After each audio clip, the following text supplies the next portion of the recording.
Good morning, everyone. Yes, it's that time again. Wake up stream. Yeah, I apologize for not having one yesterday. Wanted to get some rest before going to the doctor. Good vitals, good vitals. It's important. I feel good. You knew that I would now. Well, I don't know if that you knew that I would, but I feel good. Real good. Uh, Clean bill of health as far as I know. She scheduled me for a colonoscopy. Been trying to put that off. I mean, not really. Uh, hmm. But anyway, I have that scheduled for the future. Um, she said, we'll call you about the appointment. That's good because my phone's turned off right now. I won't receive it. Stick your what? Where? Anyway, yeah, morning coffee with lime. Man, I'm high tea today. Um, have I had a lot of? Am I really juiced up? Did notifications go out? What the hell? Um, who knows? Chicanery, some freakery around here. I don't know. Um, yeah. Had a can up there. I thought for barter, for trade, I thought, what the heck? I'm just going to pour it in there. I'm too lazy to go out and get some more coffee, which I have coffee stash. It's just in another room. Didn't want to do that. So I just opened the can up and dumped it in my big can. Didn't mix it up. It's Maxwell House. Mm-hmm. Maxwell House. And you combine it with lime juice, and wow, it kind of tastes like strawberry to me. Has the acidity there, and pretty neat. Anyway, notifications just came up. Okay, well, there we go. Pal Rider in the house. Morning to you, sir. Um, Thank you for sending me that about Sugar Crisp. I have not had time to look at it. Well, I could have. Didn't make it a priority. Sorry. Uh, been trying to catch on my laundry. Actually, that's been coming along fairly decent. Left some stuff in there that kind of had mold spots. Had to rewatch it and whatnot. I was like, wow, man, I totally didn't know that I had started that and didn't put it in the dryer. So, uh, yeah. Shadowhawk in the house. Good morning to you, sir. Hope your knees feeling all right. Hope your weather warms up for you. Um, it's pretty good here, actually. Um, got another book ready to send out. Sent out a notification on Twitter.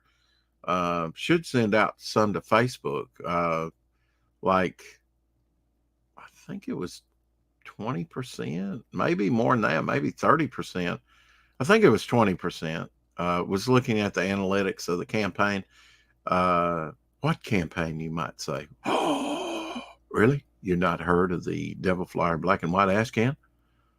Yeah, that campaign. It's not dead. It's still going. In fact, I'm thinking about, and I might start it tonight, might today.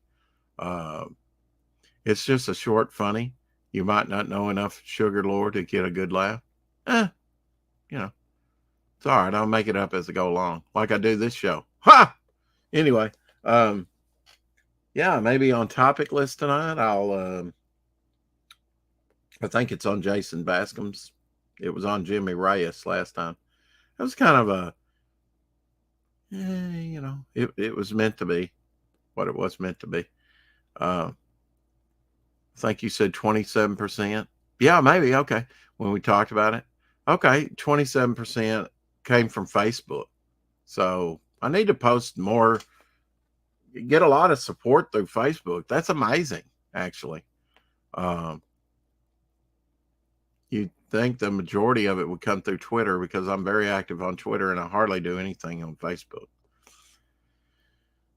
But, I'll take it where, it lies. Good morning, Kate and Orlando.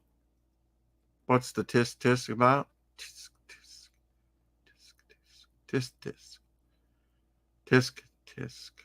Yeah. Titles come very easy for me. It's just, I always have this inner dialogue going on in my head. Well, Don't we all? To some degree or another. Sometimes it's hard to shut it down. Early riser, I see, pal. Yeah. Yeah. 22nd, but it has boobs. What's that?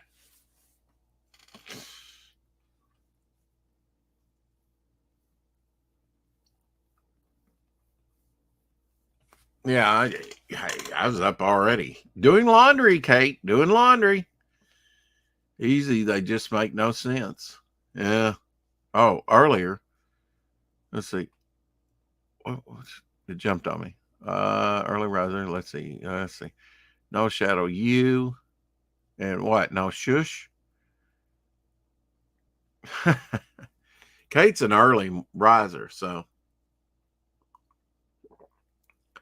I've said it before. That's the best time for a man to have sex, I think. Because he's probably been dreaming, and I don't know what it is. Sometimes you just wake up that way with a Woody. That is not that I have, not that I do anymore, really. But usually you're ready to go in the morning. I don't know what it is. Just a little insight for you women. More than you wanted to know. The sugar clip 20 seconds with boobs. Oh, okay. All right. Gotcha. Yeah. I'll watch it. I'll watch it. I need to really get on his show. I know I've went into his chat and made a comment, and he's like, "Oh, Devil Flyer, yeah, I need to get him on here." That's been a while since he said that. Sure, Rex. Yeah. I'm telling the truth. I can't remember the last time that I woke up with a heart on.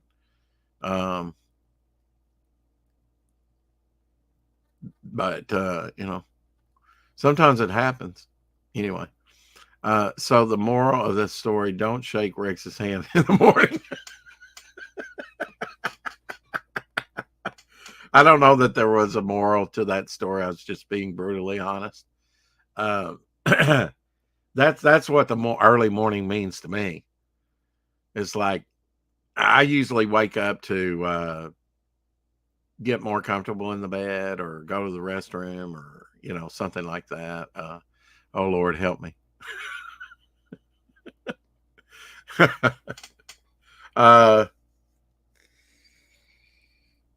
I'm just saying that it would probably be the most satisfying for the woman because you want that thing as big as you can blow it up, right?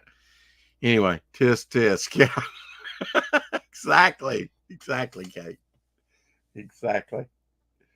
Tisk tisk. Swoosh, shush, shush. But yeah, washing a load of underwear and socks now. All my whites. Well, not all my whites. Got it on extra wash, so they'll be in there a little while, and then I'll dry them. Dried some towels, a few shirts, and we're good to go. Well, I'm not done yet, but feels good and productive. I cut some cardboard. Like I said, I prepared another book to go out, although no takers, and sent out notifications that I need help sending some books out. No, Rex, your woman's want coffee first. Hey, if that's, then I suggest the woman not wake me up, go get her coffee, and then wake me up. Rex washing all those morning used socks. No, pal Ryder. Go back to painting. Damn.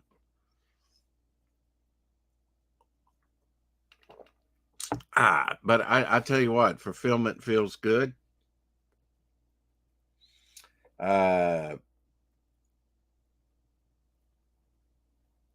Yep, thinking about working on a cover. I may work on Kate's commission. She wanted a commission, so I'm going to do her a commission.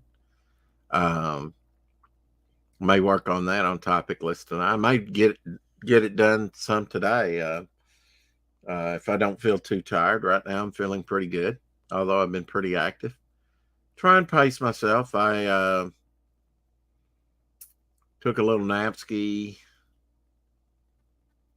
watched a little TV. I should be I should be just kind of getting tired, but and maybe that'll hit the rocks. I was pretty active earlier yesterday and came home, crashed, and then woke up about 3 minutes before broadcast for the 4 o'clock shadow, and then um, still got a mark on my arm where they took the blood. But she was really good. She had been doing it for 16 years. Um, Annual checkup. And I haven't taken my blood pressure medicine yet. Usually I feel better off that stuff, but I try not to stay off of it too long. Take it every day. Just keep things in check. Amanda B in the house and an early one to boot. Devil Flyer. Yes, morning Devil Flyer. Morning all. Yes. Yeah, got to get you people off to work. Didn't do it yesterday because I had that doctor's appointment, but just consider this your Monday startup, like a day late. But I hope everybody was happy with the quality and the quantity of the book and everything. I know Amanda B. I've got to thank you. I mean, you were the inspiration for the magnets. Although I love magnets and patches and stuff like that. So you can thank Amanda B. You can thank Kate too for getting us over $1,000. We're only $3 away from 1,200. My goal, and I can die happy. Then I can die happy. I'm leaving it up there. Yeah, I sent out a backers yesterday. Rob Ewing, I think we can, dox him there. His went out yesterday. Sent his tracking number to him. So 1,197, 61 backers, although that can be deceptive, right? The backer count. But on the campaign did $630, 35 backers. So, it'd be nice to double the backer count. It'd be nice to double the, so that'd be $1,260. So it's $63 away from my goal, really. And then hell, if we're that close, let's just go to 13. I don't know, but I have about maybe 30 books, maybe. I don't know. I really haven't counted them. I need to go get some more boards and bags. All your support helps for sure. I'm unhappy with the quality. One is never enough. Well, all right then. I've got your other one ready to go. Order 2 more. I'll send those out too. Oh shoot. You know what? I ought to run a special. Like anybody that buys one gets an original bookmark done by me. I could probably do that. Well, probably be Bog. I like drawing Bog. That was going to be my main thing before I talked to John about doing Devil Flyer. One of these days you might get a fully drawn Bog story out of me, drawn by me. I got dollar bills, Rex. Okay. What's that mean? Devil Flyer Momentum has his asking. Hey, James Hayes. Indeed, I really do. Yeah, I need to do that. Like run a special. I was actually going into the campaign a little bit earlier, trying to amend. Sometimes it doesn't let you amend the perks and stuff like that. I guess I could take down certain perks and put up certain new perks, a new featured thing that would reflect the campaign more. Never mind. Okay. I'm sorry. I'm dense, Kate. DM me, if you want to explain. Sometimes you have to explain some things to me. Some things you just have to whisper in my ear, and I'm like, yeah, I'm there with you.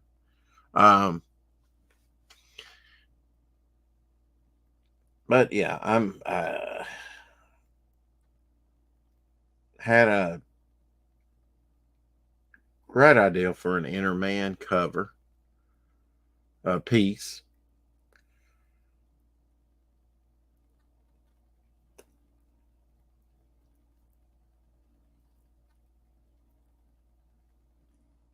That I'll have done in the future.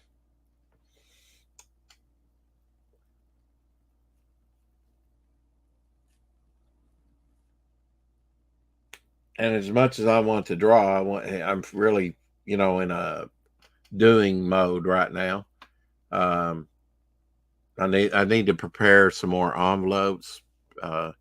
Just if nothing else for my eBay business. I actually sold two pieces, a large piece and a smaller piece of, let's see, what was that?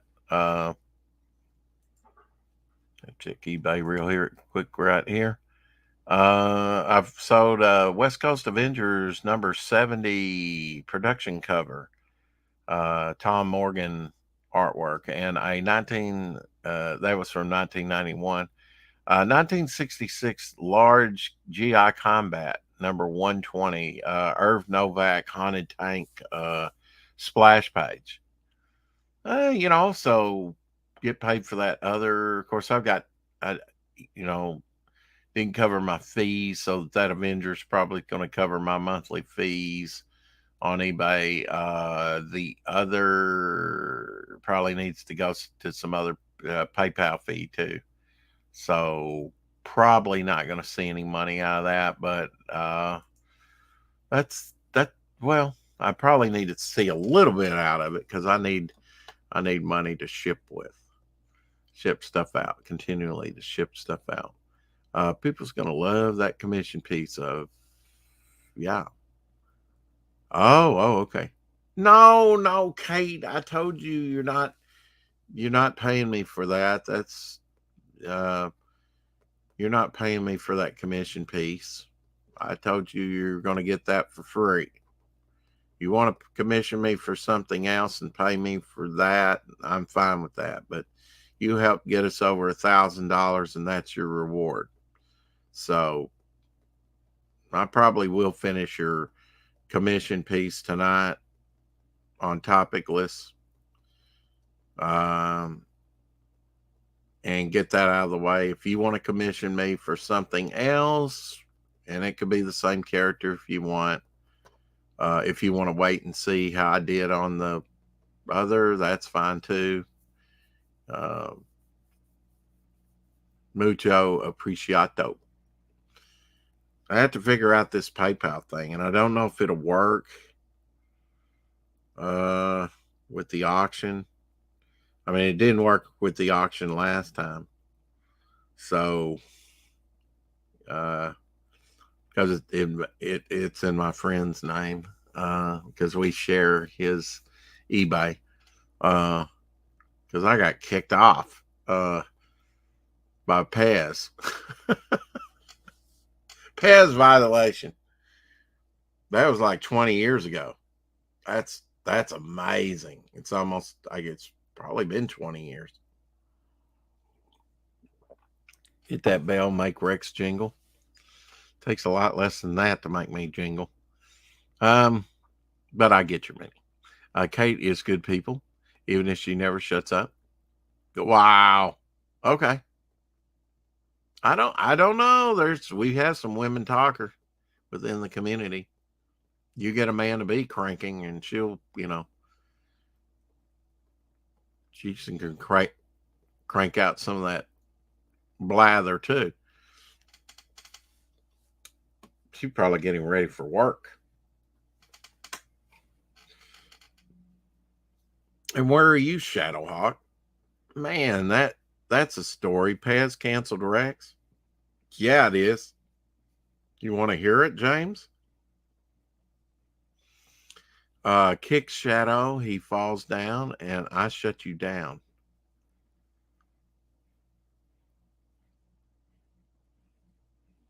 Okay, I halfway understood that. Are you asking me? Sure. Okay. All right. Well, I was trying to comply.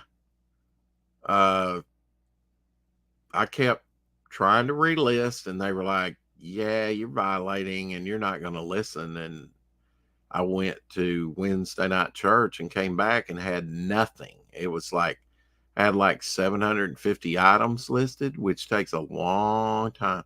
Yeah, Shadow, where is you? Oh, okay. Yeah. And they just, I was trying to comply. I was trying to modify. I just didn't take them seriously enough, apparently. I probably needed, after about 20 years, I need to say, look, man, will you let me back on? I promise not to do it again. I was really trying to comply, and I'm really sorry. Could you, like, give me my thing back? Man, it might make life easier for me, but I just need to contact them, see if they would.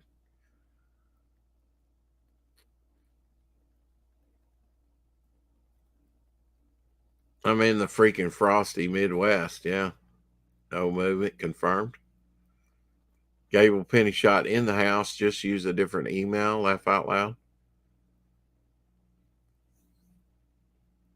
No, I don't think that'll work. They have your computer number or whatever. I'm not sure that.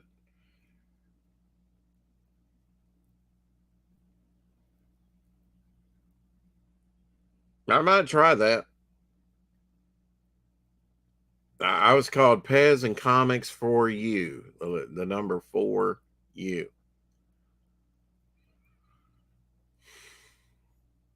Thought that was clever. I ought to go in there and just punch in, and do a search. I'm not even advanced search. Yeah, Pez and Comics for You. I sold more than that, but I was, really into the Pez there when it was hot. And there's that gentleman that was importing a lot of the foreign Pez that is not available here. He made about $4 million doing that, going overseas, bringing back Pez, coming back over here and reselling it. Got a new router, Rex new IP address. Yeah, that's it. The IP. Yeah. Oh, get a new router? Well, these are technical things. I think I've gotten a new router since then.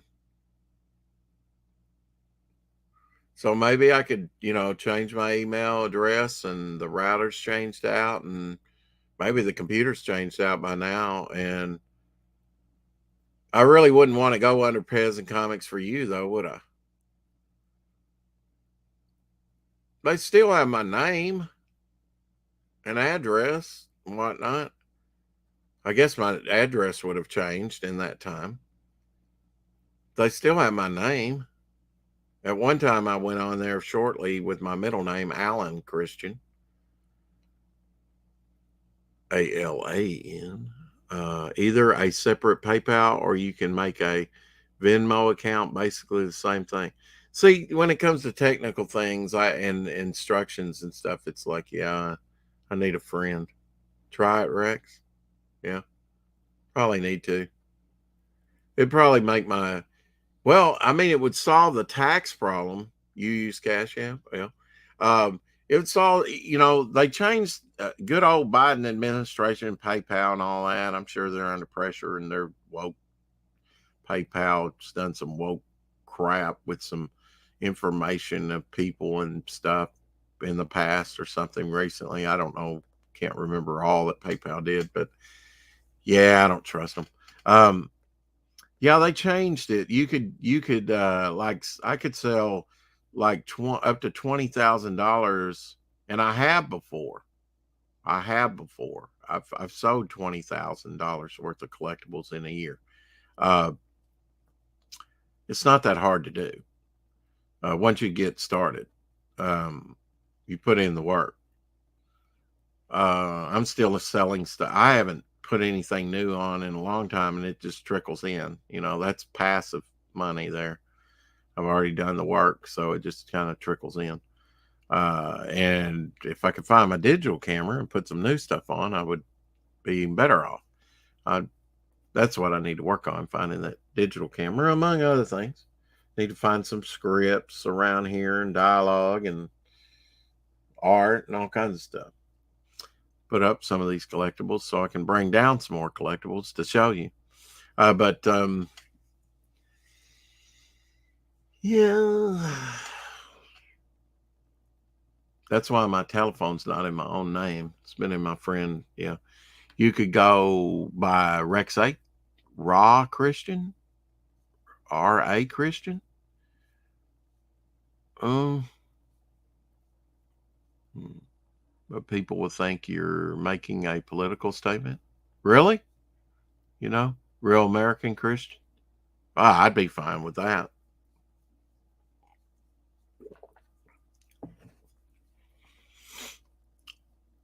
I'm not sure. I haven't tried R.A. Christian before, but I don't think I have. That might work. That might work, James. You brilliant bastard. Hey, have you gotten your ash can, Mr. Hayes? Kate in Orlando says, here's news. Ford has, yeah, I don't even have to read further on. I know, but I'll read it. Ford has new patent in case you don't pay your payments, and satellite will turn off your car, truck. Yeah, you can't get in your car or your truck. Tow truck is informed. Right. Good morning, Mr. Rex. Hey, Dillard. I have the StreamYard pinned up there for anybody. If it's, hopefully you can reach up there. Nothing is in Rex's name. Fugitive confirmed. No, I'm on the witness protection program. Not yet. The mail will pass late in the day. We will see. Okay. I bet you get it today.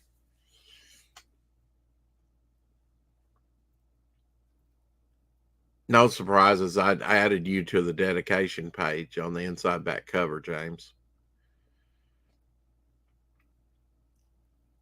I can't from laughter. But yeah, I need to work on that eBay thing a little bit more. But now they changed the rules. You could earn up to $20,000 a year, and then the taxes. Now you can only earn up to $9,000. Past that, you have to report it, because you could earn up $20,000 as a hobby. See, and you wouldn't have to claim it. Now it's $9,000. They're scraping for pennies, folks. I mean, when you spend trillions and trillions and trillions and trillions and trillions of dollars, and I want this addressed. When Trump ran last time, he said if we pass 24 trillion, which we have, is it 30 trillion now? He said there's no coming back from that. Okay. So are we doomed? According to AOC, we are. Of course, that's the climate train bullshit. 12 years to live. Was that we, if we listen to Al Gore, the beaches would be gone. The Obamas wouldn't be happy because they've got beachfront property, right? And the insurers still insure the beachfront property. So if global warming were I kind of got the believers over there in the UK kind of mad at me over that. So we'll just pass on that one. It's a hoax, folks, for the most part. I mean, they're going by computer models, and it's been proven. But you can't get Hen or TJ or some of those people to believe that it's just a scam. That's fine. But the thing about it is, people like that believe in it and haven't been shown the real side of it. And I don't know. I mean, some you can show the real side of things and they still won't believe it. So what do you do with that? I mean, but maybe that's Brad phraseology, right? Because I don't want to make any enemies. People like that. Well, I mean, people that believe those misnomers and those falsehoods, they're just feeding the beast. Because it's just a thing to take control of everything of your life, your finances, your health care, everything. And it's, oh God, there's stuff that I never thought that I would have to worry about as an adult. Now, this is one of my worries. Oh, shoot. Hold on. I got an echo going on right. Still sniffing, Dillard? Dillard is dooming us. Hold on. Why does Dillard Okay. believe in global I think warming? I got rid of you. Yeah, well, we can hear you. It's bullshit. Oh, Global warming, my ass. oh, yeah, yeah. Good morning, everybody. Yeah, it's kind of cold there, isn't it? Yeah, it's a little nipply. It's about 36 right now. Oh, whoa. Wow. I'm I'm warming up the car and freezing my balls off at the moment. Oh, you hadn't made Uh, it to work yet? no, I'm just getting ready to leave here in about 3-4 minutes. I usually leave the house about 6:15. Got to warm that engine up. Yes, sir. Oh, gotta warm these old bones up. Shit. How's your knee? Pretty good today. Not bad. Yesterday was a bad day, but today's not too shabby so far. Now that you've kind of rested it, yeah. Yeah. Maybe they Well, won't have you I've only been pouring. up for about 45 minutes too. Are you So done with pouring concrete, or are you just waiting for it to heat up and then they'll have you yeah, pour? we gotta wait for it to warm up again. Well, maybe you'll have a new job by then. Yeah, I hope so. No doubt. Swoosh, Shadow. Come on and get it together, Kate says. Shadow is Love confirmed. you, Kate. And shit. Yeah. Tisk tisk. Yeah, what's the tisk tisk about? That's for me to know and everybody else to Oh, guess about. I see. Thank you, lad. But Wow, Shadow, Kate says. I Global can't warming freeze is real, anymore. Gable Penny Shot says. Uh, Gable Penny Shot says global warming is real. The real question is if humans affect the right at all. 70 degrees here. I look, Gable, if a volcano spewing and carbon, I think plants need carbon. I just don't. Okay, whatever. Yeah, well, I mean, we'll just leave this one alone, buddy. I think. really, I'm like, it's like I just don't know where people get their information. I mean, so many people. I know it's not as prevalent out there to Well, I find, mean, but I would a think lot, that a a brilliant lot of mind like Gable Pennyshot would have. If you think your car emissions are more than a volcano erupting, all that stuff around the world, and yeah, Cowfax, really, yeah.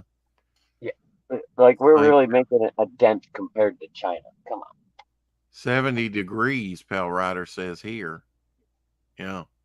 Yeah, Yeah, beautiful. it's pretty warm here. I don't know that it's going to be that. I mean, it's just now, the sun's just now I'd starting be to, happy with freaking 50. yeah. Oh, Oh, yeah, just a few degrees. Sometimes yeah. 5 degrees makes a big difference. Another 10, 15 degrees, it'd actually be comfortable outside. But China no. releases more. I mean, yeah, and we don't hold them accountable because they're a developing country. Developing country, my ass. That's it. What, developing for the last 4,000 fucking years? How about if they take over every freaking country in the freaking world? Now, one hopeful message I heard was Trump There's a said, few innocent he gets back into office. Uh, he will by no means give over Taiwan to China, but I don't think China's going to wait that long. And if they do, because our president, well, I'll stay out of that fray, but I don't think he'll do anything about it if that occurs. And that's going to be sad to see. And I think they know that they have to do it before a regime change here in America. So, and the damnable thing about it is Irene's parents are over there and family, Yeah, and then some other fine folks. I'll swap 28 here, Amanda B says. Yeah, she's up in Maine, close to Canada. ooh, I'm glad you're not in Canada because they're batshit crazy in Canada right now, what they're doing. Poor man. Hey, Carrie. She's Morning, Carrie. Stair lifter. All right, what is going on? It's the morning wake up, episode 52. My phone refuses to. What part of that did you not understand?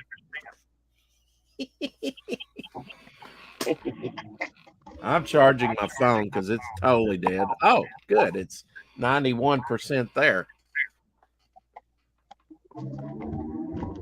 Oh, that's good. Actually, with the lithium batteries, it's better to keep them fully charged, and keep them on the charger for a while, even after it's not going to hurt it. Yeah, actually, it's probably going to help the life of that lithium battery. I think Tank was telling me about that. I'm going to have to check in with Tank Ferret. He's supposed to be doing me a drawing and sending it to me. I know he's had some health issues. Huh? So I haven't seen Tank in about a week. Oh, I hadn't seen him at all. Where did you see him at? Oh, maybe on his regular morning show or something? I'm trying to remember. I saw him in a chat with somebody. Oh, okay. Shit, dude. I'm everywhere all the time, man. You're like a shadow that comes and goes in the night. Shadows can be scary at nighttime. They can be startling. Let's put it that way. Yeah. It can be very cool and distorted depending on the light as well.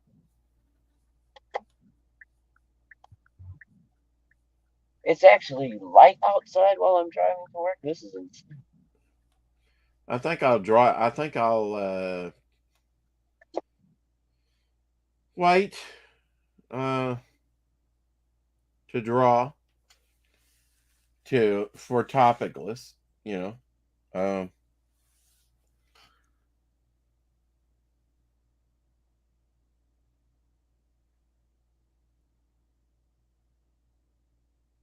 Kate says, see you in a bit.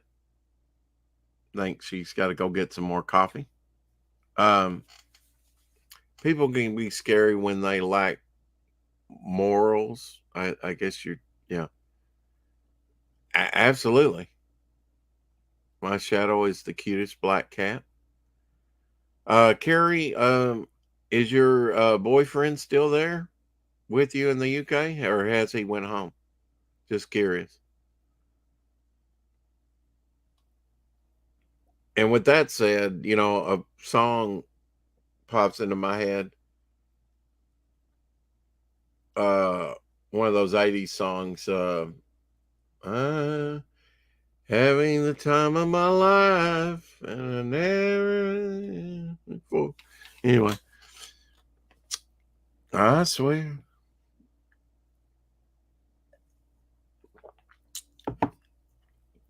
Looks like you've been having a ball over there with your boyfriend. Seeing the sights and other stuff. That's cool. Yeah,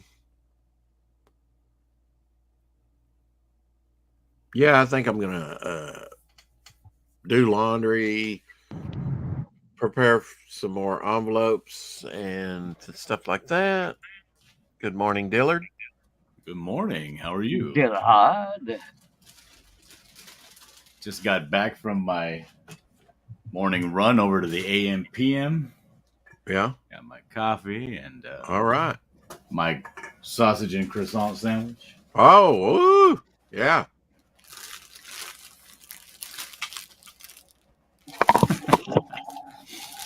So how's it going? What's the topic? I wasn't able to listen to you for the last 5 minutes about. What is the topic on now? What did I miss? We're open to suggestions at this point. Shadowhawk did it again. Huh? Rex is scolding all of us, but we don't know what.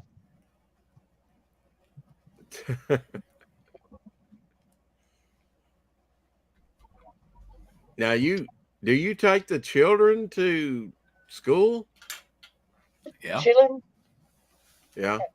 But that comes later, right? You haven't done it yet. No, it's 4:20 in the morning. Yeah, early. Oh wow.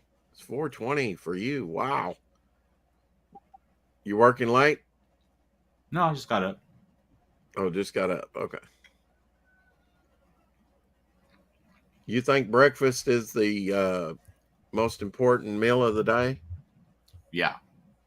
Yeah. Not because of its nutritional value, just because it gets you up and motivated to start. Yeah. Just to get you going. And gives you some fuel, maybe, for your Mhm. body. I don't know about the fuel. I just like the fact that I like to eat something tasty in the morning, so it'll get me up and get my shoes on. You know what I mean? Wake those taste buds up. So it's kind of like rewarding yourself, huh? Yeah. Yeah. Reward for a good night's sleep. Yeah. Yeah.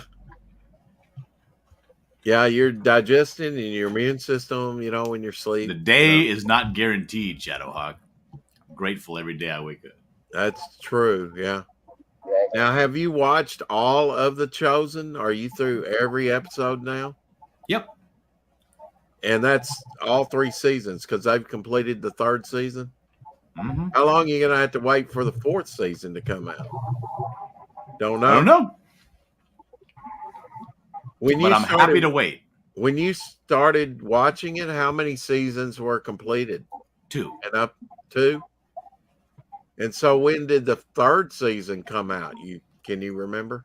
It started February. In February. Wow, that was pretty quick. So it ran through February, and the whole season is what, 13 episodes? 8.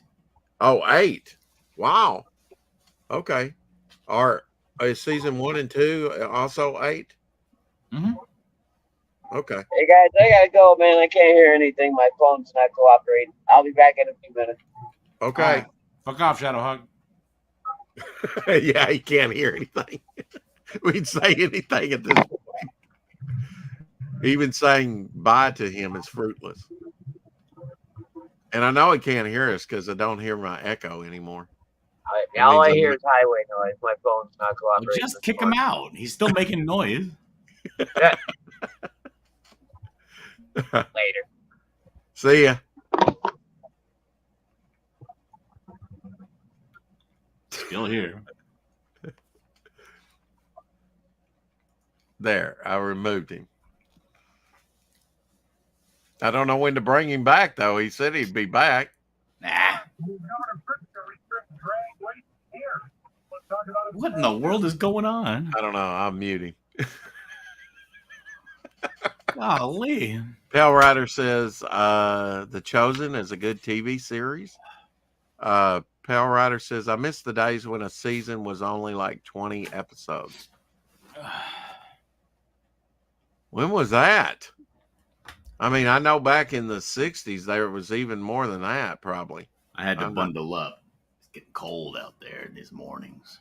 Yeah, what's the temperature at the low? Not important. Okay, all right.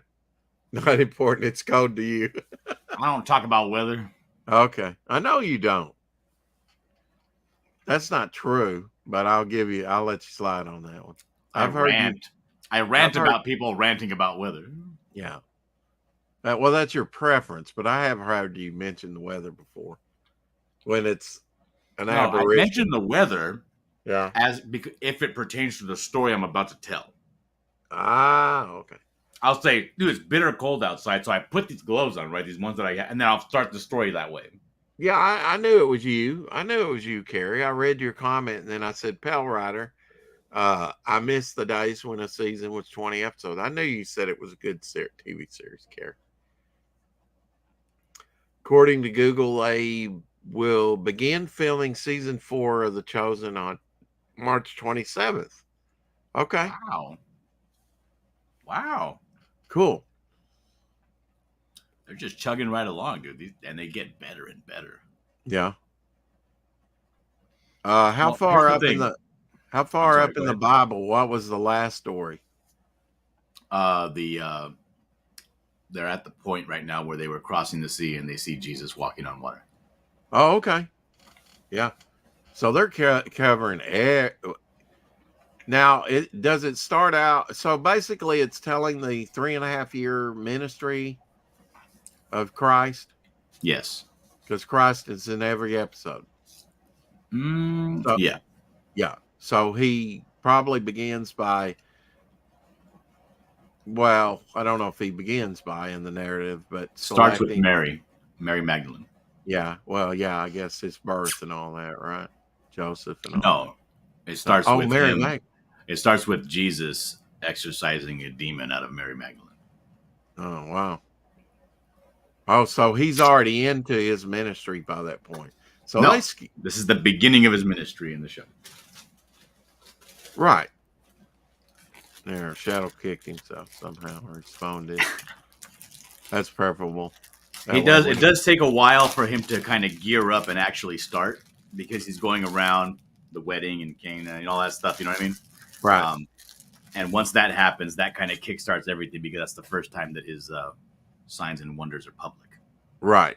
Well, I mean, he went out. He got baptized. Then he went out into the wilderness for 40 days. Uh-huh. Is that shown at some point? No, it shows. No. I think it shows it in a flashback. Okay. Yeah, just fleeting. They make mention of it, but yeah. Because the way they do it, they throw people in there that would be around the area at the time, that sort of thing. You know what I mean? Like it's very good. They're very good with the whole not putting the stuff that's in the scriptures in there and elaborating on it, because you have to make a show, right? Right.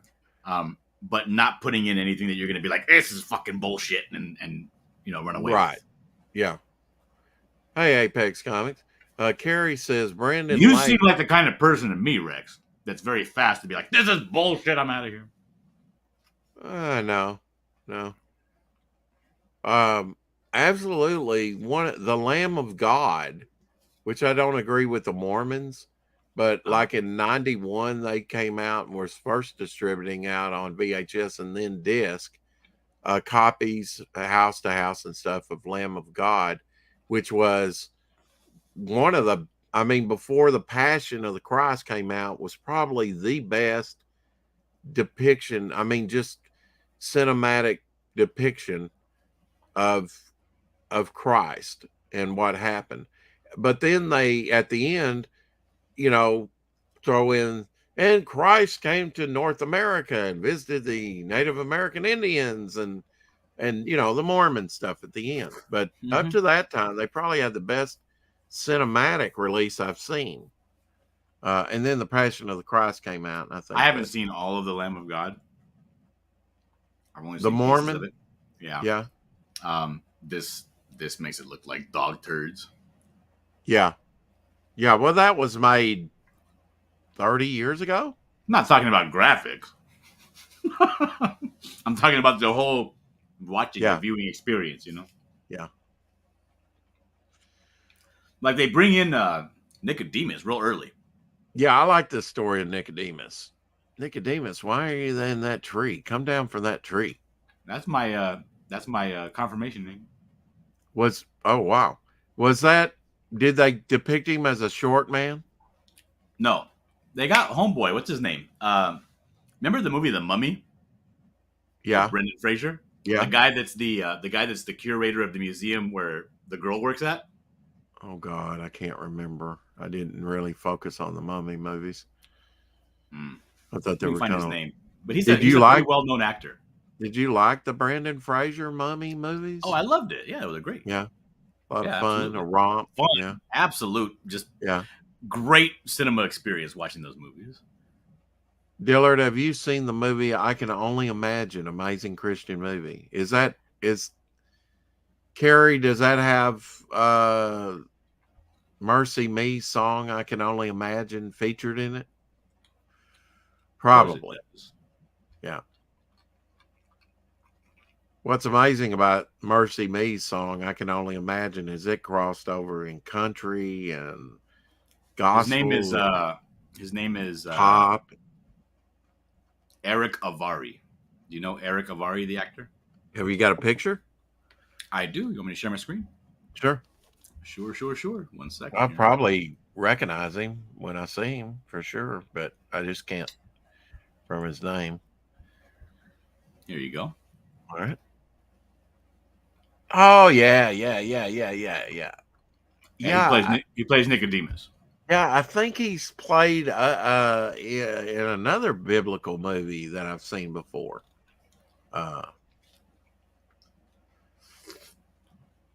Yeah, I don't think he's too short a guy, is he? I mean, No. but Nicodemus was supposed to be short. That's why he climbed the tree, I think.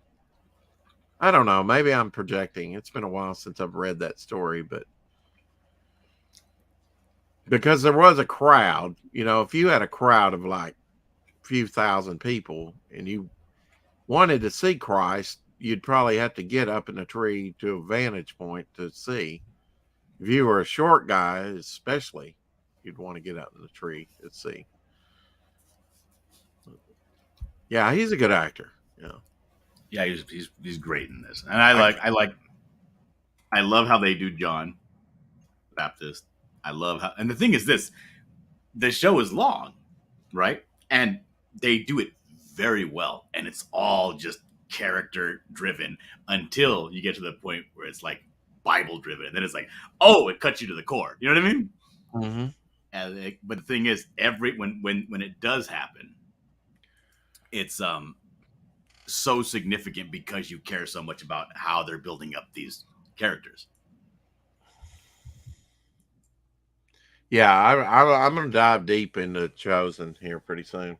Probably. I'm trying to find. It's Luke 19:4. I'm trying to find the actual chapter and verse that says whether or not Nicodemus is short.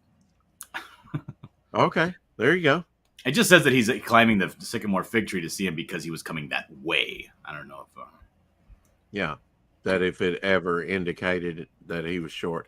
I think that story is not in every gospel. I think it's only in one gospel, right? Yeah, it's only in Luke. Yeah.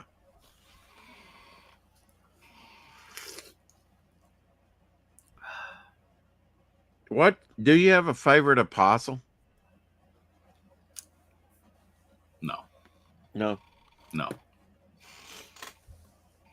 I kind of like Matthew, the tax collector. I like that story of where he just leaves a very lucrative table of where he's. If that's the case, I don't know if you're gonna like what they do with Matthew in this series.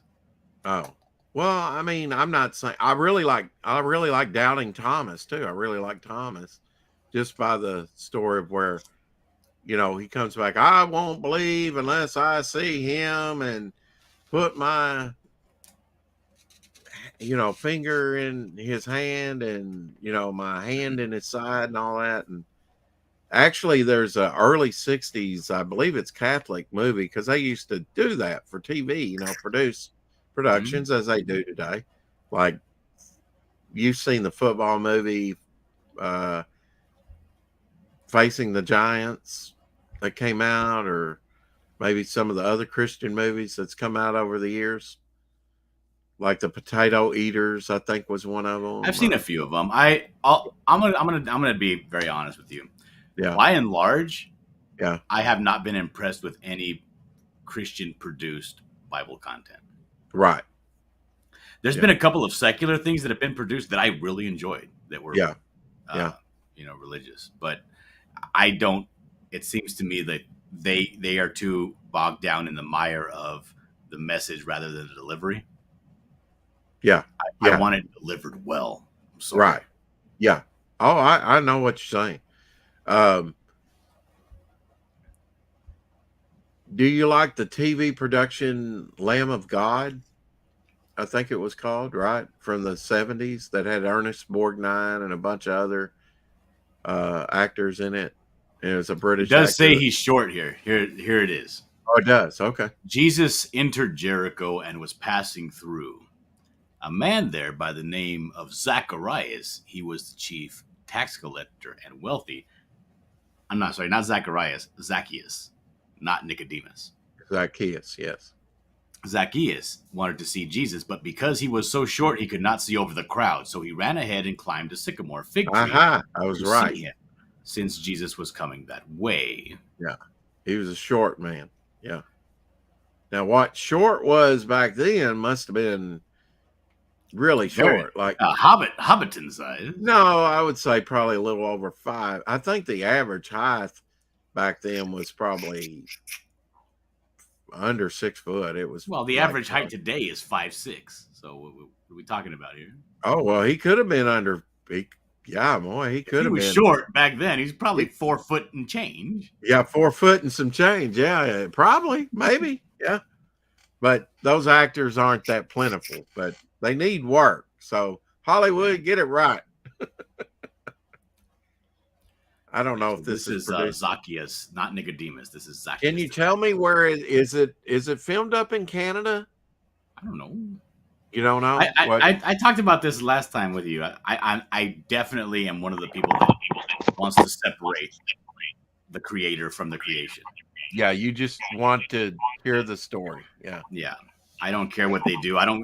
Honestly, I think it would be a big detriment to the show if the actors that played Simon Peter and Luke and Thomas and Judas and Jesus, if I knew them as actors, I would hate it.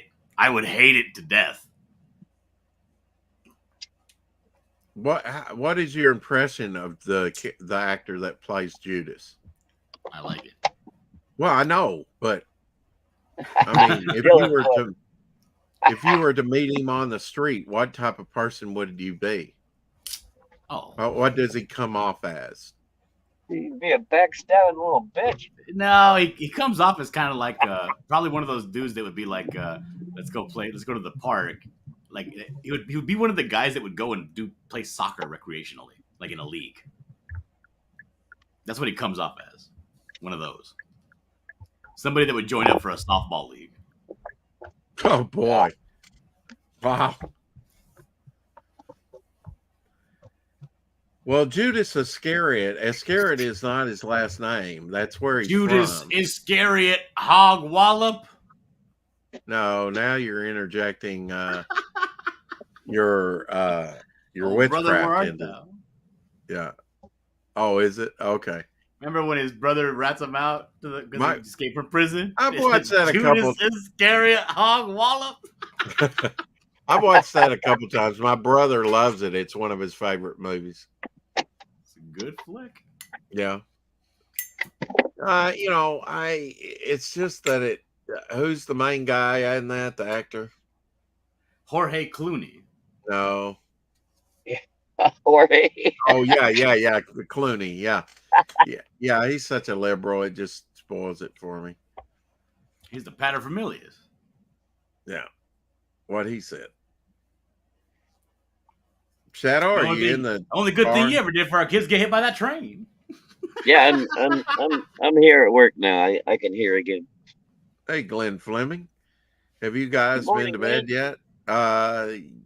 Yeah. Dillard just got up, and so did Shadowhawk.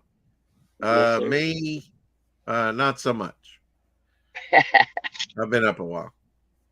I don't know who they got Rex is on that that's flexible writing stuff. these episodes. Yeah, But because you're not looking at the damn. credits, Dillard. Exactly. I don't want You'd to. be Not until either the show gets bad or it's over. Then Yeah. I'll start looking at the credits to see Okay. where I want to move to next. Yeah. Well, hopefully they won't take too long to do 8 episodes, and within maybe May you can watch season 4. These episodes, man, Yeah. they're not trifles. It's not like you're watching an episode of Three's Company. Now, are you going back and rewatching? Oh, absolutely. Now, Absolutely. how do you rewatch? Do you start from episode 1 and just watch up, or and go in order again? Yeah. Yep. Because I guess you about have to with this series, right? Because one thing leads to another, and it's kind of like chronological. Yeah, it's not like self-contained episodes. This is a story. You need to pay Right. attention from the beginning. Well, yeah, I mean, it has an arc, but they should be somewhat self-contained, right? With a continuation at the end. Well, yeah. Yeah. Now, at the end of an episode, did they say next time on The Chosen? No. If you go to the website, they have two options, two ways I've got to the watch website up here. I'm going to Let start me watching. finish my sentence, Rex. All right. If you go to the website, they have two different ways to watch it. You can watch the episodes individually, or you can watch them, the recording, as they were live broadcasted. Because when the episode comes out, the creators sit down and they watch it with you, and they have like they do like a live. So you can watch those. You can watch those, and you can watch it with after show commentary and stuff like that. I don't do that. I watch the shows on their own. Oh.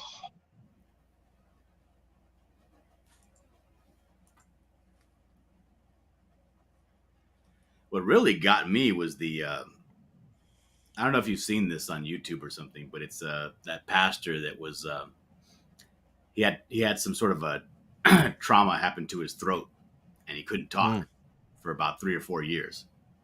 Oh wow! And he had a big ministry and all that, and he lost his ministry because he talked like this now, like that. Oh, okay. But he still did his thing. He still did his small, he still went and preached every 3 times a week. And you know how when you go to church, they'll record it so they can give tapes out to people that can't get to church. Still fleecing the sheep. Huh? I said he was still fleecing the sheep. Yeah. Because what they would do at my church, the God's Helping Hand church, is they'll record it, the sermon, on little white tapes that are like rewritable, and they'll deliver them. They'll deliver them to the people, like the invalid people who can't make it to church, and so that they can hear the sermons. And Right. They'll return the tapes, and then they'll record over in the next sermon, that kind of thing. Right. Well, apparently this preacher was preaching up there, and he was talking about how difficult it is to deal with things when you have an infirmity that God hasn't healed and all that stuff. Right. And as he's preaching, and they told him he had irreparable damage to his vocal cords. His voice came back. His voice comes back, yeah. Wow. And you can hear him getting all choked up and not knowing what to say next, and like start crying during the recording. I was like, oh, this is something. That's pretty cool.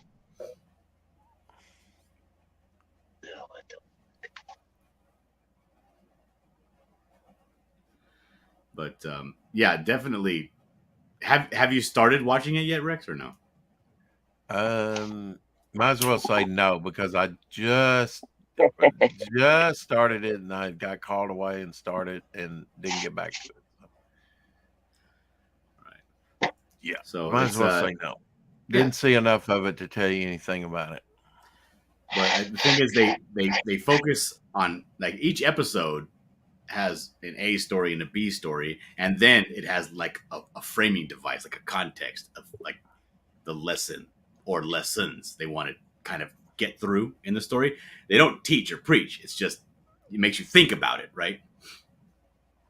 Even the most recent one I watched, it was basically the sermon that you hear often at church, like, don't look away, look at God, keep your eyes focused on God, right? Right. And that was the undertone of the entire episode, but they never say it,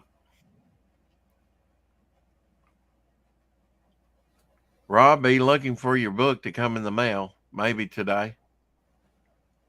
Yeah, Dwayne Miller. Was that the preacher's name? Dwayne Miller. I hadn't heard of him. Which book is that, Rick? That it would be The Devil Flower Ash Can. Oh! I thought you said you were waiting for a book from Rob. No, I sent Rob his book. Very nice. Yes. Well, if you want to look it up and play it, I think it's only like a minute. Because they have a short version where it just starts on the part where his voice starts to come back. Oh yeah. I don't know if you want to play it on Choppy Ass Theater. Sure, I'll play it on Choppy Ass Theater. Do I look under Rob Miller or what's it? Dwayne? I don't know. I'll look for it, I guess. Okay. Yeah, bring it up.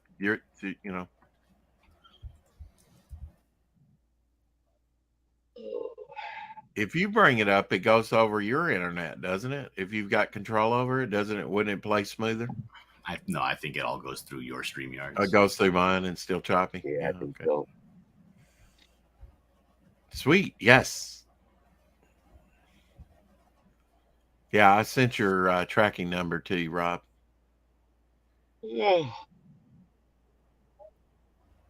Oh, I got a copy of the Devil Flyer ash can right here with me, giving it to my buddy today. Oh, cool. Yeah. Yeah. Hope he enjoys it. All right. I'll post. I'm sharing it right now. I'm gonna start it around the 1:14 because it's the rest of it is just him talking and it's hard to hear. Rob, I know we're connected on Instagram. I'll just send you my address on Instagram, okay? So, all right. Are you ready? I am ready. Here we go. And big in that The book thing. of Acts, that miracles ended at the book of Acts and they never happen again, is equally as wrong. Because you have put God in a box both ways. And he doesn't want to be in the box.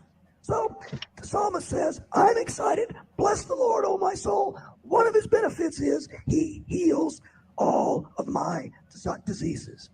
And in verse 4, he says, and he redeems my life from the pit. Wow. Now, I like that verse just a whole lot. I have had, and you have had in times past, pit experiences. We've all had times when our life seemed to be in a pit, in a grave.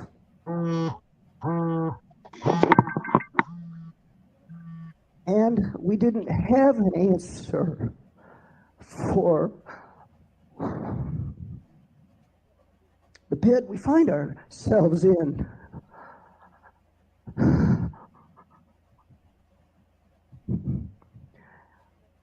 And I don't understand this right now. I'm but overwhelmed at the moment.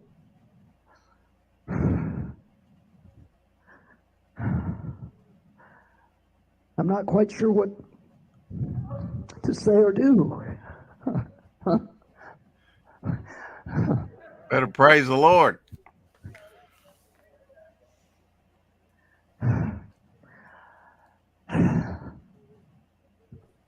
I'm Hey, Tree Goblin.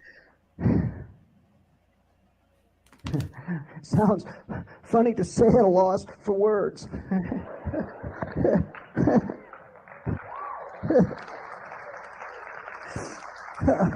Dillard, put that link in the private chat. I'd probably want to listen to that again, if you would.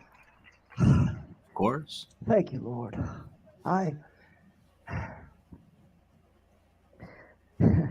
He redeems my life from the pit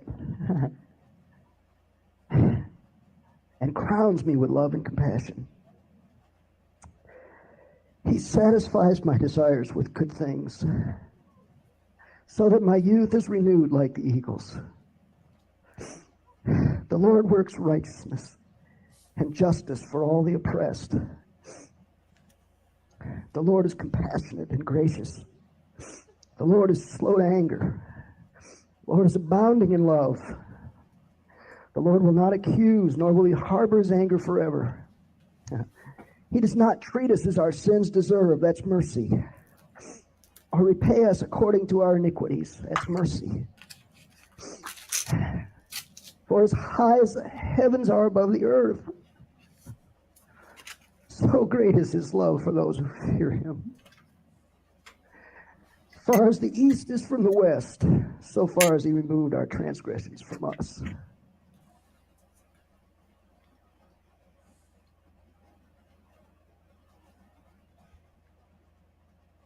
Wow.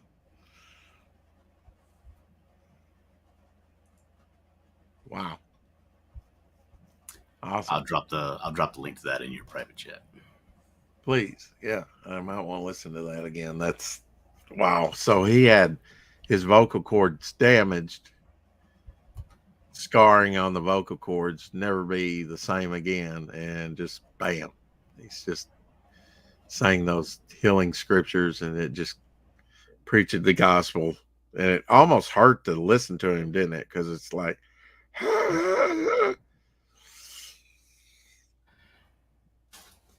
So yeah, apparently, so you hear stuff like this, right? And immediately I head to the internet so I can see where it's where the hoax is. where the hoax is. Well, You know, yeah. and apparently it's that they found no hoax in any of it. The guy's got Yeah. all the records to prove everything, and it's been Right. ordained as an actual bona fide miracle. Wow.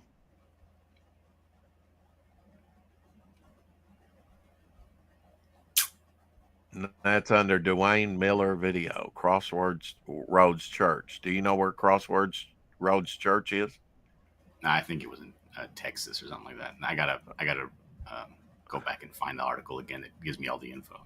Yeah, Houston, Texas, apparently. Houston, Texas. Okay. Wow. Yeah. Well, that's quite a testimony.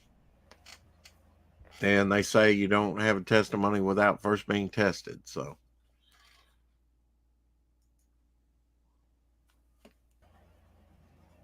amazing stuff. Amazing stuff.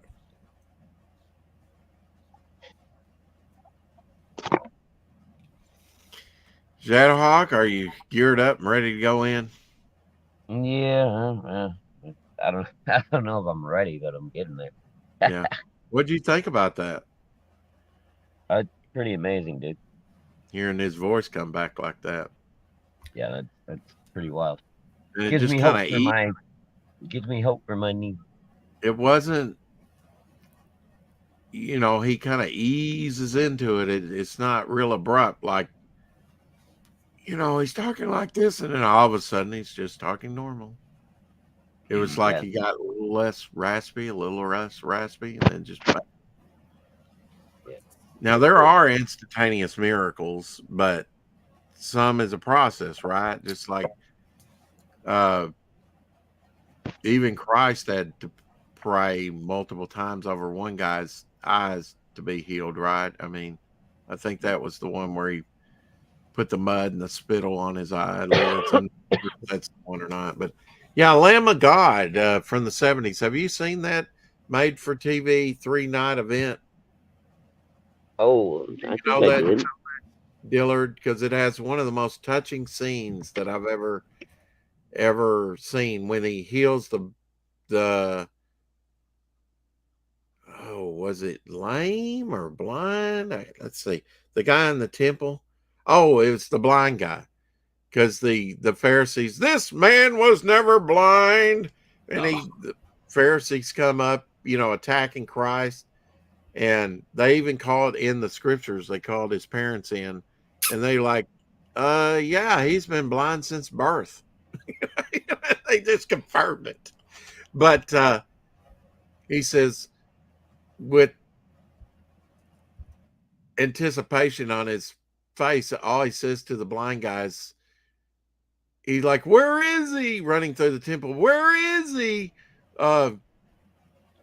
I think he said, go wash your eyes in the pool or whatever he does. He comes, where is he? Where's the guy that, where that I could see again? So, and he says, do you believe? So he confronts Christ and he says, do you believe in the Son of Man? And you see the realization come over his head, and he starts nodding his head, yes, before he ever says it. He says, I believe, Lord. And then he crumples at his feet. And then here come the Pharisees. This man was never blind, and attack. And the camera angles changed. And you can see the blind guy is looking out towards the Pharisee, and he's there at the feet of Jesus, looking the same direction that Jesus is. And Jesus kind of cups his hand around the guy's head, the back of his head, like this is, and you know about it. It's like, this is one of my sheep. Don't you dare attack one of my sheep. He like becomes the shepherd at that point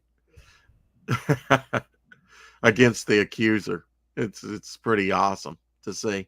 Another one was that 1962 Catholic made movie. I think it was Catholic made, where Christ comes back and he, of course, his statement, I won't believe. So he actually takes Thomas's finger and puts it in his hand, in the hole in his hand, and you see the revulsion on Thomas's face, like, oh. And then when he puts his hand actually in his side, he's like, oh. You just see that. That's a great moment in that movie. I like to take bits and pieces from, you're right. I hate it when they get it wrong, Dillard. I am kind of picky like that, but I could take bits and pieces. Like that was excellent. Like there's one, I think that same movie, that's the only movie that I've seen of where, remember the Moses experience before the bush, and he says, I am that I am. Well, basically that's what they said when they came to get him and arrest him at the Mount of Olives. And he says, are you Jesus? And he's like, I am. And it knocks all of the soldiers down on the ground. But they never depict that, except in this early 60s movie. And I said, that's brilliant that they got that right, that they got that in there, because that's the only time I've seen that depicted. But it is in there. That's a seminal moment, like when he says, I am, and it just knocks them all to the ground. That's the power of the word right there.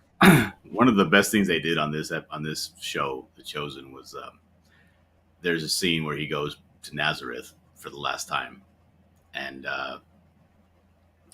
he's back in his hometown, and he's talking to his friends who kind of join him there, and they're all basically, they've been hearing rumors, and the rumors are that Jesus is proclaiming to be Son of God, and they invite him because he's apparently doing signs and wonders. They invite him to the synagogue, and they invite him to read, whatever.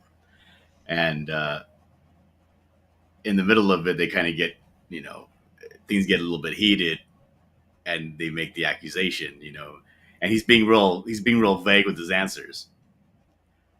And finally, the guy gets up in his face, and he's like, "You're not telling us what we're asking, the answers to the questions we're asking." He's like, "You're just sitting here, and you're quoting the law of Moses." Birthday, boy. Oh, that's right. I fucking forgot. I didn't forget. Huh? Shit, I didn't even think about it this morning.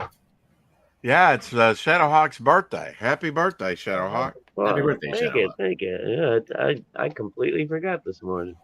I did too, or I would have put it in the title. And we talked about it last Yeah, night. I was reading it, and it was down. Go on, Dillard. So he's talking about how you're sitting here and you're basically bastardizing the law of Moses. Right. And everything gets kind of shaky for a hot second, and then Jesus kind of leans in, and he's like, and everybody's telling him, don't do it, because if you do it, Right. basically they'll kill you, Right. They'll stone you to death. Right. Yeah. And he leans in and he says, I am the law of Moses. And then the Pharisee was like, Jesus Christ, I'm gonna do something. It was so good.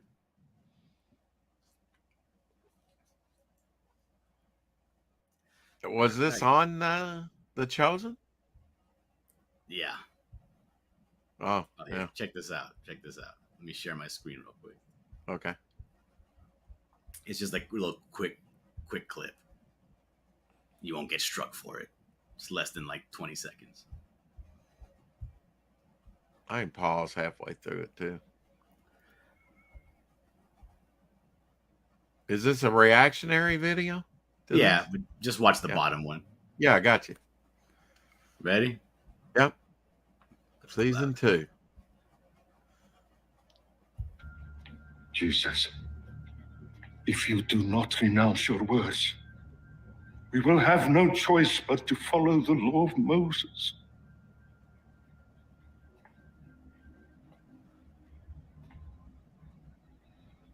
I am the law of Moses. You can tell that Rabbi Benjamin is pretty shaken up at the beginning of the scene because So basically, they're gonna go out now and they're gonna try to kill him. Right. But Jesus ain't having any of that. His work ain't done yet. That's right. And you would think you would think that there's not going to be any suspense because you know the story so well, right? But good Lord, there's so much suspense in this episode and in this whole series.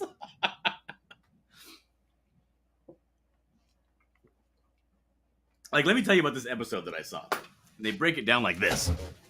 It starts off in a flashback with King David.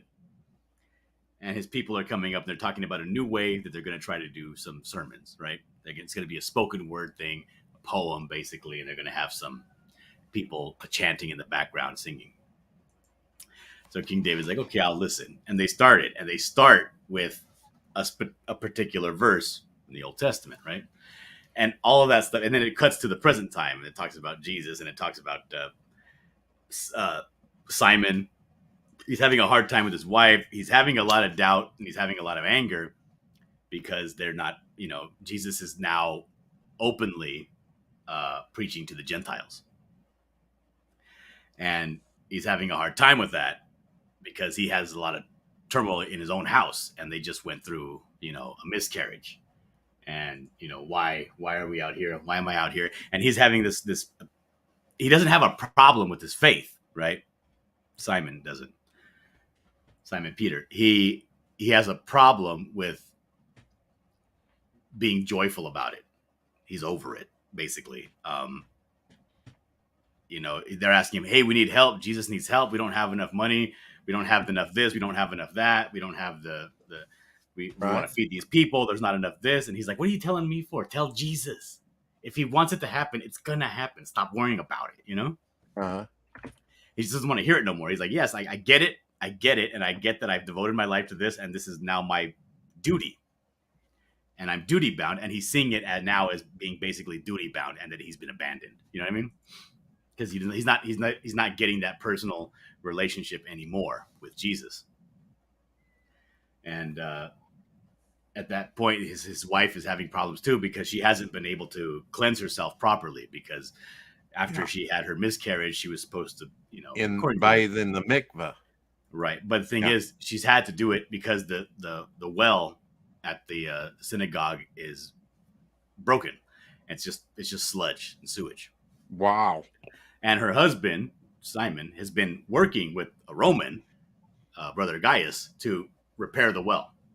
But on his off time, right? So that's why he hasn't been home. The relationship is very strained. He's been out there trying to repair this so that not only could the people have clean water, but so also she could do her rites and rituals and all that because she's only been able to clean herself in the sea.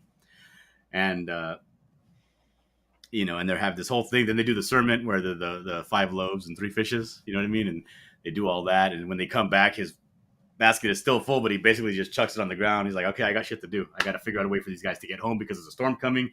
It's, 21 miles walk back to town, or it's a 3-mile row across the ocean or across the Sea of Galilee, right? So he goes and he just buys a boat so the disciples can get across. And he's like, doesn't even say like bye to Jesus, right? He's upset. And there's also like A's and B stories and C stories happening at the same time that are all working in tandem together to bring out the message of look to Christ, keep your eyes on Christ, right? And Simon's out there, and then the storm comes and it hits them, and they're in the middle of the sea. And the way they film it's awesome. It's like from the upper 3/4 view, bird's eye view, coming down at them, and you see Jesus kind of in flashes walking across, and he's about ankle deep in the water. And Simon finally lets it out. He's like, "What the fuck? What's going on?" Basically, you've abandoned me for these Gentiles. I got problems. You're not helping me with my problems, and they work in the story of Jesus. He's like, if I walk out into the sea, will I sink? And he's like, no, just come to me, right? Tell them to come out of the boat and come to him. Simon's angry, but he's walking across, and then he finally starts to sink. And that's when he starts to sink and his faith is gone. That's when Jesus reaches into the water and pulls him up, and Simon breaks down for the first time in the entire series, right? Because he's a very stern guy. and he just basically starts clinging onto Jesus and telling him, "Please don't let me go, don't let me go," And while this is being filmed in tandem at the same time, because it's all like a big buildup, right? Because every episode is great, and it's a buildup to the end of the episode where his wife finally finds out that yes, her husband's been out there, and the cistern is finally fixed, and now she can go and do her ritual. And she goes right before this. She goes to the preacher, the rabbi, with Mary with Mary, the mother of Christ, and Mary, the mother of Christ, is trying to tell the rabbi, maybe she could use some words of encouragement, maybe some uplifting passages you could read, and he doesn't. He goes right. He says, "I need you to step outside," and he sits her down, and it's like the perfect, almost like the perfect kind of therapy you would have to give to somebody who's grieving and having a hard time. You know what I mean? And he goes and he talks about exactly what she's going through because he's been through it himself, and it also reverberates back to the main scriptures that they start with in the beginning of the show with King David way back in the day.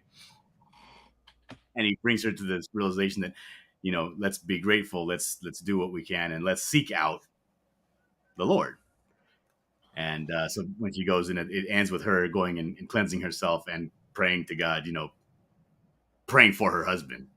Please don't let him go, because we need him. You know what I mean? And then after all that ends, and it's like very emotional and all that, it cuts back to David, and they finish up the original sermon that they're giving to him, and it's all real beautiful and everything. And he said, "I think that's how it should go." And then you get at the very, very end, you get the reunification of the Simon and his wife, and they're back in good standing again. And I was like, "Oh fuck, this is so good."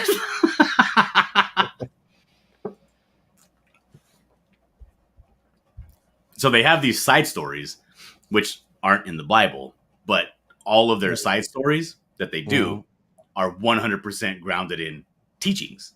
You know what I mean? Right. Proper teachings. Yeah. So I forgive it all. I'll forgive so far everything they've done. It's not, all these side stories, whatever. They 100% always serve a greater purpose. It was probably impossible to write down everything, right? I mean, even Scripture says at the end of John, I reckon that if everything were written down about his ministry, it would fill the world with the volumes of stuff he did. I mean, they were just like cherry picking the highlights, and let's face it, back then it was more of an oral tradition. It's a wonder that it was written down, and then if it stayed in the Hebraic language, it would have died out, or something else would have happened. But then, Simon called, Peter comes along, puts it in Greek, a classic Hellenistic Greek, and then that spread it around the world, because that was the language of the day, the language of commerce. And but if it had stayed in the Semitic languages, like the everyday speak of Arabic and Hebrew, it would have probably died out. Along with when Israel and the temple was destroyed in 70 AD. Need a refill, Dillard? Kate says. No, one copy is enough for me. I have my caffeinated soda. Yeah. But that croissant was pretty good. That and a little Jesus talk, good to start the day with. Yeah. Then take your children to. Well, that's not for another 7 hours. Oh, really? 7 hours? Wow. Okay. Well, 7 hours, it'll be noon, right? And then I will take her to class and then pick her up at 3. And usually that's when I go to sleep, around 4 o'clock in the afternoon. Yeah, that's good nap time. Oh, actually, that's not true. I take a rest around 4. I'll go and eat. Yeah. I'll spend some time playing with the kids in the house, and then I'll come back out again. And sometimes I'll just stay up, till like 10, 11 o'clock. And do it all again. Fantastic day. That's about 7 here, I think. Isn't there like 3 hours difference between you and me? Yep. Well, where do you, Central or Eastern? Central. 2 hours difference. 2 hours difference. So, okay, it'd be about 6 here for me. Yeah. So I'm about wrapping up the show if I do a 2-hour show. Mm-hmm. And you're just taking your nap at that point. Yeah. But, things need doing. Yeah, they do. Pages got to get completed, or else ain't no money coming in if you don't. Yeah. Well, that's great that you can concentrate and do that. I mean, don't have to worry about laundry like I do and dishes and other things.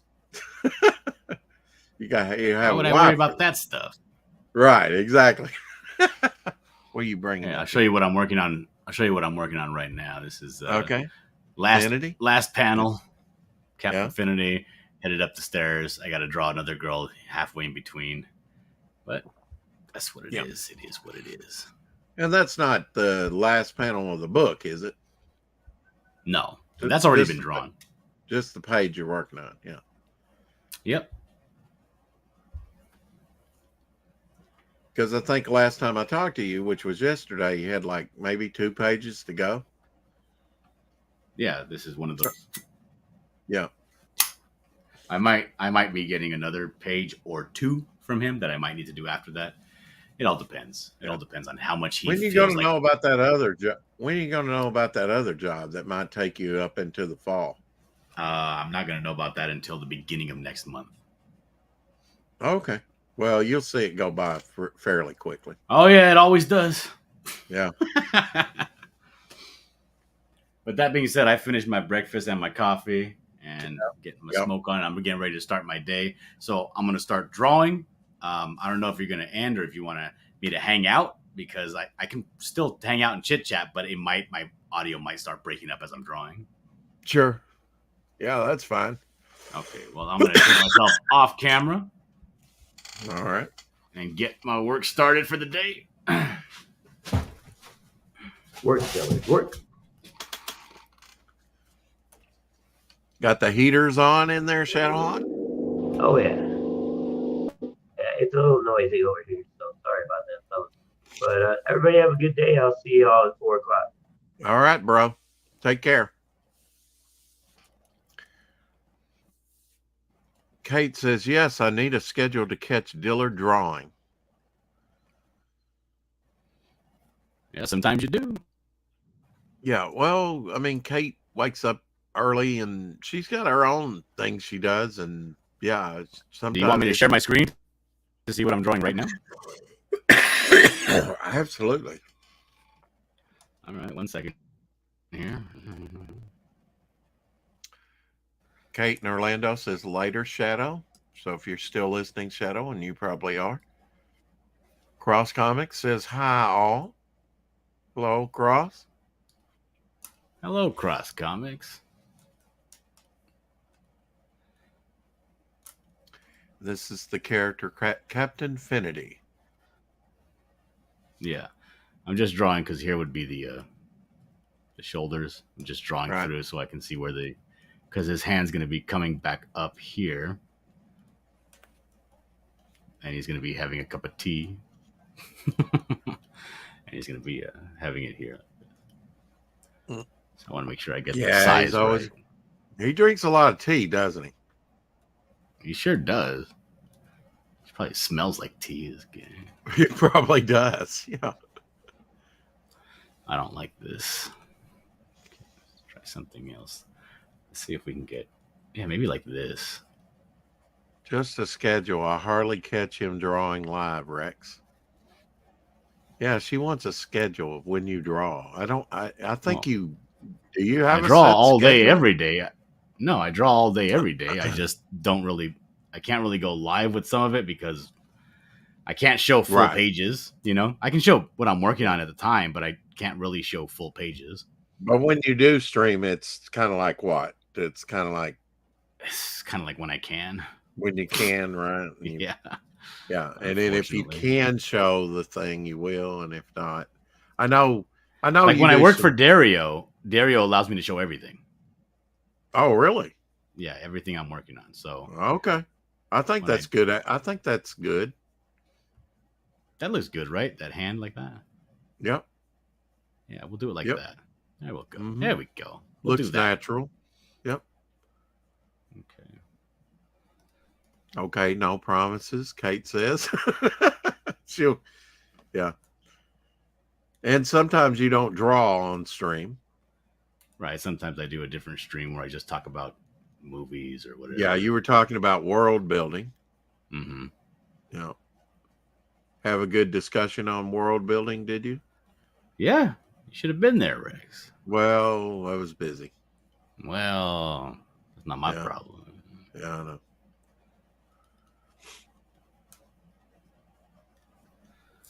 It's fairly a dainty, fancy teacup, isn't it? Oh yeah, always. Yeah. Lightweight. Well, it always changes because whenever the scene changes, he has to get a new cup. This one I'm drawing, the bottom piece doesn't connect to the actual cup properly, so it's a little bit hanging off the side. It's a little more fancy. So there's different style cups at different times. Yep. Yeah. This is important to me. Yes. Not to Finity, he don't care, but it's important to me. Well, it keeps it interesting for you drawing different types of cups, huh? Okay. Where is the pinky extender at? Kate says. No, I'm pinky. not gonna do that on this panel because it would look like this, like awkward. You know what I mean? Yeah. So I'm not gonna do that. Does he extend his pinky a lot? Oh yeah. Huh. He's British. Yeah. Well, he's probably climbing, right? He's climbing the stairs. So he's on a landing right now. So he's flat. Yeah. They're climbing. So I don't know. It's a good way, if you're climbing though, and you lose your balance, and you got your pinky extended to get your. Well, he has his two fingers touching the railing here. You see. Yeah. Oh yeah. Okay. As he's ascending, making contact. There you go.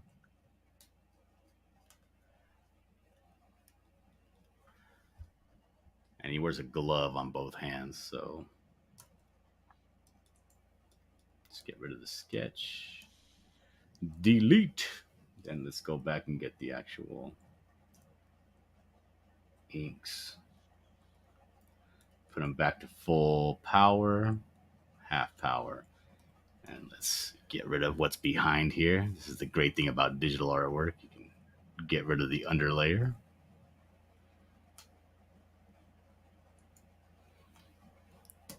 Boosh. There we go. Add it in. Get rid of this number.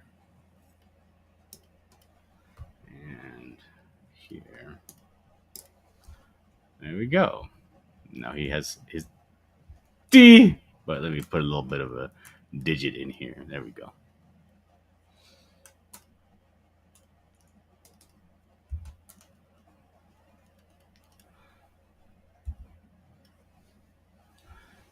How does he look?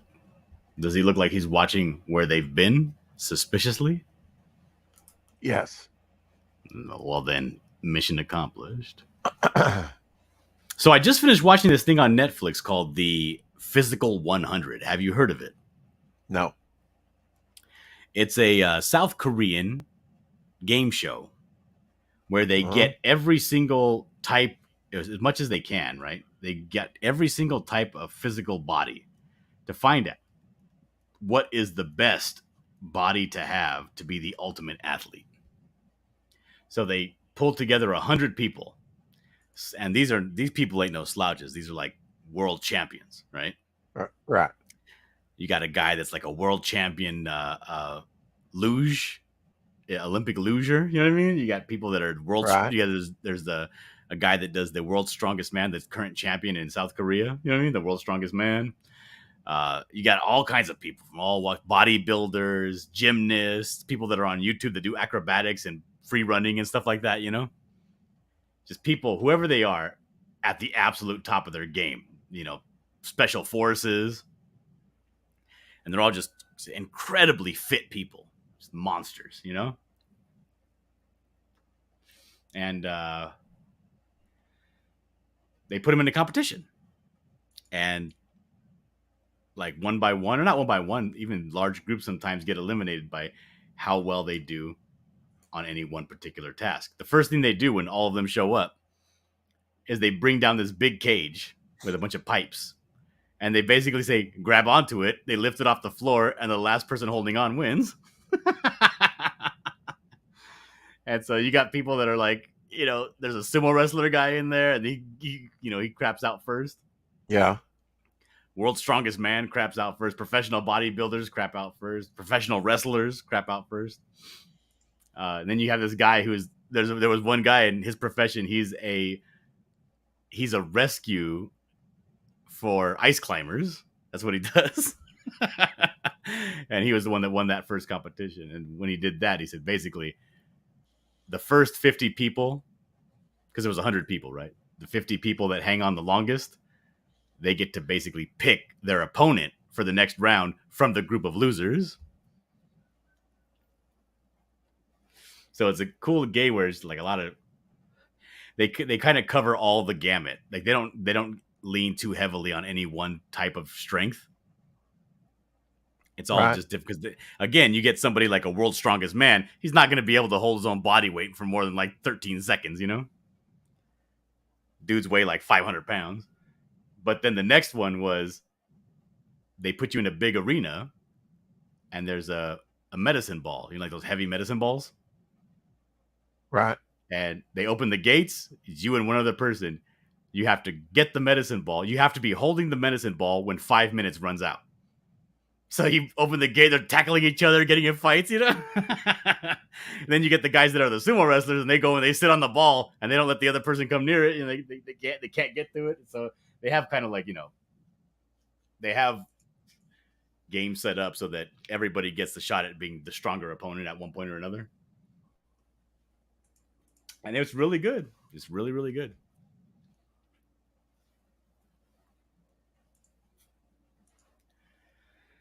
And and they have females in there too. It's that they don't discriminate. They have white people that live in Korea, black people that live in Korea, men, women, special forces, all that stuff. They have a lady who's a stunt woman. She makes it pretty far, like for the last 20. But the last 10, they're all guys. You know what I mean? They're all basically just the biggest and the baddest of the bad. It's pretty good. I like the way it worked out.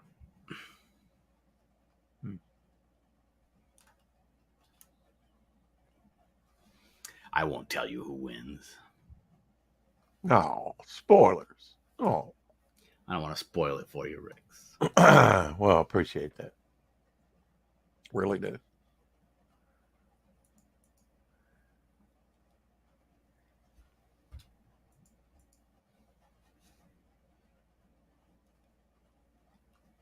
Who do you feel is an actress, an older actress now? No?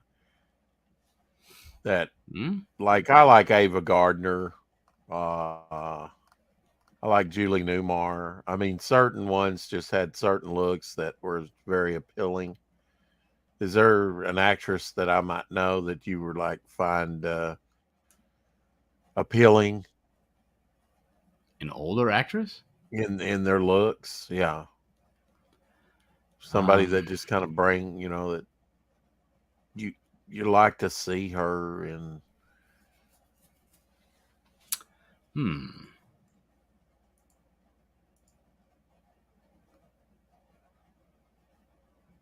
Well, I think Keira Knightley is gorgeous in anything she does.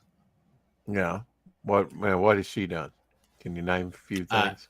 She was the actress that plays Elizabeth Swan in the Pirates of the Caribbean movies. Okay. Now, if it was Fanta, she would go, "Aha! I know who that is," because she's a big Johnny Depp fan. Right. Loves all that. Me, not so much. You don't know the movie Pirates of the Caribbean? Yeah, well, yeah, but it's been a while since I've seen that. It's not like it's a new, fresh movie, right? Oh, okay. Yeah. Well, let me think here. Well, you know what? Just maybe. Well, you're busy, but what? If you can show me a picture, I probably have seen her. But of Keira Knightley? Okay, Yeah. 1 second. That'd be something I'd be happy to. Elaborate on.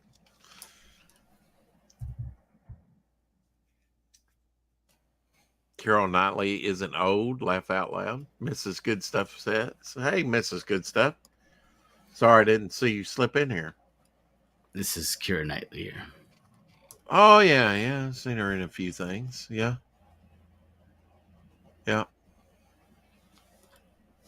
Wow, she's got a variety of looks, and her hair and styles and stuff. Yeah. Oh yeah. Yeah.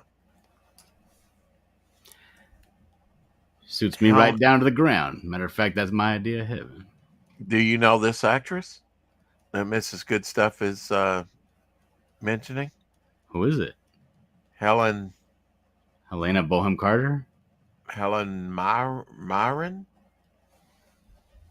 I don't know. I'm drawing right now. How do you spell it? Mirren? Oh, Helen Mirren. Mirren. Oh yeah, yeah. I had a crush on Helen Mirren. Yeah. Oh, you know who I really liked for a long time was Gwyneth Paltrow. I thought she was a fox.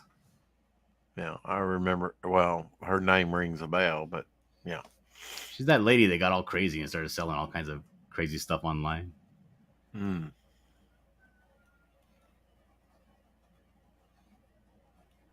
So Captain Infinity, the character, likes the one in the front of the stairs, the top of the stairs, but she doesn't like him. Right. And then the one you're drawing now loves Captain Infinity. No, she is unrelated. This is not the same one. The one one that does like Captain Infinity, that one, she's the one they were chasing down the stairs because she made off with the briefcase. She gave the old fucking double cross. The Judas.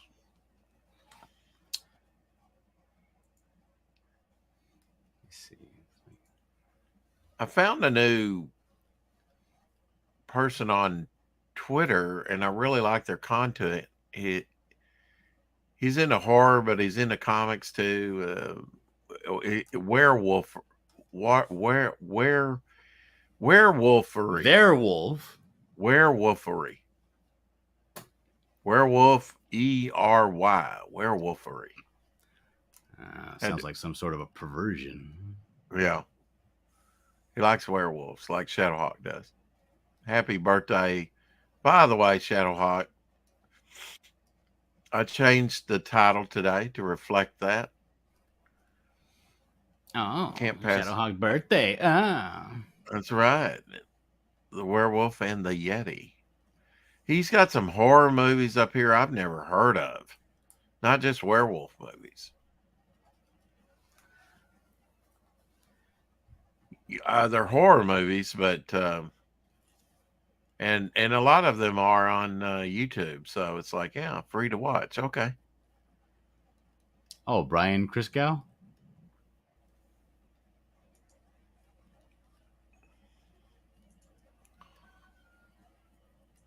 Brian Kiss. Is that who you're talking about? Nope. There's such small characters in this page. It's not going to get a lot of detail on the face. And he'll post like this. This is a picture of, and this, I'll put your drawing back up here in a minute. This is Boris Karloff instead of instead of Boris Lon Karloff, Chaney. it's Lon. No, it's Bela Lugosi. Yeah, Lon As Chaney's Frankenstein? behind him. Yeah, Frankenstein, Bela Lugosi. He did play him. He was offered the initial role and turned it down. He shouldn't have, because that was a game changer to his career. But this probably would have been pretty close to what he looked like. And he didn't want all that makeup on him, but he wound up later taking the job and doing it anyway. But by then, Boris Karloff became the king of kind of the monsters in a way.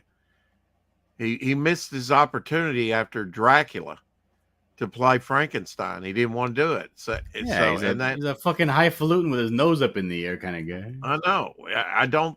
I think it would have been a successful movie, but he just doesn't look as good as as Boris Karloff in the role, in my estimation. I think he should have done it though, because he would have had a vastly different career had he done it, because we would have never got to see Boris Karloff, and we might not have even heard of him had Bela Lugosi accepted the role. That's good. Okay. I'd rather have Boris Karloff in my life than Bela Lugosi. Yeah. Good riddance to bad rubbish. That's what I say. Dillard. Oh.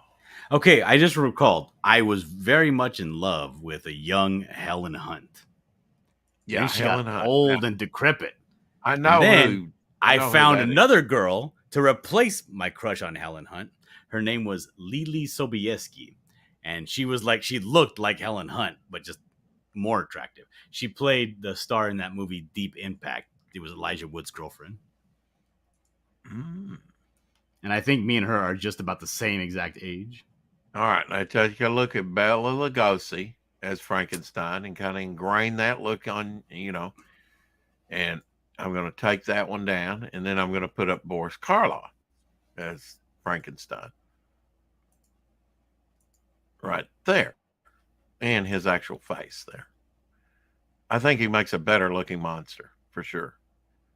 And that was when he was lean and gaunt, and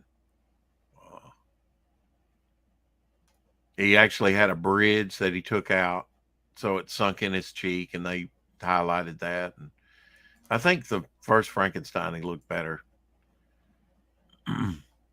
because he wasn't as well fed an actor. He was, He was had done hungry. several silent movies.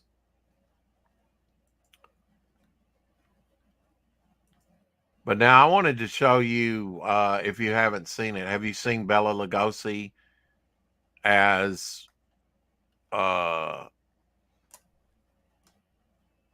Jesus Christ? Nope. No. Well, there's some pictures. Go take a look. Oh, you're What are going you to take a showing? look? You're not showing it anymore? I'll show it to you. I just had to find I had to find one of the photos. Here. I'm looking. You're sharing it? No, not yet. I'm Oh, looking for the photo. I guess I could do a search. Let me just put this in. Bela Lugosi.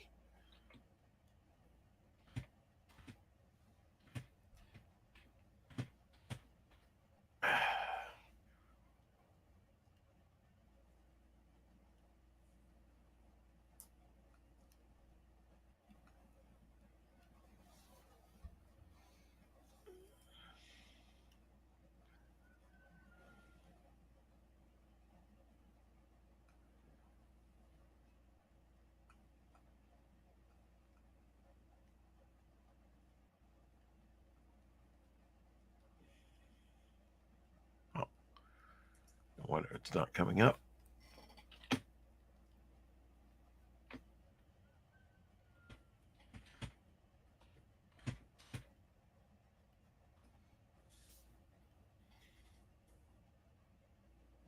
There we go. Here we have more than one picture of Bela Lugosi as Jesus Christ. I think he made a pretty good looking Jesus Christ myself. yeah, he looks like that painting. Another one. And right there.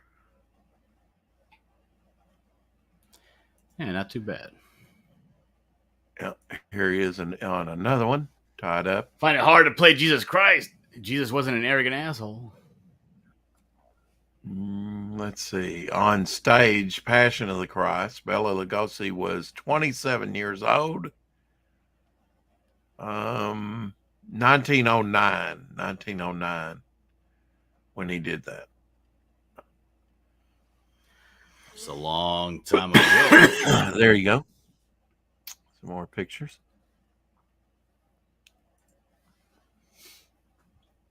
I think he made a pretty good Christ. This is the one I like right there, Dillard.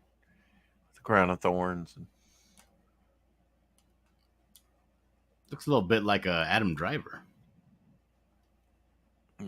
You can tell that they based that off of different paintings and stuff, some of the photographs. But 1909, he played Jesus Christ.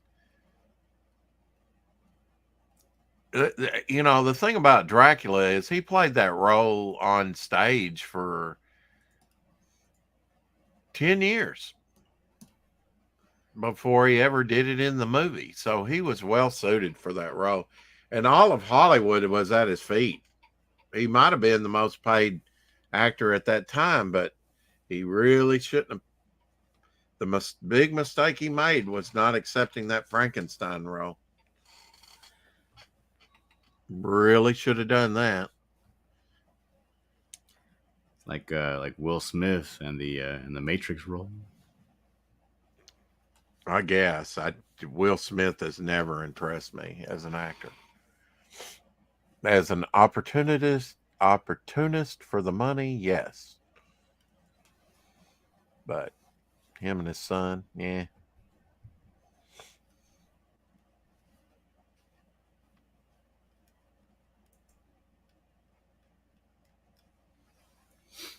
Where are my cigarettes? My goodness. Oh, well, you had them just a second ago.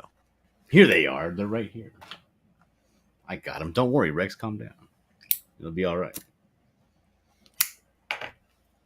It's nice of you to worry so much about me. Yeah. Did you ever go back and, get those menthol? Oh, yeah. Yeah. I got them. Did you get them all? Yeah, I did. While she had them? Yeah. I got all she had. Yeah. How'd you wind up with those anyway? Was it just like a special thing they sent her? Because you're not supposed to be able to get them in She probably brought them from another state. Oh, okay. All right. Just to sell. Yeah. Yeah. That's just backroom deal. Uh-huh. I'm all right with that. You know what, Rex? A long time ago, I decided that I don't really care about following rules, and paying my taxes. If I can get away with something, I'm gonna get away with it. And I really don't care about how people see me or whether or not it's good for the country or the country don't give a shit about me. I don't really give a fuck about supporting it anyway. Jesus is watching. So what? Let him watch.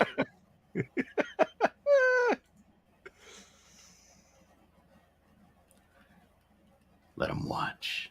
Let them die. Jesus is watching you.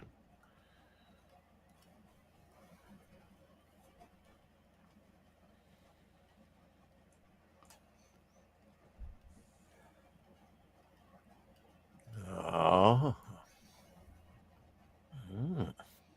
I don't care about paying unto Caesar. Yeah. Render unto Caesar. What is Caesar? Christ tells you to do it. You better do it.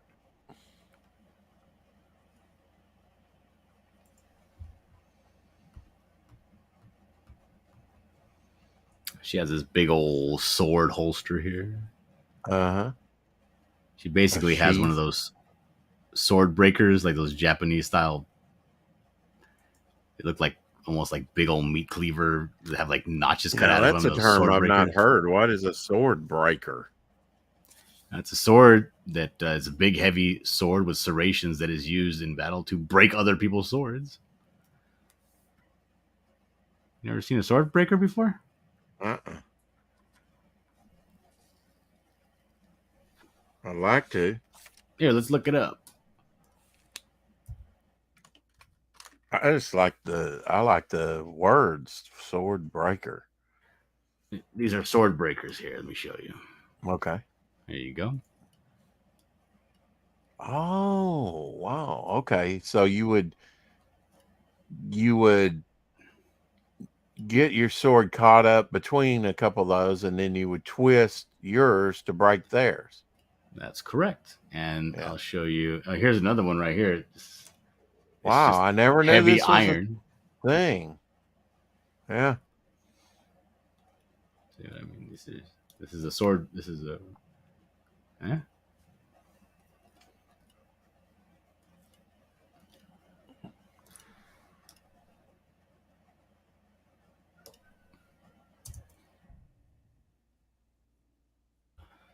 The one she has is kind of like. Let's see if I can find one.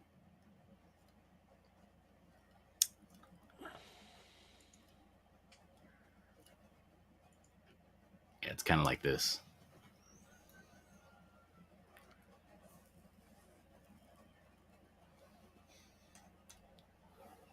Interesting. I have never seen that. How old are sword breakers? I mean, how Very, long have they very been old. around? Yeah. They've been around a long time. Yeah. You would think all the swords would go to that then, because that would No, be a great counter to anybody who used a sword. they're too heavy. Oh, really? Yeah. Yeah. Swords are basically the perfect weapon. Yeah. So any kind of variations, like you're gonna have a hard time justifying why you're switching it up. You know what I mean? But, Oh, yeah. I know, right?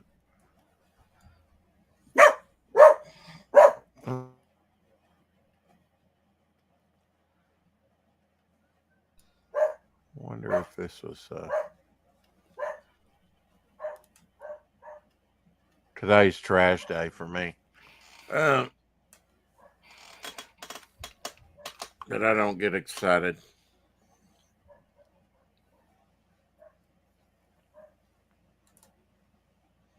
I have more recyclables than I do trash. The 15th, though, I will put my recyclables out.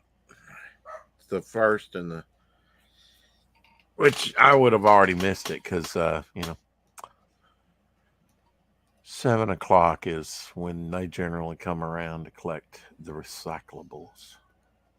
About 2 in the afternoon to collect the actual trash. I got to go out there on trash day in the early morning and chase off bums with a stick. Yeah.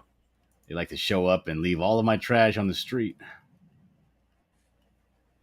As they're rifling You need to through it for cans. get you one of those fake Negan bats. It's got the nails in it from Walking Dead. Well, I have an actual bat I can use.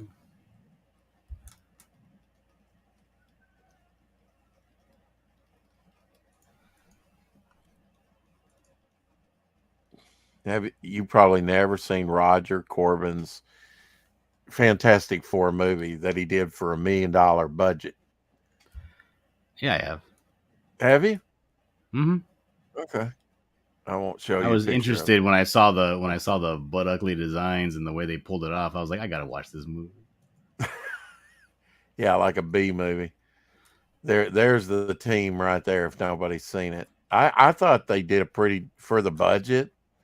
I thought they did one of the closest on model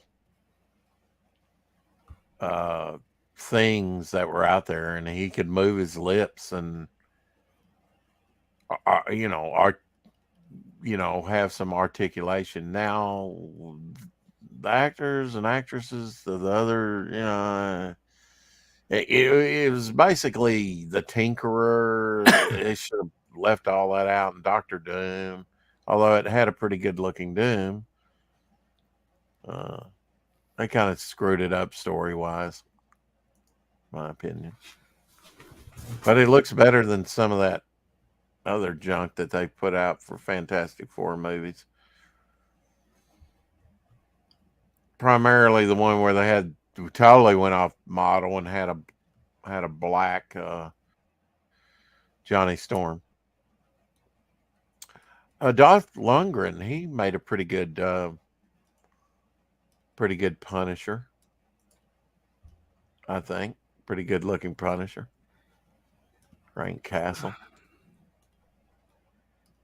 I like the Punisher movie that came out in the early 2000s. Thomas Jane. Mm-hmm. Yeah, I do too. I hated when they put Homeboy from Walking Dead as the Punisher. I hated it. It's like this pencil neck, tiny little guy, fucking scaring Yeah. nobody. Yeah. You like the War Journal one? The guy that was played, I think, on Spartacus.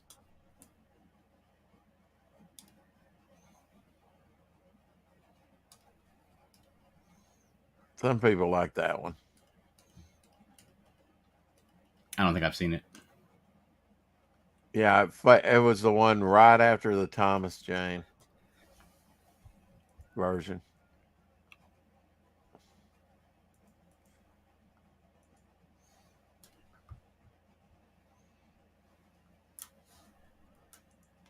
First appearance of Swamp Thing, House of Secrets number 92. Right there. I do not own a copy. It's on my bucket list.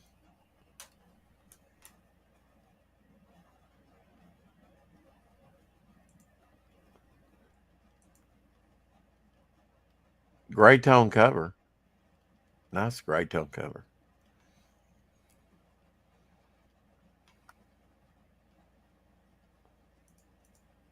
Yeah, I'm digging this Werewolvery.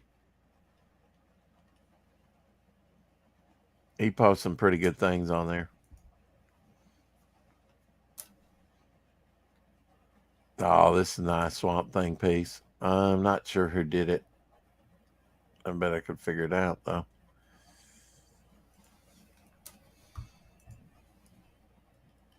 Mm-hmm. Nice painting. Oh, I was gonna go look at what you were looking at. Okay, there you go. I'll put it back up.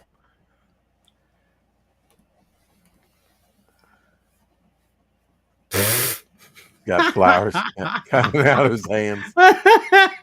So stupid and gay.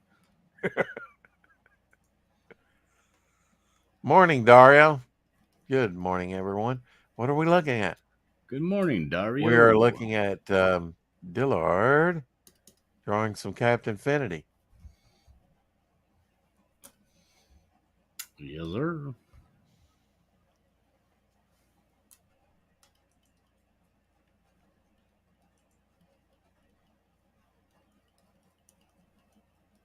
Not sure who the artist was on that. I'm sure I could figure it out, though. Given enough time. Let's see. Which You have one? 7 is this? seconds.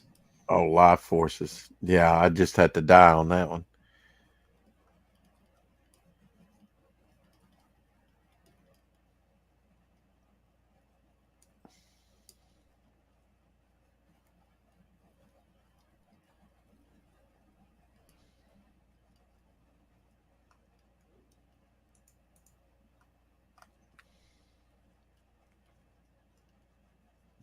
You like Godzilla? Love Godzilla. And no, that Yeah. doesn't mean I'm a Godzilla historian. Right. I just like watching Godzilla when I see him on the TV. That's all. Hate when people post stuff and like a picture and you're like, oh, I know that, but I can't remember the name of the character. Oh, what are we looking at then? Oh, looking at me? Oh, maybe you can tell me. Dino Show me. Man? Okay.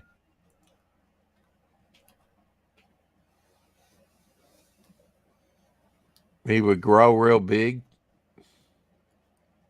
I can probably find another picture. He says, Dillard, look at how beautiful your art got colored by Holy A. Shish Kebab. Is that his name? I think there was one up here, another picture of him where he was firing a beam from his hand. I forget his name. I've got all the shows on. No, I disc. seen the artwork when it got colored. I saw that post. It looks good. It's just some parts around the guy's face look too dark. But other than that, I love the way he made the inside of the lodge look. Like all the browns and Ultraman. everything. Ultraman. Okay. What? Ultraman. Oh, it has nothing to do with the middle of the sentence that I was in. Oh, come on, man. Rat bastard.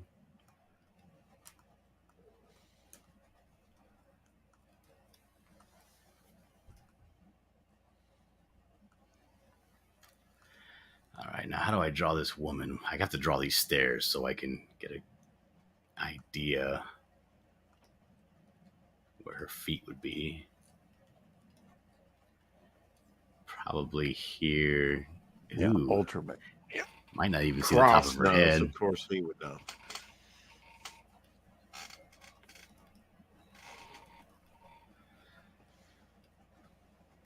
Consistency from panel to panel. Kate What's says, I time consistency? myself out.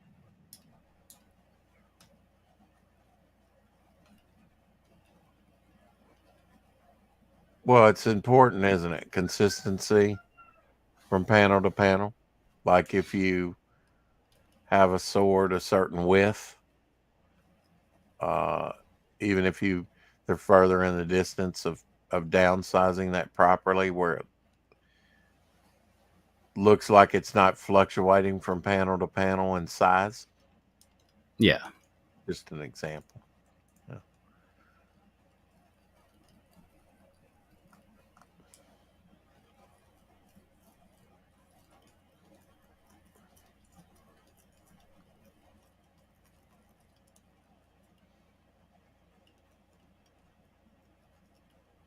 Wow, Batcave, totally new dancer, entertainment, Baptist dancers or something.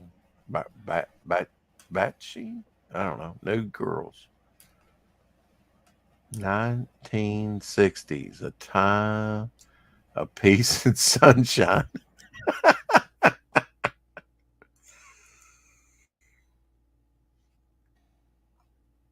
How do I find Dario's tweet? Ah, Here it is. Here it is. This is the page I did here. See how he did the lodge? It's a little bit dark, but I like it. uh-huh. Well, if you're in a lodge, well, yeah. I see. Oh, why did you have the colorist color this guy like he was you, Dario? That's 100% Dario right there with those two women. What, back in the shadows? Yeah. Yeah. Like, yeah, I just would have liked it if this guy's face here was not so heavily in the dark. Yeah. Looks like and he's then got a full... his outfit, because they're, it's reflective, so I get it, right? But Right. it was a little bit brighter. Other than that, I love it. I love it. Yeah, very nice. Kind of goes against type, doesn't it? With the going from the bottom, it leads your eyes up with the lights, the light fixtures. Yeah, a little bit, yeah.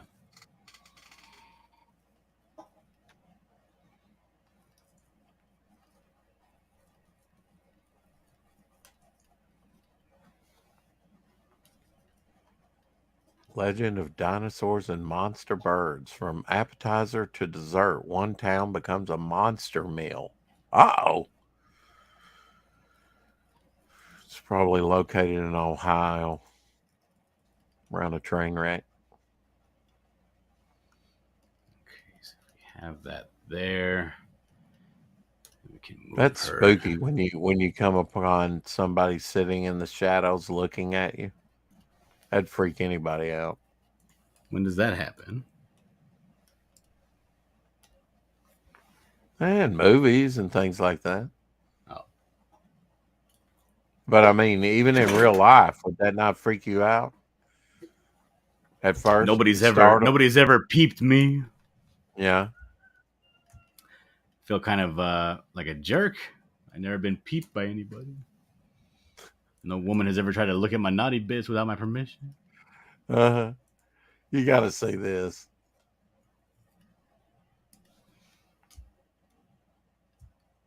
This is Carolyn Monroe, and she's getting her shoes shined by kids.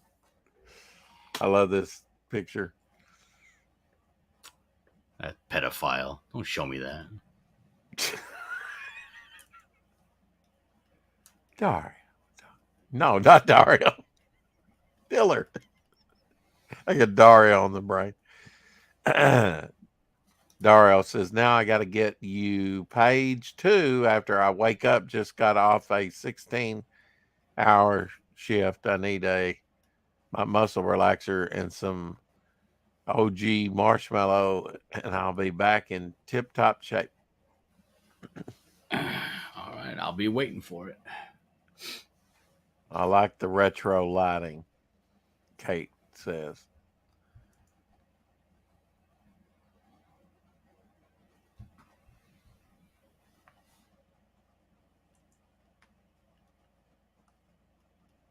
I hope they gave that kid a $20 bill to be subservient like that. They gave that kid some therapy after that pedophile perped on him. Ah, come on, man.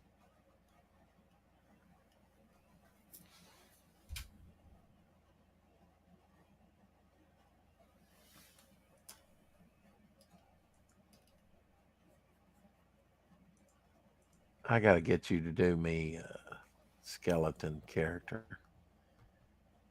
I'm free right now. What do you want?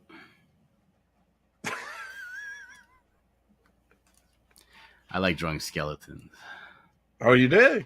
Oh, Oh, good. yeah. I love me some skeletons.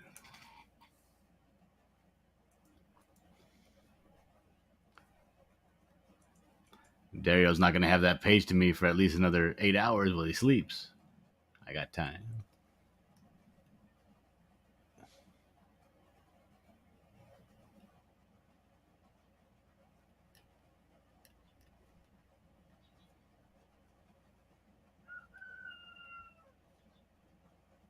Uh-huh. Was that one of yours? Huh? Was that one of your chickens, roosters? Oh, yeah. Arr! They got all stupid in the morning. Look at me. Look at me. Around here, they go off about, at least when I lived downtown, around on Main Street. Sunrise yet? No, sun's not up yet. Okay. No, like 4 a.m. in the morning.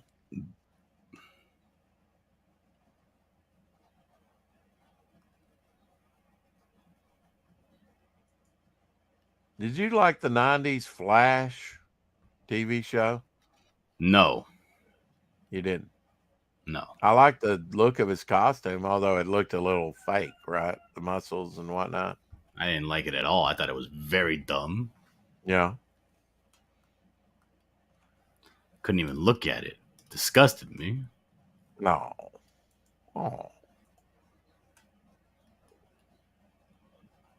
Well, you gotta have standards, right? Yeah. I like watching things that are great. I don't like watching things that are just like serviceable.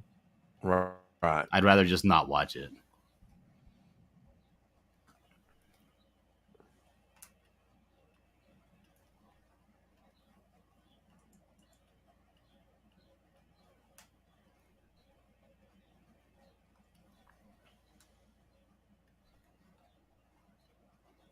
You have plans to watch the new Teenage Mutant Ninja Turtle movie when it comes out, or?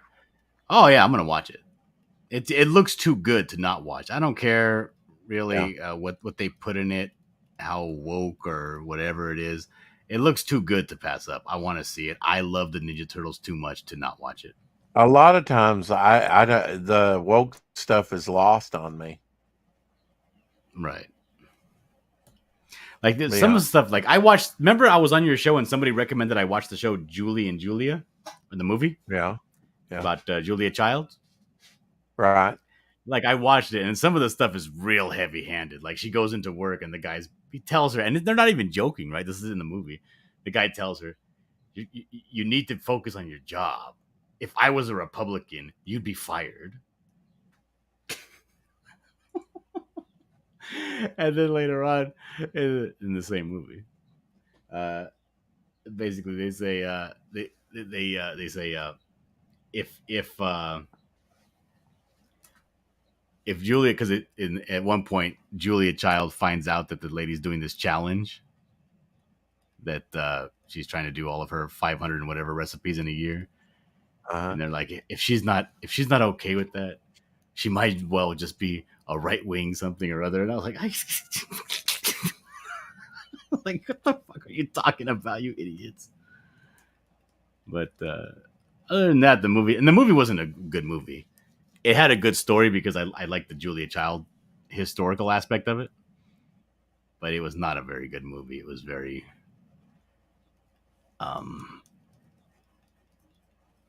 I would say like a movie you would watch in like high school maybe and appreciate. Right. But as an adult, there's no way you can appreciate this movie. It's not good enough. Dario says they got Donatello and Black April. My kid is already confused by the trailer. He said, Dad, why is Tello, meaning Donatello, a girl? What? Because he wears purple. We already talked about this. You can't wear Uh. purple and be a boy.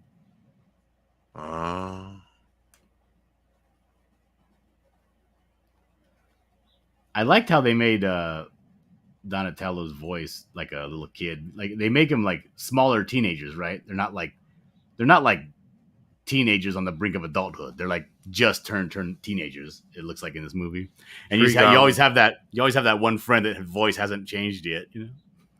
Yeah, I actually had graduated with a guy that he hadn't lost his baby fat apparently because he was always shorter than me, and usually at 18 your bones are supposed to cap off and you're supposed to be as tall as you're going to get. He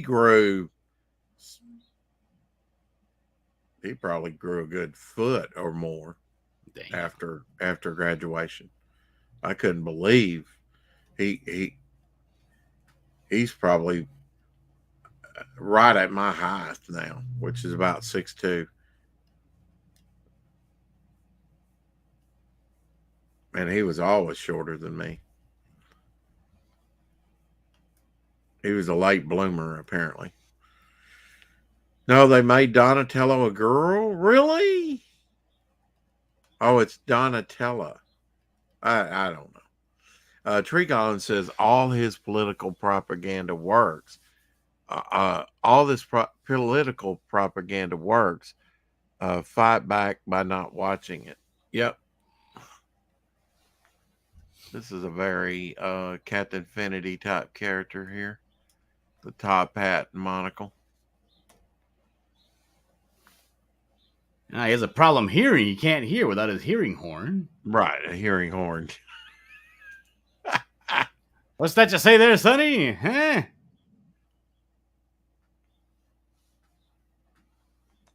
Daryl says, I will be trying something new, even though it's going to be difficult, but I am no longer buying anything that says made in China. China. Yeah, we would be better off not to buy from China and be slowly weaning ourselves off of China. I'm so sick. You know what really did it for me? The pandemic. The way that I was treated by these quote unquote American businesses. I hope they all burn down. I hope they all go out of business, die poor and penniless. Diller, what do you think about this page?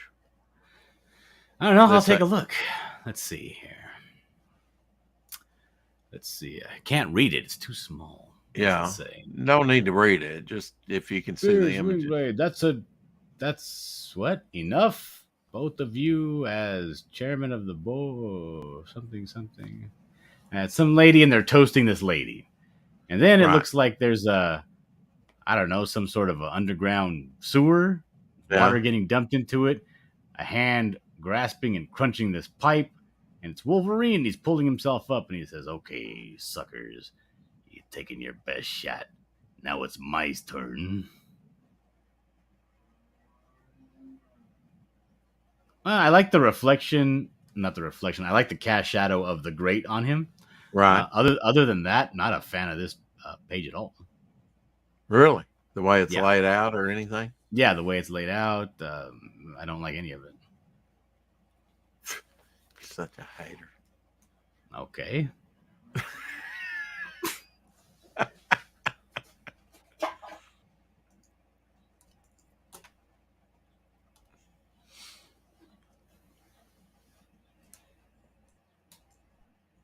Hello, Abigail.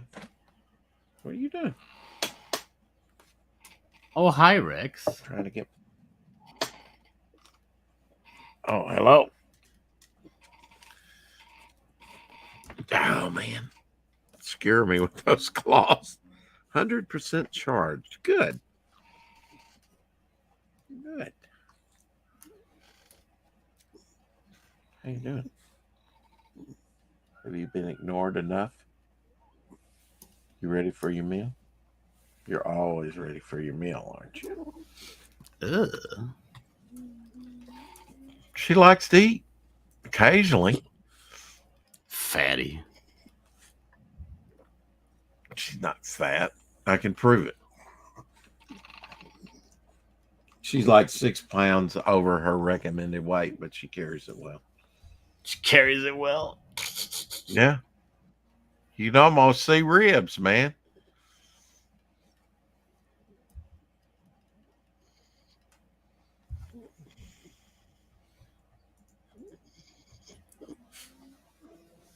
Well, talk to me. The Lost World, 1925, almost a century later. And it still features my favorite monster on the loose sequence on film as the Brontosaurus wreaks havoc on London.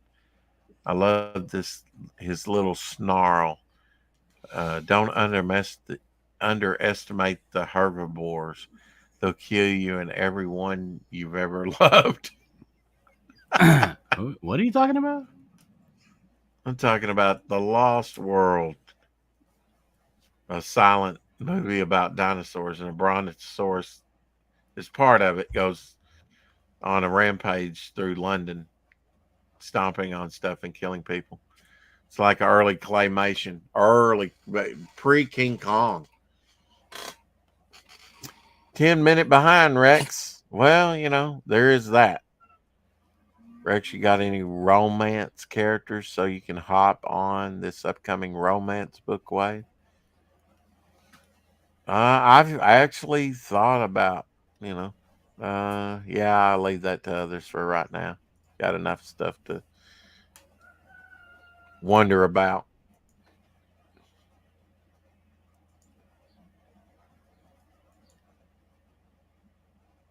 What you want? What do you want? So what you want? What you want? What you want?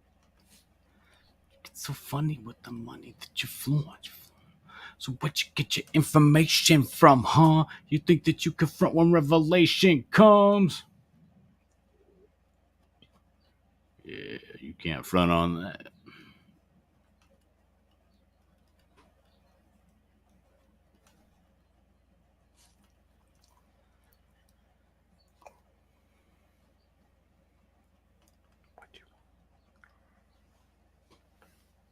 Tell me what you want.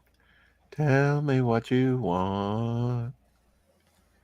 I'll tell you what I want, what I really, really want.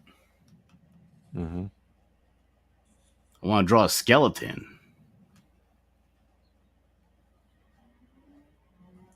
Oh, you do? Not particularly. Yeah.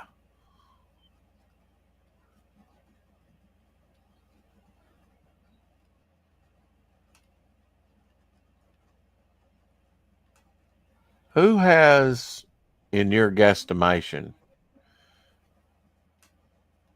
the greatest rogues gallery in comics?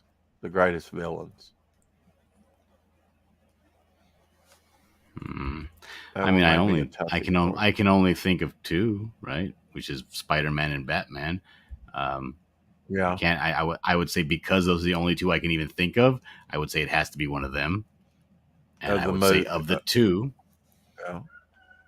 No, not in the movies. I primarily know most of the stuff about comic book characters from the animated series on TV. Yeah. Yeah. I mean, I like the different. I like the idea of the different kind of rogues in the X-Men universe. But I would say the most fun that I had watching and all that would probably be the Spider-Man villains.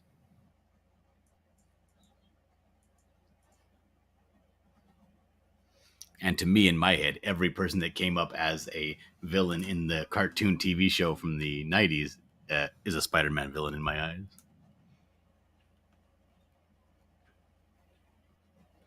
I think by and large they did a good job with that.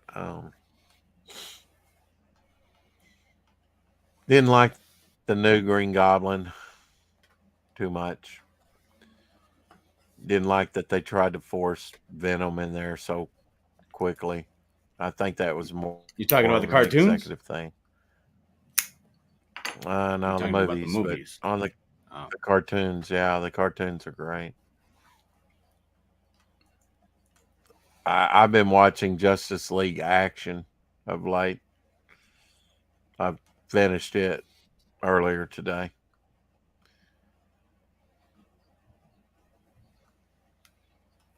Those are like short cartoons. I am He- unfamiliar try with and be Justice humorous. League Action. My daughter likes to watch Spidey and His Amazing Friends. The new Disney Channel Spider-Man Plus thing where it's Spider-Man, Spider-Gwen, and Miles Morales Spider-Man. Right. But they all look like babies. She likes watching that.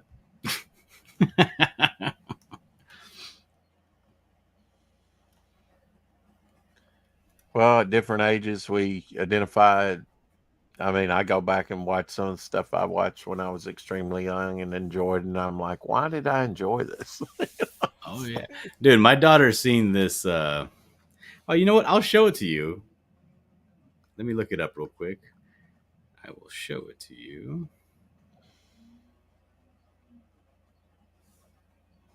And blew her mind. Like she's at the age right now where she's learning about music videos. Yeah. And that songs have videos sometimes. And she's Hello, super into Kate. Good morning, Rex. Good morning, Dillard. Morning, Kate. How are you? I have a question Rex skipped over. We're talking about Keira Knightley. What did you think of her performance in King Arthur? I didn't watch it. It's one of her breakout roles.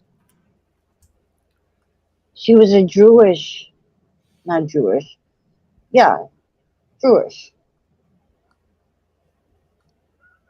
princess. And they caged her up, and then they blocked her. The Roman Jews blocked her in as they were evacuating because the Vikings were coming. I guess. Yes, Jeffrey. He was the main guy. Hi, Tree. Uh-huh. Okay, so see this right here? This is the music video "Roar" by Katy Perry. And you guys were talking about how things look, right, with the CGI effects and all that stuff. Right. She saw this part right here where the tiger shows up on top.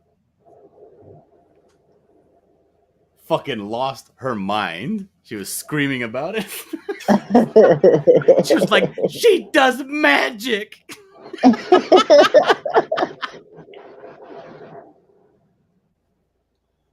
Daddy, look, I want to be like her. I got the eye of the tiger, the fire. Dario says, no way. Turtles have the best rogues gallery. It's a friendly neighborhood spider.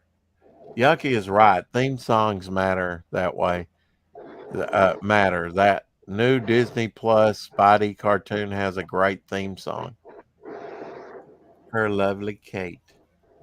Trico.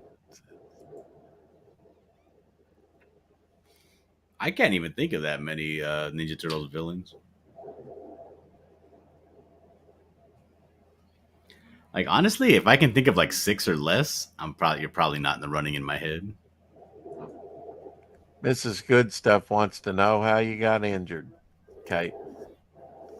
From What, you got injured? Yes, Dillard. Yes. When we had. I want to picture this in my head. You got to tell me the story from the beginning. Okay, when Hurricane Ian hit, my whole house got flooded. So here am I with my shop vac pumping out water out of my home and then moving heavy furniture around my house and getting it out because it's molded, and then cleaning the mold off my baseboards, etc., etc. It aggravated. I just blew it off. Oh, okay, my back just hurts from doing all this stuff that the hurricane brought. And then what triggered it was I had 30 pounds of dog food in the trunk of my car.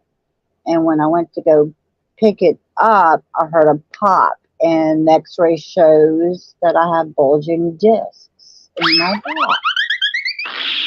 Exactly. That's how I felt when I fell. That's the exact sound a Yes. disc makes when it slips. Oh, more than that. Yeah. Anyway, that's my story, Mrs. That's how I got injured. And I had outpatient surgery, and then I go to therapy. Hopefully, and along with chiropractor to adjust the disc back, hopefully, before it starts this terminology. So the cartilage and the bone won't mesh together, and I would have back problems for the rest of my life. So they're trying to preempt that from happening, Mrs. Yes, it did suck. Yeah. Yeah. I had one of those cords you plug in everything, surge protectors, but I had it laying on the ground, and that just fried all my electronics, my TV, big screen. I mean, just zapped everything because we lost power, and then when it came back on, it just fried everything. It was like, oh no. That's terrible. That's why I asked you, Mrs., about the CBD oil to lube up the joints.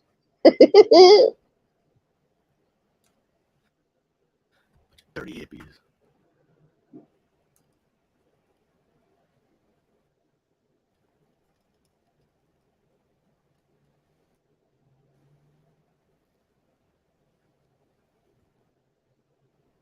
But I Oh, did Rex said he would be right enjoy. back. Okay, yeah. So, but anyway, getting back to your drawing, I did like the retro lighting in that picture that Dario had colored and looked like him. But in that bar scene, I like the hanging lights, the retro look. Very, very interesting. I like that. Yeah, it's supposed to be a lodge, right? It's a lodge / casino. I guess Must be. what I was thinking in my head, I don't know if you've ever been to Las Vegas. Yes, stayed at the Luxor. Okay. Well, like, did you fly in or did you drive in?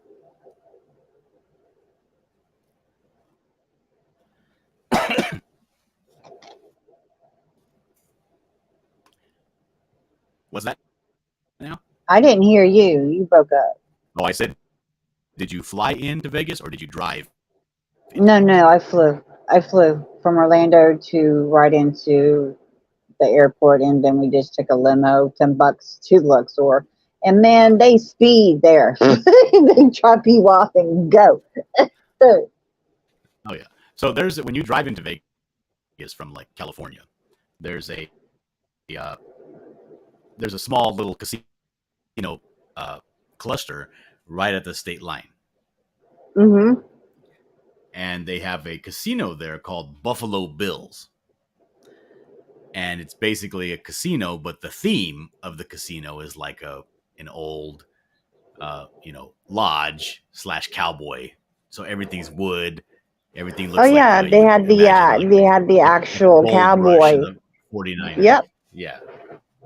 they had the actual So, cowboy on the thing. So that's what I was thinking about when I was doing this. So it's like a very dark kind of casino. Well, it kind of reminded me of Everything's wood. steampunk. Steampunk. It reminded me of steampunk. Oh, maybe we're thinking about something else that doesn't remind me at all of steampunk. Oh, retro steampunk.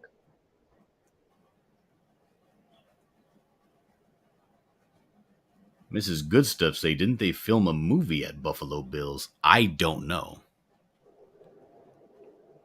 I think when I was there, they had closed it down because they were going to demolish it. Well, Buffalo Bills is pretty far away from Vegas. It's like a good 30 to 45 minutes before you get to Vegas, driving-wise. Because it's right there, right when you cross the state line from California into Nevada. That's where they have Buffalo Bills and some other thing on the east side. On the west side of the freeway, they have the I believe it's called the Prim. Many years something ago, like Dillard. It's been years. I'm sorry, Tree. You nearly No, got Tree Goblin. It's called valet parking.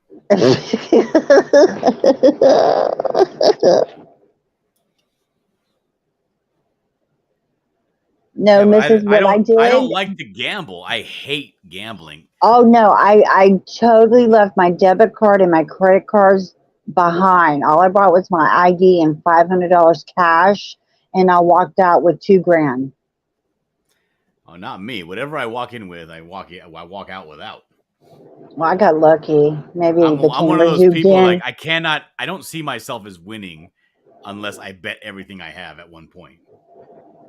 Well, maybe the camera zoomed in my boobs and they said, hey, maybe if she wins, she'll jiggle. I don't know. I won, though. Hey. I can You never guarantee know. you they don't give a rat's ass about anything other than taking your money. Well, you don't know that. You wasn't behind the cameras. Don't ruin it for me. I won. I'm sticking to that story, Dillard. Nah, a falsehood. No. I would say borderline out and out lie. But yeah, like I went to Vegas to go to a wedding of my friends, and they don't care about you. They just want you drunk and spending money on the hookers. yeah, that's why I don't take money. That's what I said. I left all my credit cards and my debit card at home and just bought cash. That was it. So I sit there and I'm like, okay, so because I feel like if I bet on anything, let's say I'm at the roulette table, and let's say I have, I don't know, $200, and I bet $10 on green 43 or what 34. It's hardly red or black. I bet on green every time. Okay. You're colorblind, but okay. So let's say I bet, and then I win, and you win. What is it? A multiple of 32, whatever. I don't see it as I won. I see it as if I would have bet everything I had, I would have won more, and now I'm just a loser that won only a little bit. So when I go to Vegas, I always take a set amount of money to make one bet. And I'll go to the roulette table and and I won't bet on black or red because then you only double your money. You're basically losing. So I'll bet on a specific number, everything I have, and I lose, and then I walk away. With sniffles. Then you have to explain to your wife why you couldn't go I have to shopping. explain shit to my wife. I'm Mexican. Oh, yes, you do. Oh, yes, you do. Don't give me that BS. We got some Mexican wives here. No. They go off. I've heard them. Yeah, they can go off down the street. That's what they can do.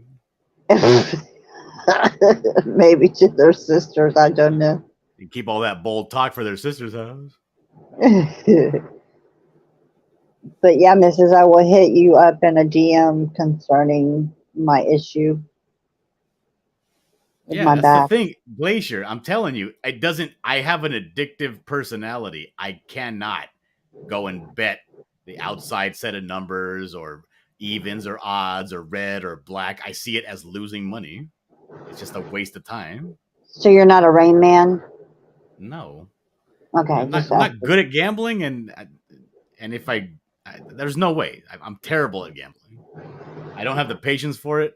If I went to a slot machine because when I was a truck driver over the road, Nevada ain't the only state you can gamble in. They got casinos all over the United States. They had gambling slot machines in the airport, Dillard. I was like, what? Yeah. So I was driving through this place called Elko, and it's in Nevada, but it's a little town called Elko, and they had a little tiny Indian casino there, slot machine type of deal. And I went in there and I saw the slot machine, and it was one of those quarter slot machines, but you can bet multiple lines. So basically, I just put my money in there, bet max, right, every time, all the way up. So basically, when you bet max, you're betting $20 per spin. Mm-hmm. I say, okay, spin it.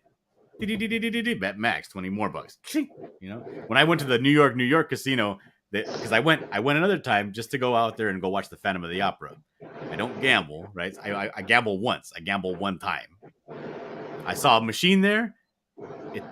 It was basically one of those, the big slot machine right at the entrance of the thing, and I think it's you get if you max bet on the slot machine, it's $120 max bet per roll. Mm-hmm. So I just put $120 in there, max bet, rolled it once, lost all my money, walked away. That's all I'll spend on gambling, is that whatever I spend on that one roll or the one bet. Read Dario's comment. The best slot machine ever invented is Cashnado. It has a touchscreen, and when a tornado hits you, grab all the flying money for a whole minute. No, I'm talking about all this casino talk. I guarantee Dillard is going to going to the casino with his wife this weekend. I'm calling it now. In fact, let's bet on them takers. I might get it in a month after he gets frustrated and wants to take a break. I'll go. No, I really want to go. I've been meaning to go back to the Museum of Natural History with the kids. That's probably going to be our next outing. Right. I saw the Blue Man Group. They originated here, actually, in Orlando, and then Vegas saw them and snatched them up. What do you mean in Orlando? I thought you were in Pensacola. I'm not in Pensacola. My name says in Orlando. You don't get all angry about it. I have to correct you with firm, like your wife does. You don't have to correct me. It's that pathological need to be right that makes you want to correct me. It's called reading, so I have to correct you.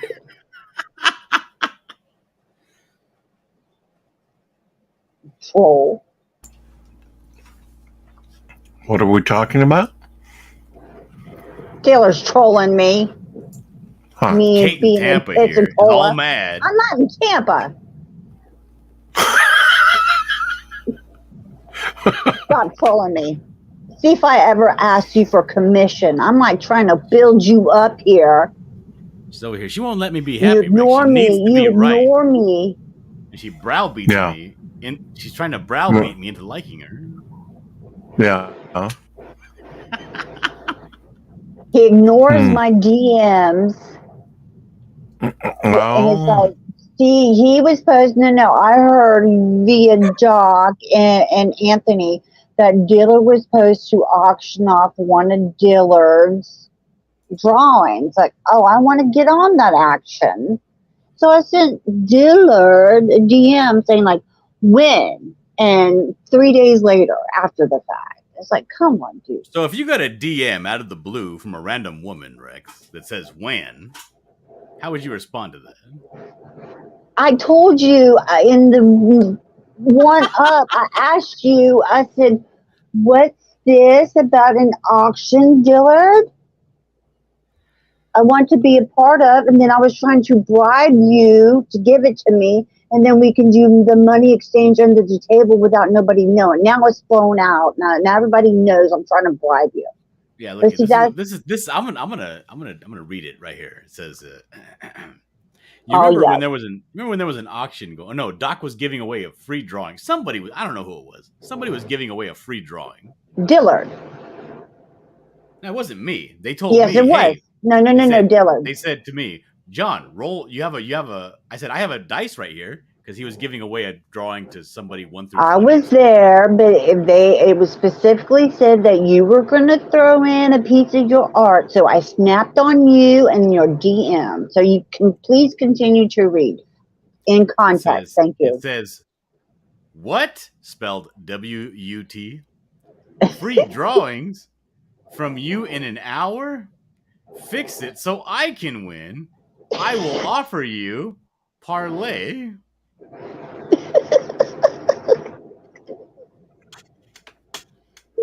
Yeah, I might Then- not have taken that seriously.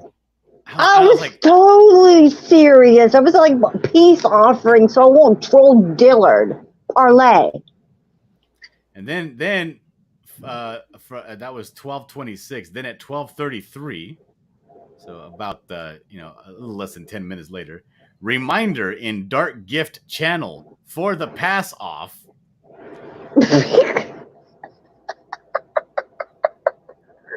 Then 2 days later, See? I get nothing from you.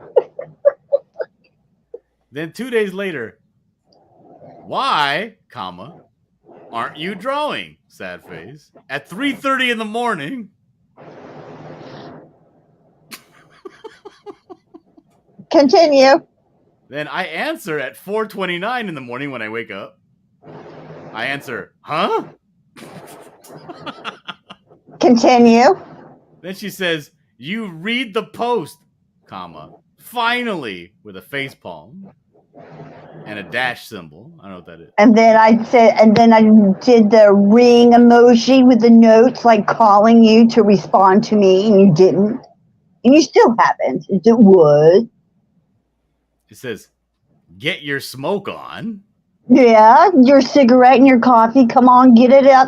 Come on, let's draw. Then she says, I missed your auction. I blame you. So I respond with, sounds reasonable and fair. Apologies. Then she responds with a crying face.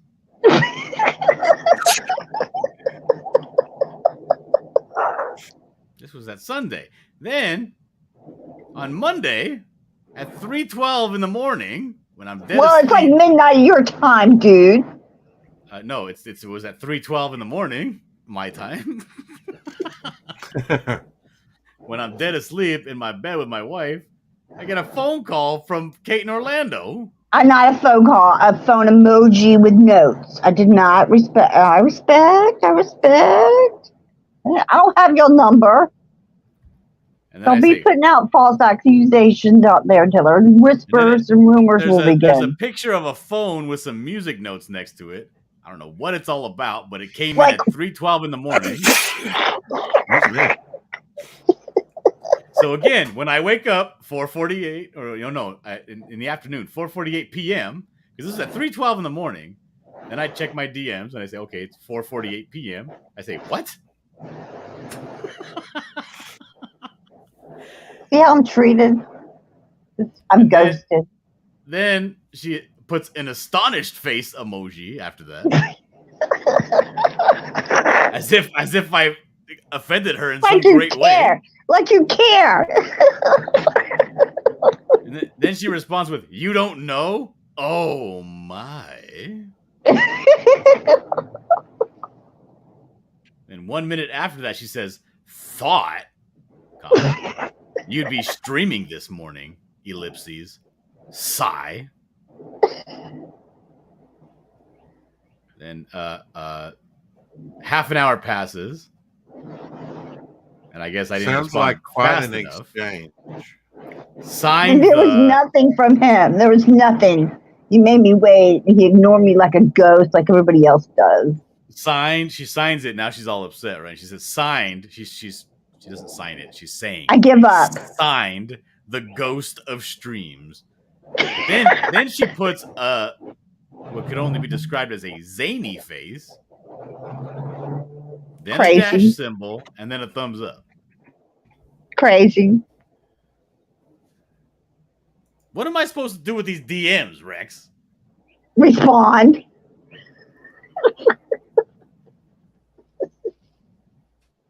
I'm Make her busy. happy and respond. It's like she's trying to hold me accountable, and she's not even my wife. I'm not saying. No. No. The auction's already over with, so just respond.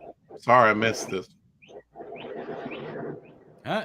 No. if you read these, you would not get a clear, cohesive story from these texts. They're just broken fragments of sentences Yeah, telling me I need to start drawing or something. that's fair. Yeah. No, see, I began. Oh, you're gonna auction off some of your art tonight. I want to be a part of that, and I want to be like, give it to me under, just, I we'll can't just. have some random woman in my DM saying, "Give it to me."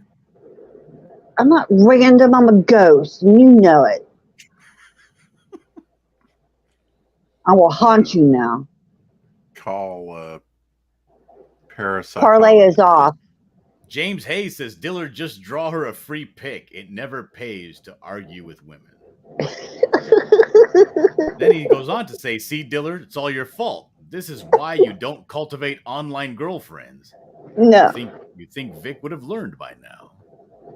don't even bring up Vic. No. Hell to the no. Hell no. I'm sorry, I think but that not sorry. my responses were entirely appropriate and respectable. Apologies after the fact, after it's already went down and you're asleep in bed, and I'm like, dang. So parlay is off. We're back on. I don't know. That's not my business. It was your business because I heard it. You were gonna be like throwing in some of your artwork, and you're very high in demand. So if I can do a slide under the table to guarantee a win, I'm going to do that, Dillard. Well, that's completely immoral, Kate. I can't abide by that. This game is not moral. You know this game is not moral. The Whisper Networks, the fights, the blood sports. Come on, nothing's fair. I've never been involved in any of that. You just sit there and laugh. Yeah, you may not respond, but you watch. I see you watching. Of course. Mm-hmm. Glacier Mountain Comics says, "Well, shit, Kate, I'm having an auction, and I'm single and thick as a Pringles can." Yeah, but Pringles is not actually potatoes. The hell you say? Yeah, Dario's just all empty carbs. Yeah, it's just I need the protein, Dario.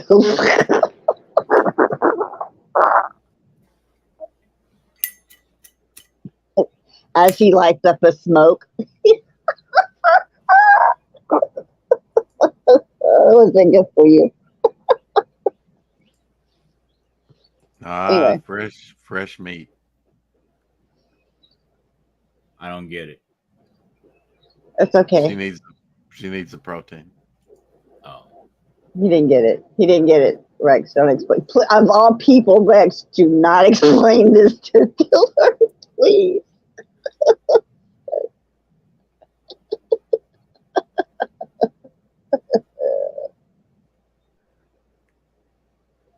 But I'm very picky in my art, Dario. I love black and whites, and I love the charcoal effect, and I like to frame them, etc.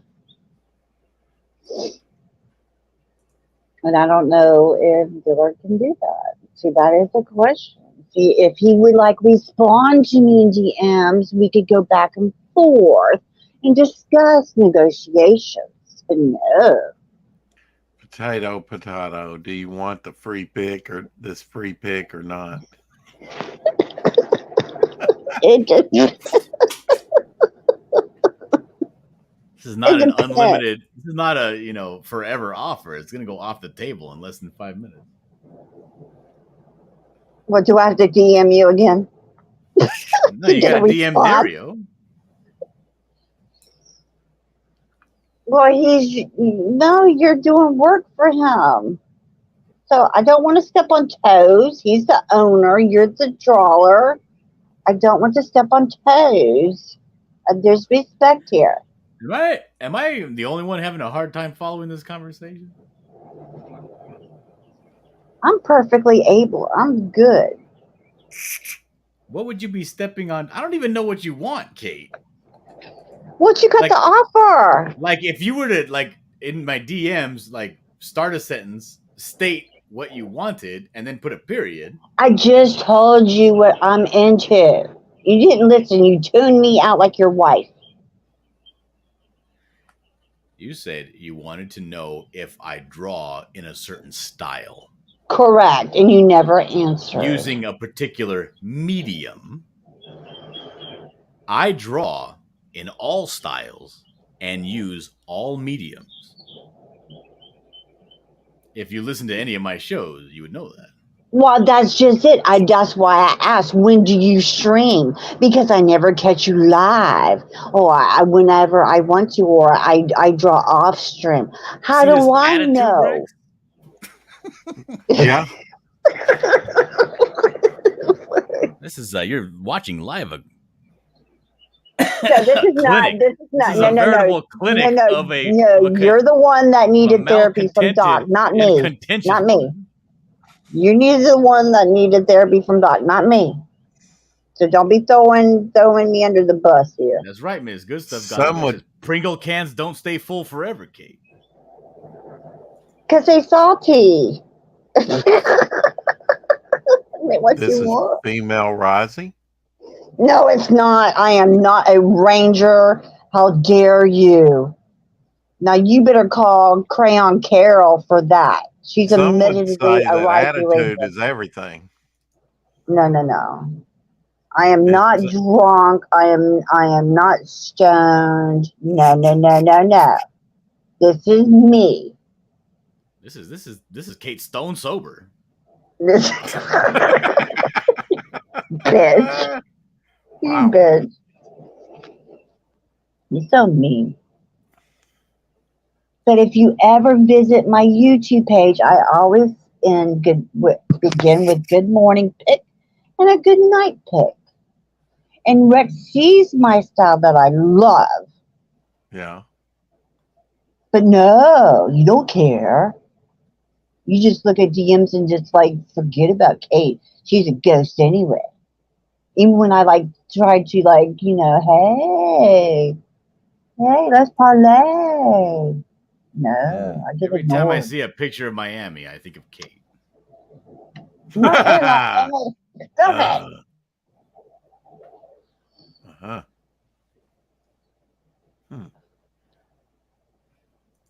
How dare you, Dario? And you were going to give me a free pick. You How brought up dare you. Wisely. How could you do that?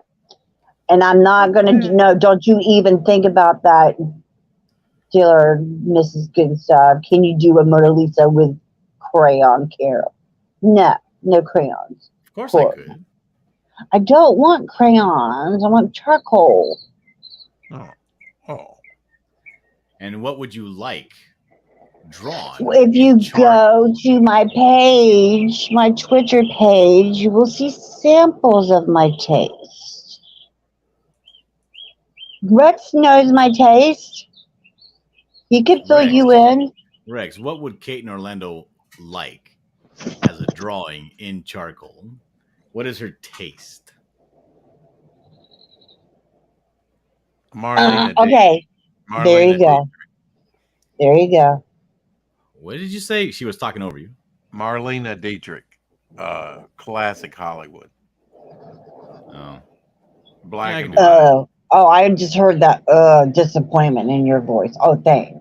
Oh, just Well, you could have just said, "Look at my icon. That's what I like." Like she likes noir. Period, historical, 20s, 30s. 30s. hmm Yeah. When Hollywood was glamorous and we didn't know everybody's business and who were they sleeping with, if they were male or female. We didn't care. We just wanted good face. And Marlena gave good face with the top hat and her cigarette smoking. All right. So what budget are we working with? What size do you want it? What size do you offer? Every size. No. Which one counts? Which one is going to satisfy me? I don't know. That's the question. Hmm. Gotcha. What?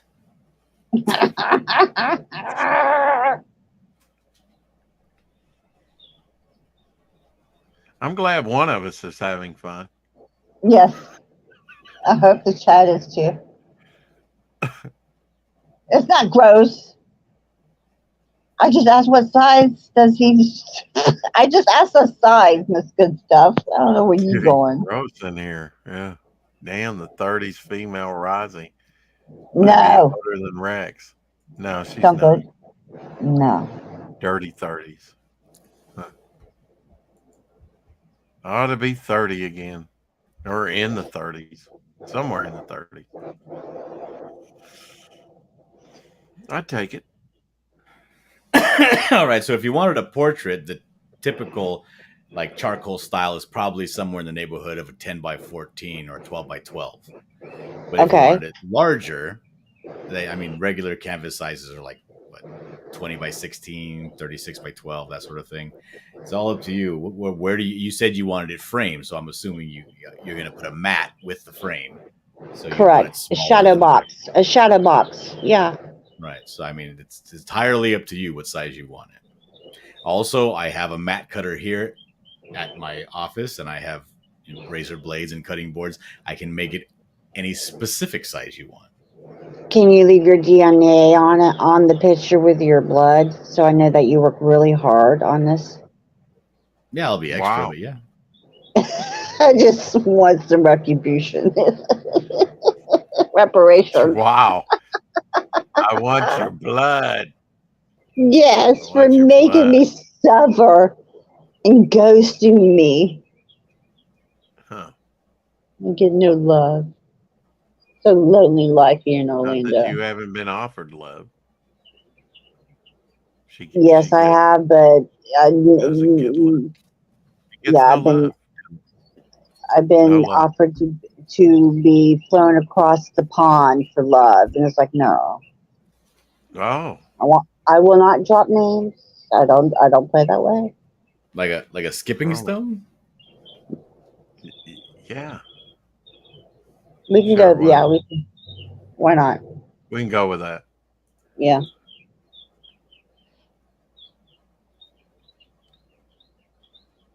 But Ooh, I'm sure it's all in good fun. Not, but anyway, I will go with that. Okay. Sure.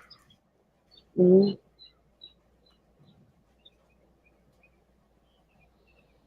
I don't want blood crime scenes.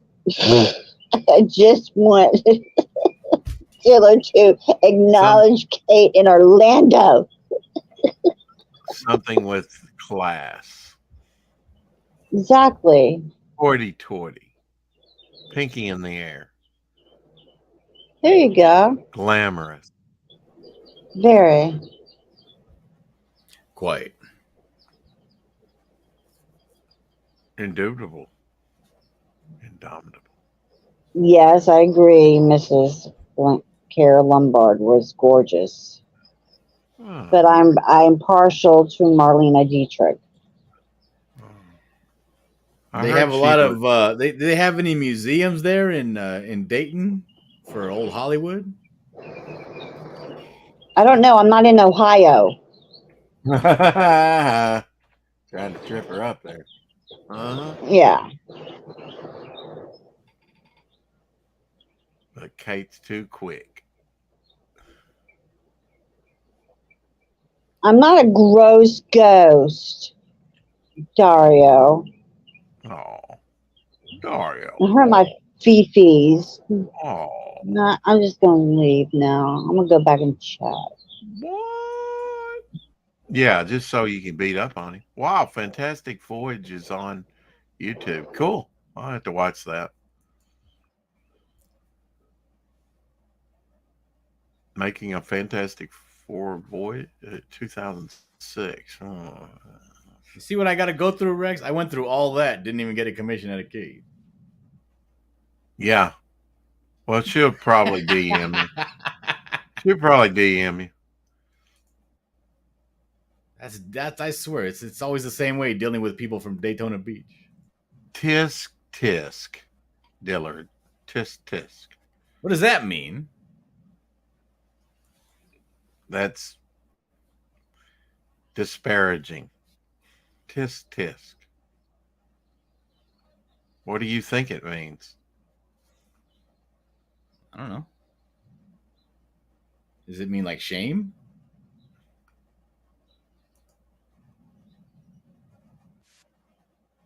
Hello.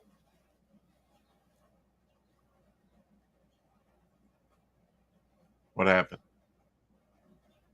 I asked you a question and got no answer. Well, you went, whoa. At least I thought. Yes, I asked you, does tisk mean the same thing as like shame? Yes. I did answer. You just didn't hear.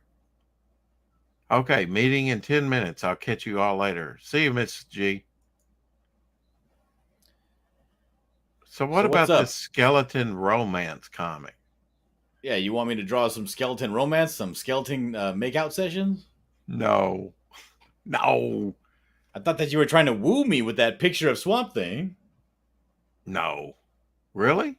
Oh, yeah. Well, it was a little flowery, wasn't it? Yeah. Yeah.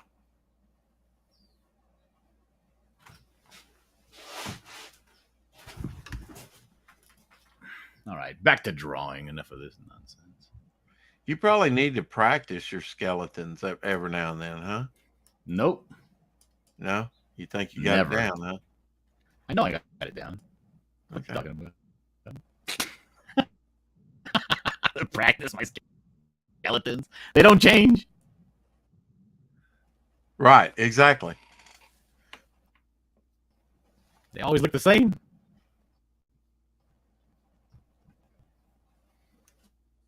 I love drawing B. B? Our editor is B is actually in the book. She's the editor of Captain Infinity's book, and she's the character that I'm drawing going up the stairs. She got big old fucking mommy milkers because she just had a baby. Ah. It's great because I could keep on asking her for different references from different angles, and I get all the angles I want on them big old titties. Do you think pregnant women are sexy? No, but Why not? she's not pregnant. She already had the kid. Right, she already had the kid, but Why do I mean, not think they're sexy? isn't was the point. isn't that what womanhood's all about, right? Bearing children. I mean, repopulating the earth, right? With, your prodigy. What do you think? Yes and no. No. Yes and no. Yeah. I mean, yes, absolutely, but no. Oh, that's not what makes them sexy. Yeah. What makes It's a part- woman sexy? It's part of it, right? But it's not. That doesn't turn What me on to makes see a a woman? pregnant What makes a woman. woman sexy to you?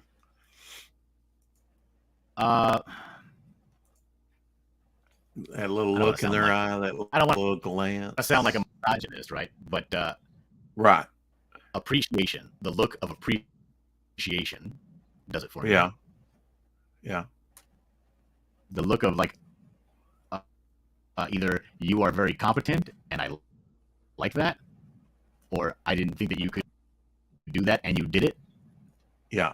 Reinforcing. That's what does it for me. Yep. Not Go with that. not a pregnant belly. Yeah.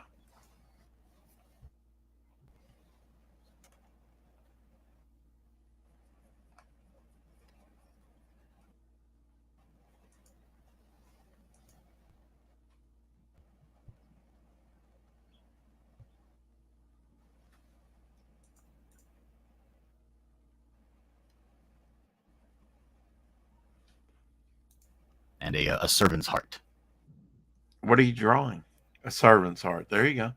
Pregnant sex is some of the best sex out there, Dario says. Wow.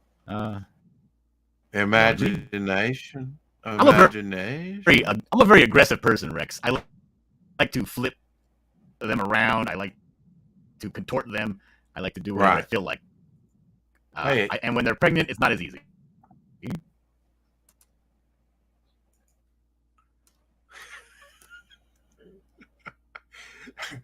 Agent Zero says, "What in the world came in on those statements? I'm a very violent, aggressive person. What did I walk in on?" Yeah.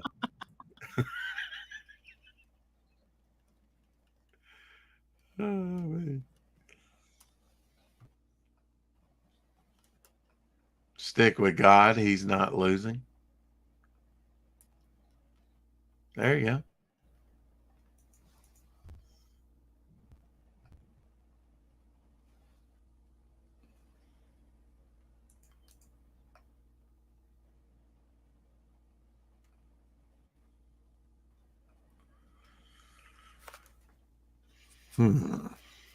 Good title just came to mind. Title for what? Your skeleton romance novel? Oh, any number of things.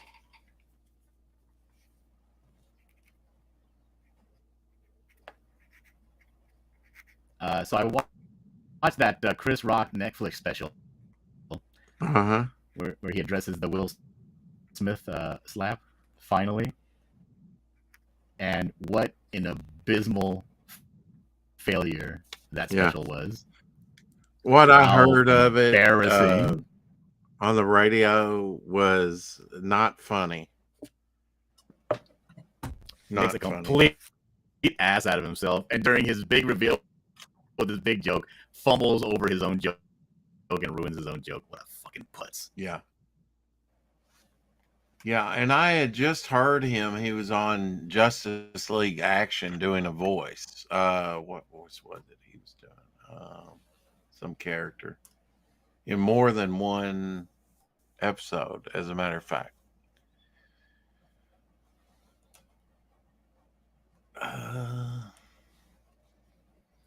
Doesn't matter.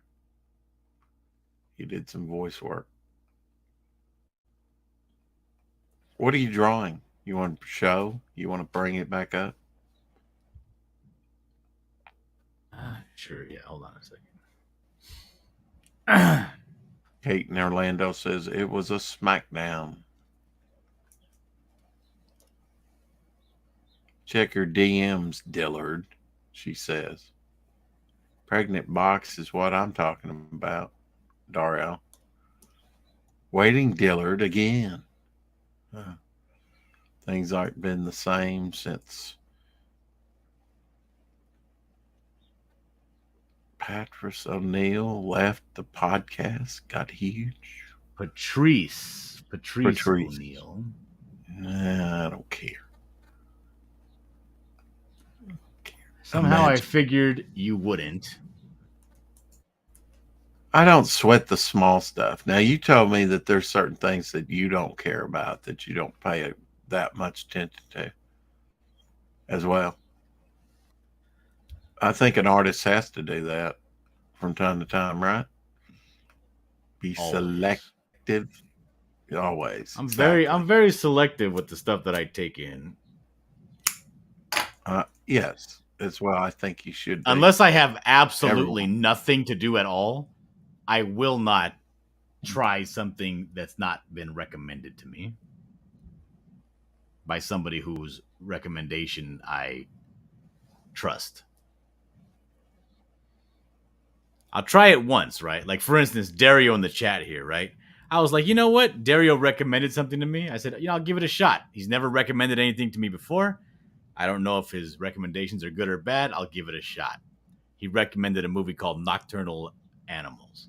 Hot garbage, waste of my life. Infuriating, frustrating movie. So I won't take any more, ever again. Recommendations from Dario. It's reasonable, is it not? Yes, absolutely. I think so.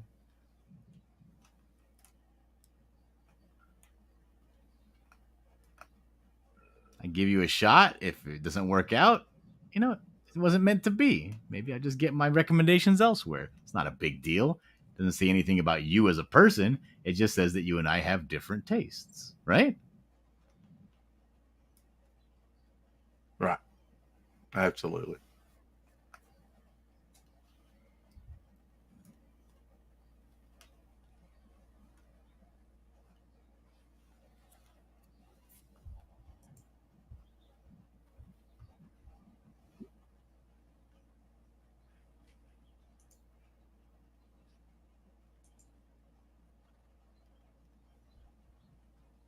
Devil's in the details. Hmm. Don't you blaspheme any here. Taro says, you take that back. Nocturnal Animals will be a classic in years to come.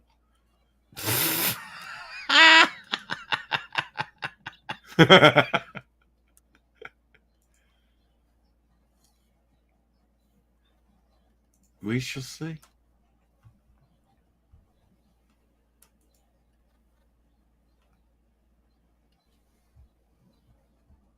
Today is National Cereal Day. Today is Shadowhawk's birthday. Yes. Ah, shit. It crashed. I can't use my... It won't turn anymore. It won't zoom in. It won't zoom out. I got to save this and restart it.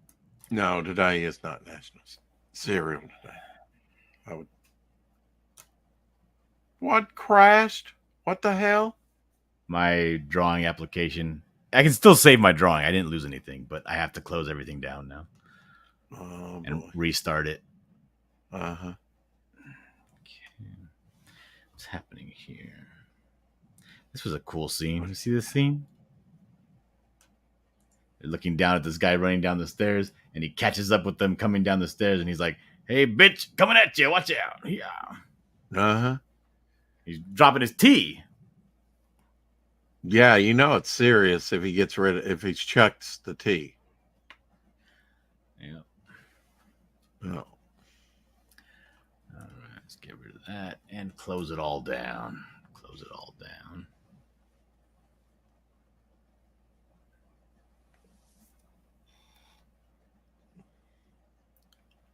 Close it all down before it implodes.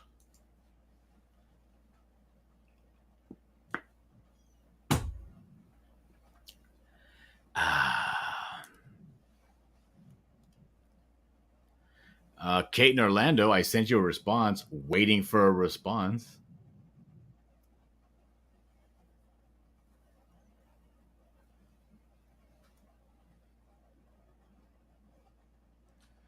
Glacier says, it's hard to stomach a main character like that without wanting to punch him. I get it, but also different perspective than most movies. Helplessness to the extreme. It's self-inflicted helplessness, though.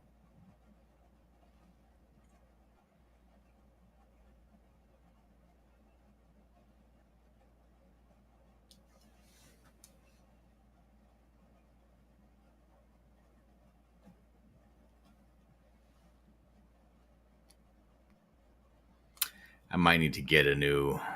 Damn it.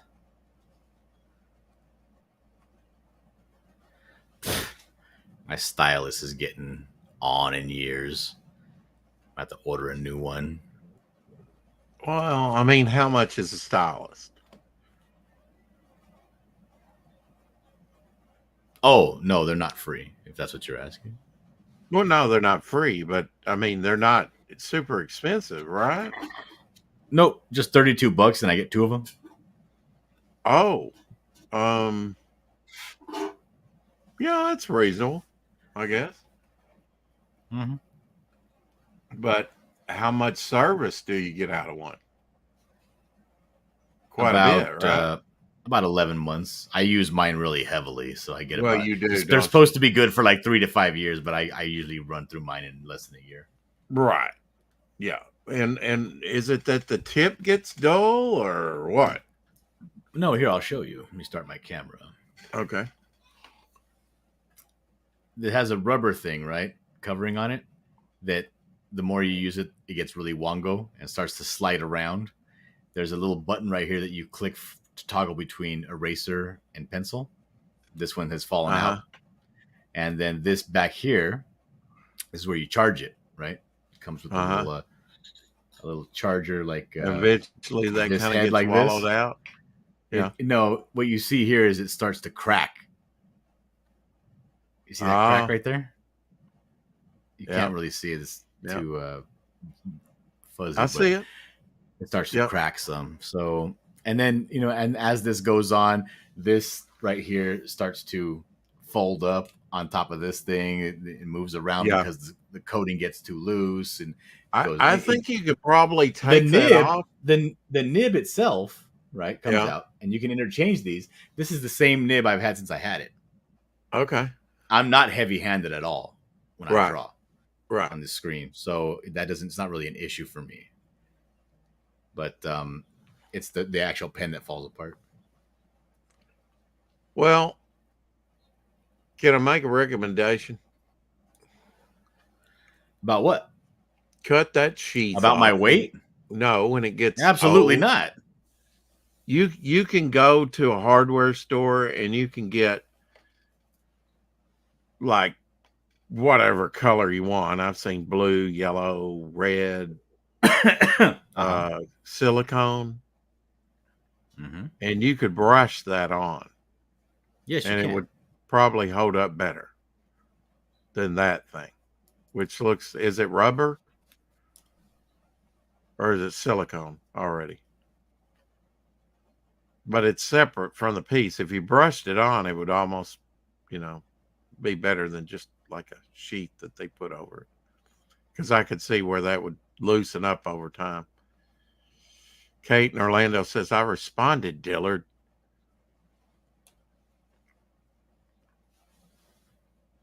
Okay, so I did that too, you Dillard. Laugh out loud.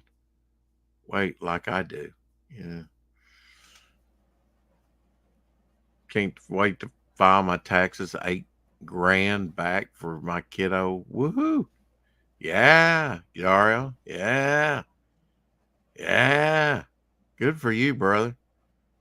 I got to start having more kids. I don't know about that.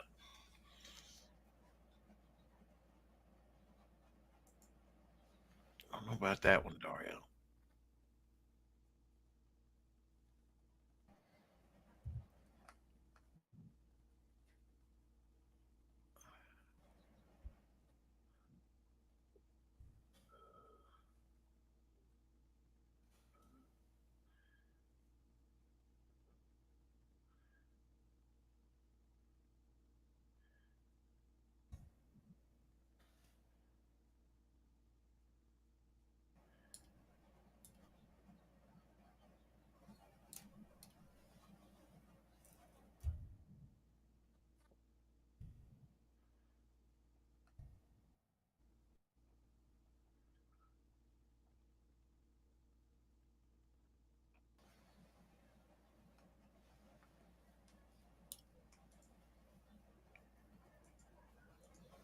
There we go. You gonna bring your drawing back up?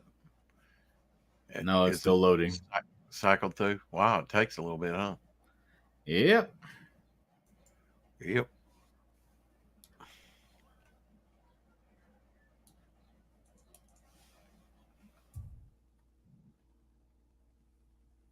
Aren't they supposed to be making a new Rocketeer movie? Remake.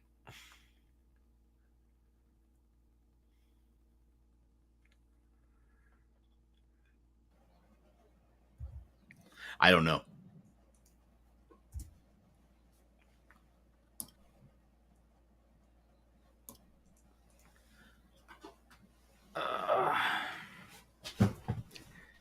Gee whiz. I didn't do my morning routine of going for a walk around the block because I just kind of sat down here and started working after I had breakfast. Right. Trying to walk it off. I didn't want to put all those clothes back on to go out because it was too cold for me. Yeah. My knees get all rickety and shaky. It's probably warmed up by now. Yeah, the sun came up. Looks like the sun's up now. Yeah.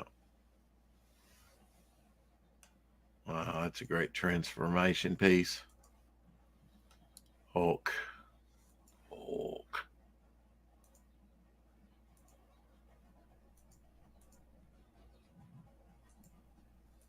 Glacier Mountain Comics is telling Kate that he's taking the kid to Disney this year and he could bring that free picture with him.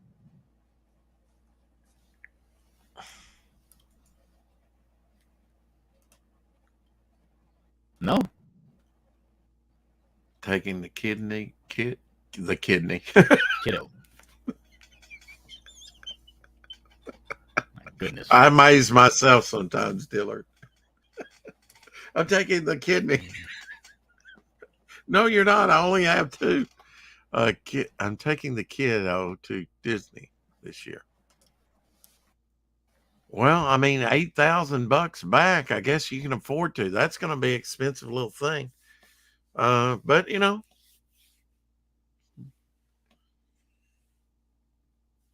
making those memories.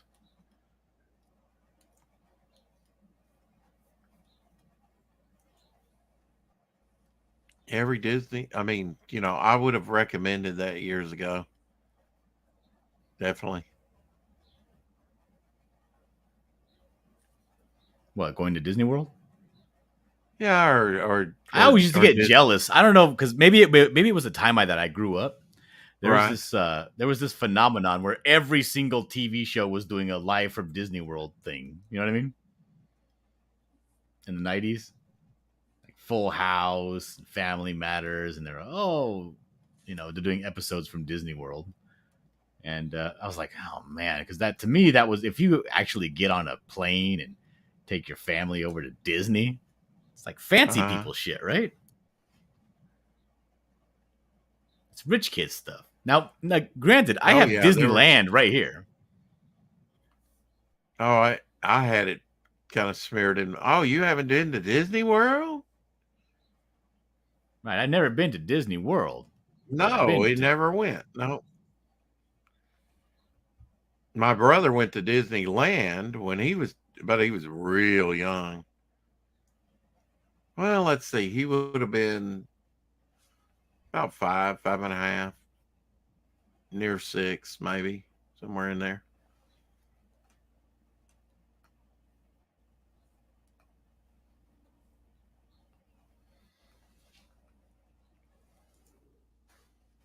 Like, all I'm saying is, like, to me, Disney World was something that rich kids got to do. It wasn't something that the rest of us got to do. But then I'm looking at it like, I mean, I've been to Disneyland multiple times. I'm just being an asshole, you know? Right. Well, growing up,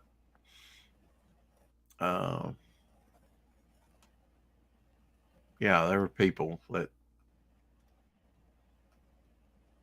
I went to school with that was like, oh, you haven't been to Disney World or Disneyland or whatever? No, never have. To this day, I never have. And now I don't even want to go.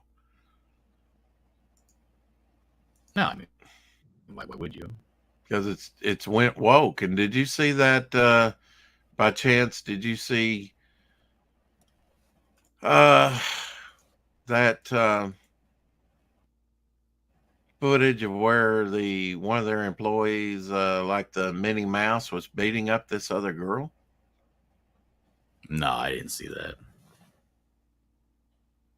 That sounds awful, Rex. Yeah. That would put me off from going to Disneyland. I actually hope she got fired from that. She should have been immediately terminated. Of course. In my opinion. Oh. You can't mess around with that kind of stuff. I mean, well, I don't know about today. I don't want to put too fine a point on it, but yeah, Disneyland is far too expensive for people to be fucking around like that. Yeah. And ruining your experience. Right. Yeah. And I mean, I don't know about today, but they used to have very strict, like if there were, because there's different parts of the park, right? If you had like a Minnie Mouse in this section and you had a Minnie Mouse in that section, and a child could see Minnie Mouse over here and Minnie Mouse over there, ooh, yeah, that's a no-no. Or it used to be. Yeah. Big They, no. they were like, no, we don't want to see, you don't want to, you keep They even well have away like from a. me. They will even like if you show up, because you know how there's this phenomenon, right? Of they call them adult Disney people, and they'll go in cosplay. They'll go dressed up as a princess or something, right? But if your costume is too good, they will ask you to take it off or leave the park because they don't want you representing their character in the park to some little kid who might think that you're part of the cast. Tree Goblin says, my mom and dad went to Disney and Florida twice, didn't take me once.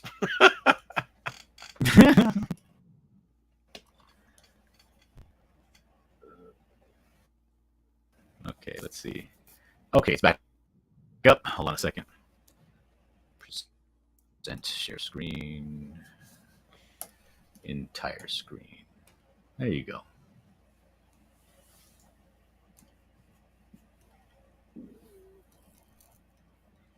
That took a while, didn't it? Cast Yes, it did. members couldn't wear no makeup or beards back then. 6 years ago. She's 30 minutes away from everything Disney, Universal, SeaWorld, and Gatorland. Take your kid to Gatorland and they may not come back.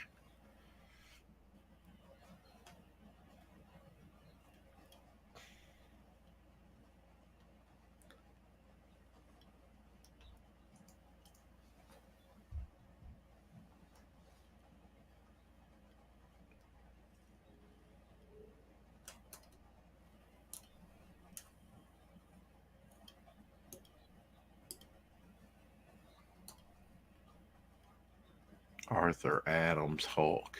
Yeah. Wow. I don't know. That's such an exaggeration with the Hulk, Dillard, when they sometimes make it. Let me take a look. Are you showing it? No, but I can. Well, yeah. When they I'm not his familiar. fist- I'm not familiar with Art Adams Hulk, so I got to see. Yeah, they make his fist larger than the head of the character.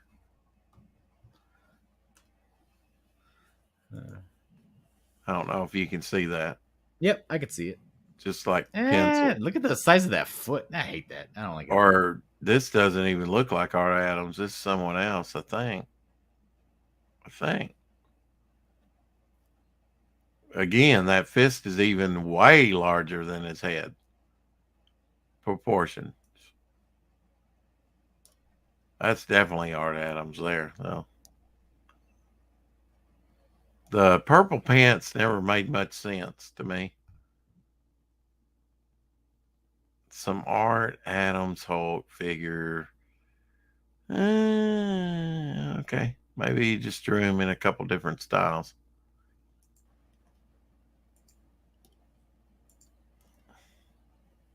All right, so What are you Kate in Orlando thumbing? said, I just posted it on my channel. I'm looking at her channel. I'm not seeing whatever she was talking about she posted. Right. Okay. Back to work then. Shoes are another thing. Kind of like when you draw breasts, but shoes are Right. another thing that it's very meticulous when you get it wrong. It's really obvious that it's wrong. Uh-huh. Got to be very careful. Let's see. What would these shoes be? I guess probably like this. Go out one. Like that. Black it in. And maybe do something like this.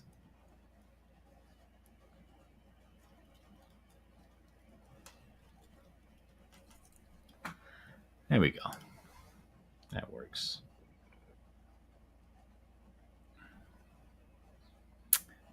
I just have to make this empty corridor make sense. No, I got to fill in this this sword as well. Fuck is You're that? aware of who Jackson Pollock is, right? Yeah. Did you realize that he had a child with Marilyn Monroe, a daughter? Nope. Well, now you do. And if you don't know, now you know, sucker. Hey, once you've seen it, you can't unsee it. Going on a cruise, Tree. Planning on going to Greece, Tree. Meet me in Greece in May, Kate. The whole family's going in May. Okay. I never saw the appeal of Greece. Yeah. I always Well, saw it as kind of like a what do you call it? I'd rather go to snorkeling in Greece than Disney. Yeah. Well,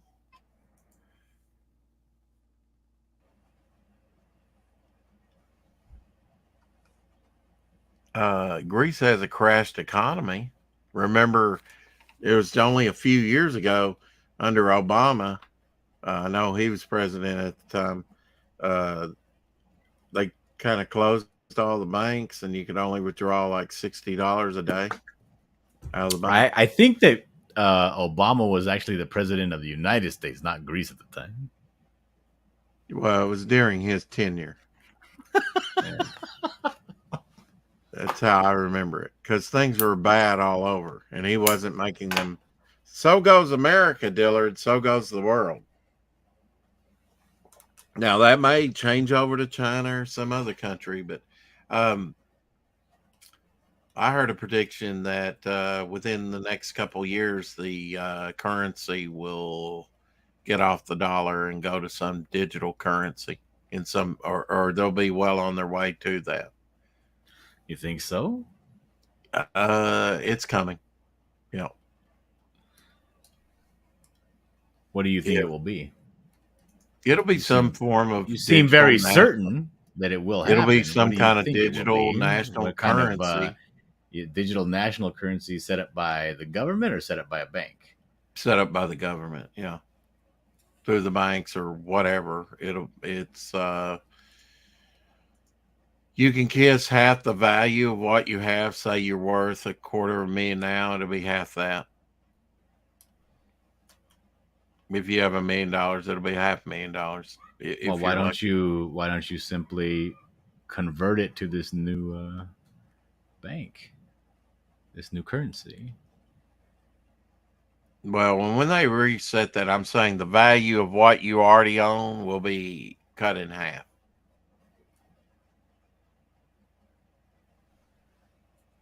So if you're worth 10 million, all of a sudden you'll be worth 5 million. Happens every time they reset the currency. When's the last time they reset the currency? Probably in the 30s when they got off the gold standard. And they confiscated all the gold, had you turn in the gold. A few years ago, this woman, her father passed away, and in a bank security box. Oh, here's some Ninja Turtle inking. Oh, with the type of brush that I use. Oh, cool. Let me see. Okay. Okay, I'm going to cut the volume down.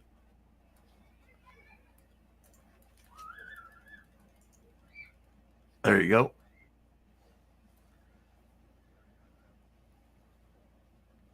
I get those at Hobby Lobby.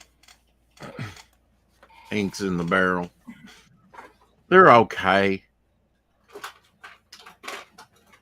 They're kind of thick.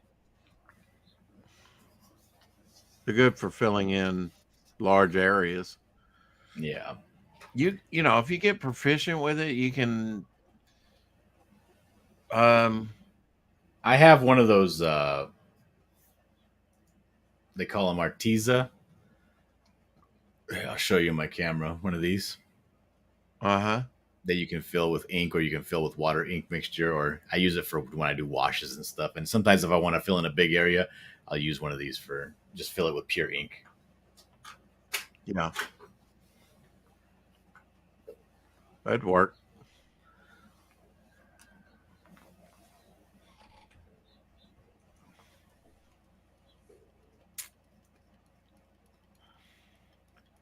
You reckon you'll be done with these affinity pages in the next day or so? Probably. Yeah. Unless Dario gets me a page, then I'll work on that first. If he's because he said he was going to get me a page later today, I believe he said. Uh-huh. Then I'll start working on that instead. We'll see.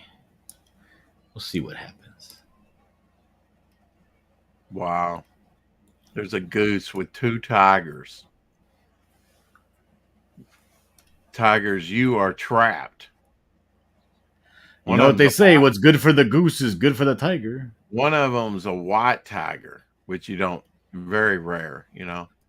Yeah, you don't want them watching you. You think I'm trapped in here with you? You're trapped in here with me. The goose goes after him and the tigers back off. Wow. I mean, what else could the goose do? Go straight for the face with that beak. Absolutely. Otherwise, your goose is cooked. Ah! I saw what you did there.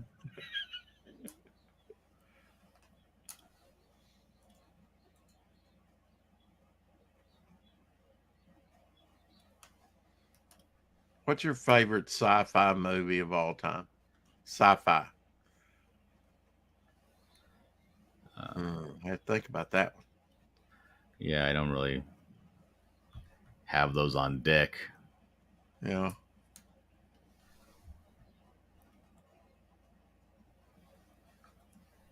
Well, you know, I wonder what a certain percentage would just say Star Wars right off the bat.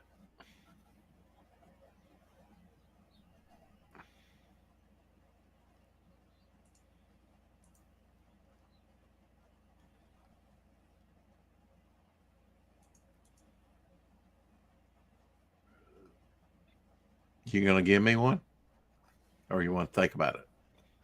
I mean, immediately I want to go to Terminator 2, but I want to give a more Yeah. clever answer than that. Yeah, Because it's more of an action than it is. It's more of an action than a sci-fi movie. So, trying to think of a sci-fi movie that's pure yeah, sci-fi. that's true. That's true. That's true. Yeah, that's true. More of an action movie. Yeah. Yeah, I'd agree so with like, that. I don't want to pick any of the like the Star Trek movies because that's too, you know what I mean. Yeah. Mhm. You know what I mean. It's too mainstream. It's not that it's mainstream. It's just that they're all good and they're all good, but you have to have a lot of context for them to be good. They're not standalone good. Right. Even though, I don't know. Forbidden Planet. I don't know. I guess I'm not that big of a sci-fi fan. I'm sorry, dude. I guess I would say District 9. I really enjoyed. And again, that's borderline. It's more of a sci-fi than Terminator is, but it's more of an action drama. So I don't know. District 9. I think I've seen that. I think it sucks. But maybe I'm thinking of the wrong movie. No, you're probably thinking of the right one. Yeah. It's the one with the aliens and the Yeah. internment camps. I think I probably own it, but it's like, ugh, I didn't like it. So I can't really remember that much about it because I probably hadn't watched it but a couple times. Maybe just once. Gave it a shot and was like, yeah. I got you. I got you. Sometimes that happens, though. Yeah. It can't all be winners for everybody. Right. Why, Dillard? Why do women want to do this to their body? Why? Especially beautiful women. Man, that one in the middle is kind of pretty. And the other two are not beautiful. Well, I'm not, I'm just saying that this is 3 examples here. Now maybe none of them appeal to you, but the one in the middle, huh? None of those women are my wife. They're all dirty, dirty sluts. Wow. Okay. They all look like they're Latin, No, Latino. they're all doing their makeup like Kim Kardashian. Yeah, I would go Is with what that. that is. Yeah, I guess that's what it is. I don't know that they're Caucasian, though. They're all whiteies. Oh, you think? I think so, yeah. A couple bleached blondes there. A couple of them. I just don't see the appeal of tatting up your whole body like that. Notice they don't do the face, though, do they? Nope.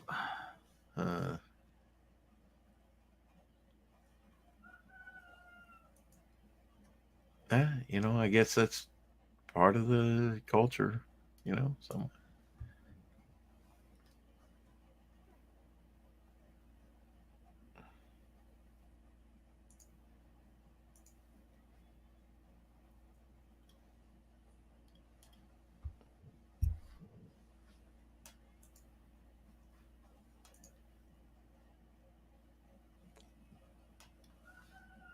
Some speckling going on there.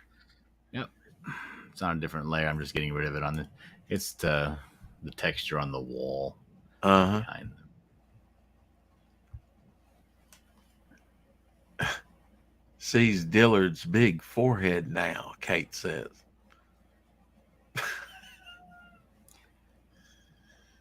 Hey, full custom hot dog, how's it going? Big bad boom. And bald spot, too. Oh. Dario says Logan's Run. Flash Gordon. Fifth Element. Full custom hot dog says. Yeah, I guess I'm not a sci-fi fan. I didn't like it. Blade Runner. Yeah. Blade Runner was okay. Wasn't a big fan. Too slow of a burn. Yeah. Kind of like my ex-marriages. Smoldering. Slow burn.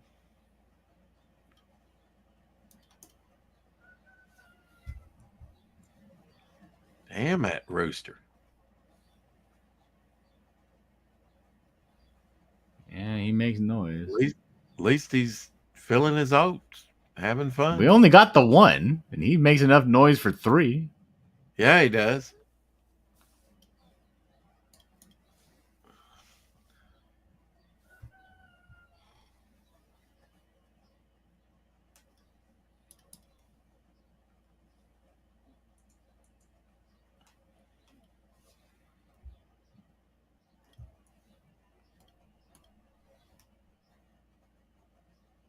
My life, my choices, my mistakes, my lessons, not your business.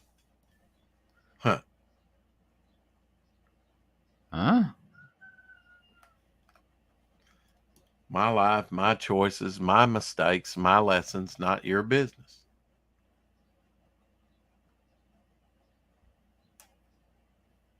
Are you quoting something? What is that?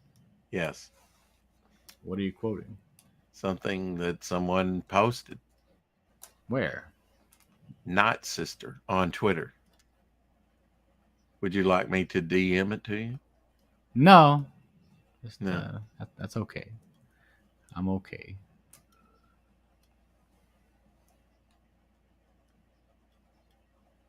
smacking his smoked beef tongues. Really? Those are beef tongues? Really? With herb brush. Wow.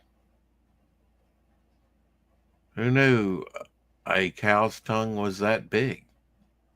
Oh, I just had lengua 3 days ago. Really? Yeah, my wife made lengua tacos. Do you slice that thinly? Yeah, maybe a quarter of an inch size. Yeah. Do you like oxtail? I do. Uh-huh. How do you like it prepared? In a soup. I mean, yeah. To get it off the bone, right? Uh-huh. Yeah. They say it's very good. Oh, it is.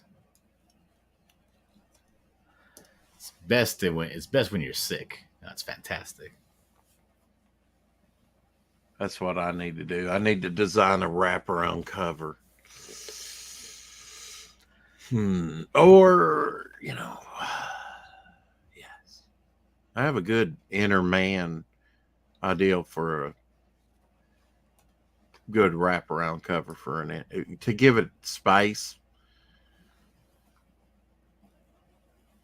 I could even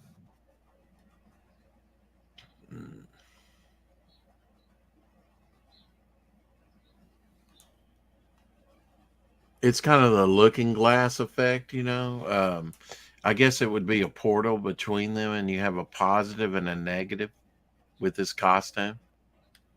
You have a positive inner man and a negative inner man looking at each other in the same posture, just flipped.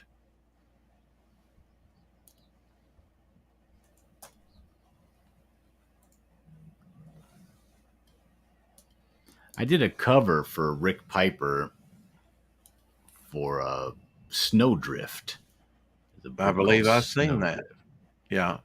And we did kind of something like that, where it's her fighting this lady who's basically her opposite. Like, it's because she controls snow, she's fighting some girl named Sunspot or Sunfire or something like that. And that particular character is all, she's all about that plasma heat. Right. Bringing the heat.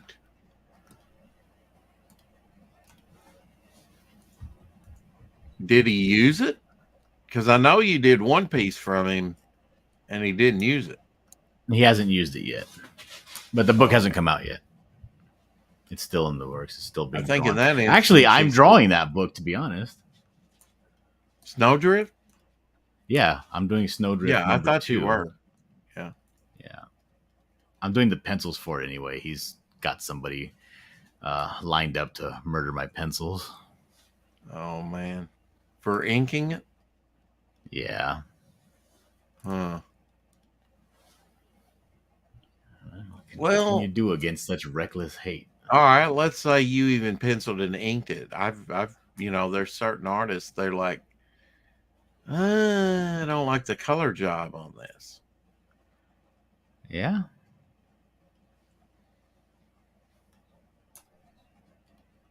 And when that happens, of course, you don't want to work with that person ever again when they don't make your stuff look good, right?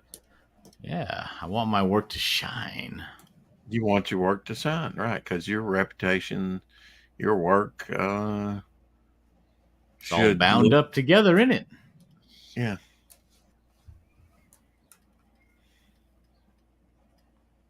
People are getting their copy of Wreck Planet and stuff. Wouldn't that be something if I get mine today? They even have something. Yeah, move your hand. Nobody wants to see your hand. Salamandroid. Salamandroid looks smaller than what I thought it would be in the box.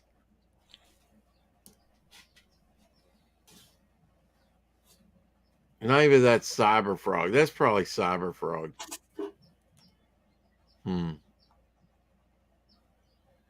Looks like you get some neat stuff.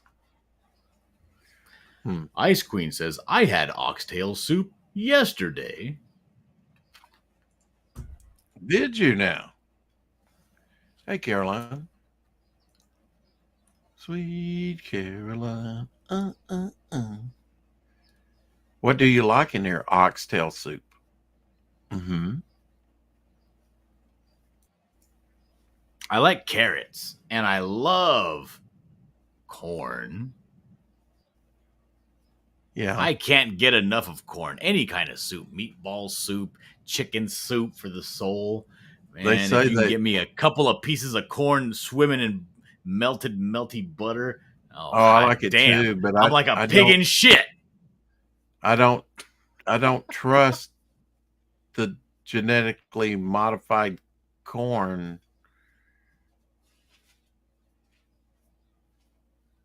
That they're Well, I'm sorry. coming out with. There's always, assisted suicide, right? Well, they say it causes cancer. So I'm kind of sworn off corn. I can live without it. Tell you the truth. Causes cancer. Get out of town. Causes cancer. Get out of town. Shut the front door. Get out of here. Causes cancer. Get out of here.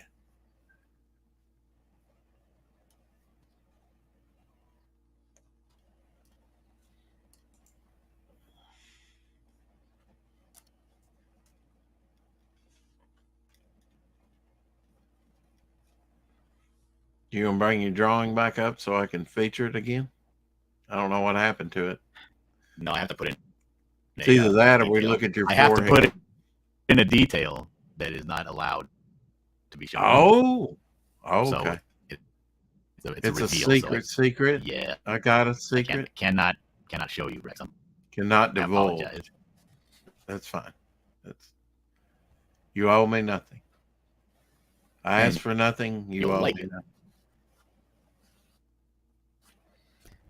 Okay, I believe that should do it. Yeah,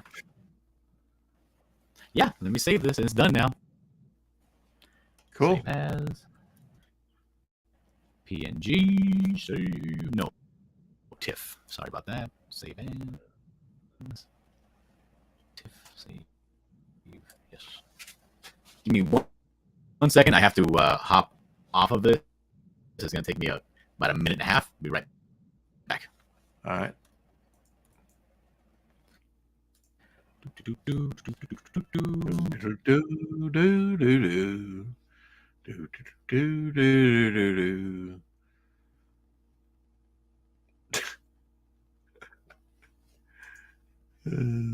So funny.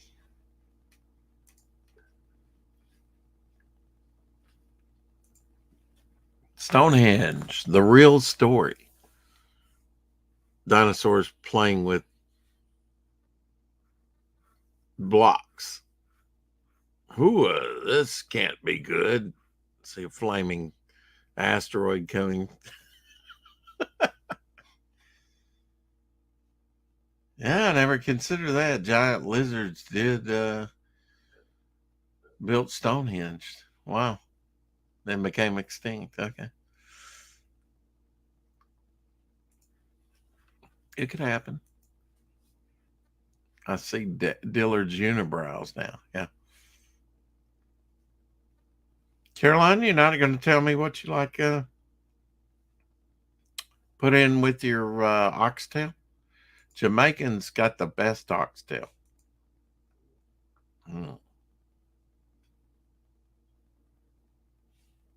Yeah, Dillard don't check DMs anyway, Rex. Yeah.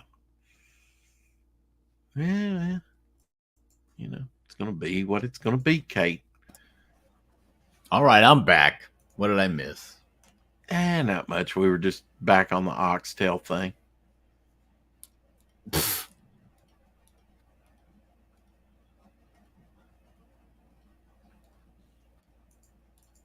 Showed a Far Side cartoon.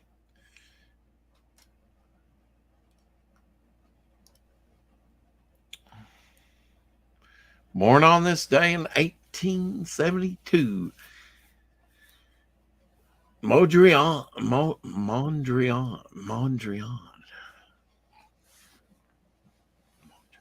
The artist? The artist, yeah.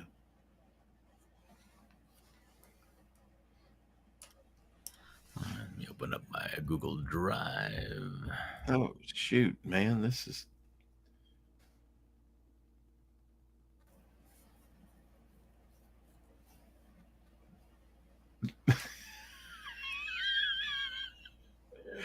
I would show this, but I'm afraid, it might get struck down. The guy's slapping this donkey or mule around, whatever, at first on the side of the face. And then he gets on it, starts the buck, gets his foot and his leg and his mouth starts spinning around. And he got what he deserved. Absolutely. Let me get a hold of you. He's not letting go either of his ankle.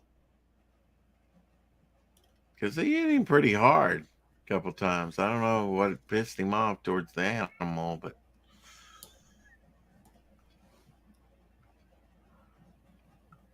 I'd never do that to an animal.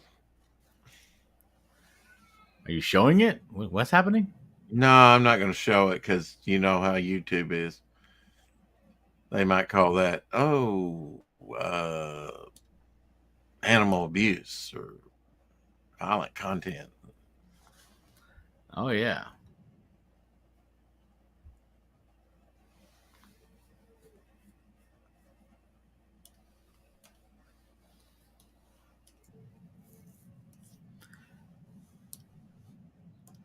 All right. Let's go to my messages.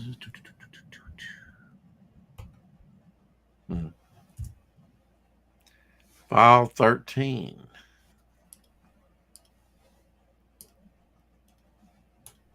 Or maybe it was Hojo dropped the new short trailer for Mythicals. So I guess I better show it, huh? Mm-hmm. You do whatever you want. This is your channel. Yes, Ultimate Power.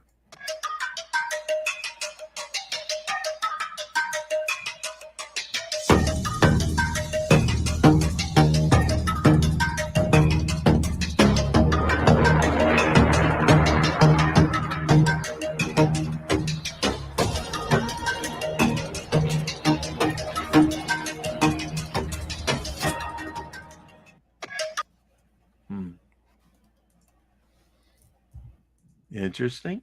Little teaser trailer there for the Mythicals.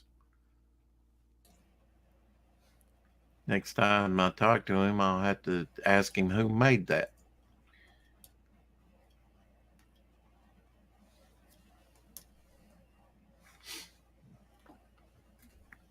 I assume he did.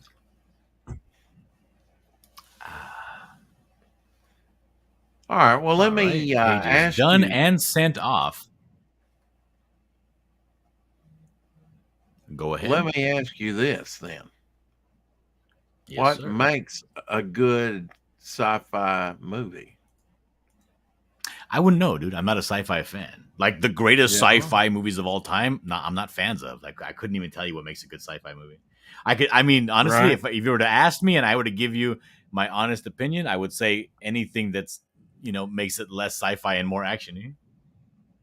Yeah. And you can't think of any that are blended fairly well with that, huh? Nuh-uh. T2 was pretty good. T2, the main thing it showed to me is that they could do a Silver Surfer movie and make it look, because, when he walks out of the fire and he's just all silvery, that looked dope as hell back then, in the early 90s. I was like, good. Now they can do Silver Surfer. Maybe we'll get a Fantastic Four Silver Surfer Galactus story. We did decades later. Oh, you know what? You know what I completely just spaced on? Completely? The Matrix.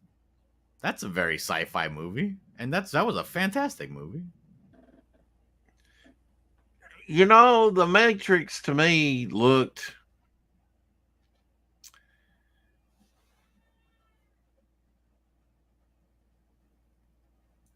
like Superman movie should look.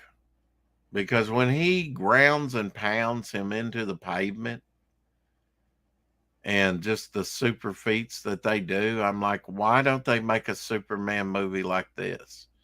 Where there's like, yeah, we'll just go right through this building. Yeah. Good night, Dario. Yeah, I mean, I like the especially the ending of the Matrix where they had the last fight, because the thing is this, right? Like the Wachowskis, See you, Dario.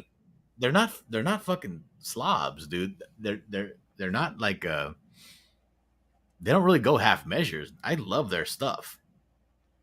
In particular, my favorite movie, you know, of theirs is Speed Racer. I fucking love that movie, and I enjoy it even more every time I rewatch it.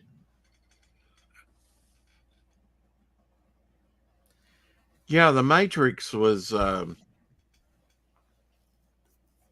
good actiony sci-fi. I call it sci-fi movie. Yeah. Again, you know, there's a fine line there. I would call it more of an action type, like you did with Terminator 2. There's no way you could. The Matrix No? is so heavy in concepts that it's like you have to remember, like when it first came out, it was blowing people's minds, and it was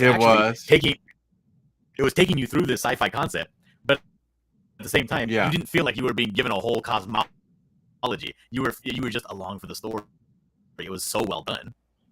You remember Johnny Mnemonic? No, I hated it. I didn't finish watching it. Yeah. Like you probably stumbled upon one genre that I just overall just don't like in general is sci-fi. Yeah. Well, I didn't stumble Johnny upon it. Mnemonic, 2001: A Space Odyssey. You know, I'm like, oh, these things are tedious just to look at for me. Yeah.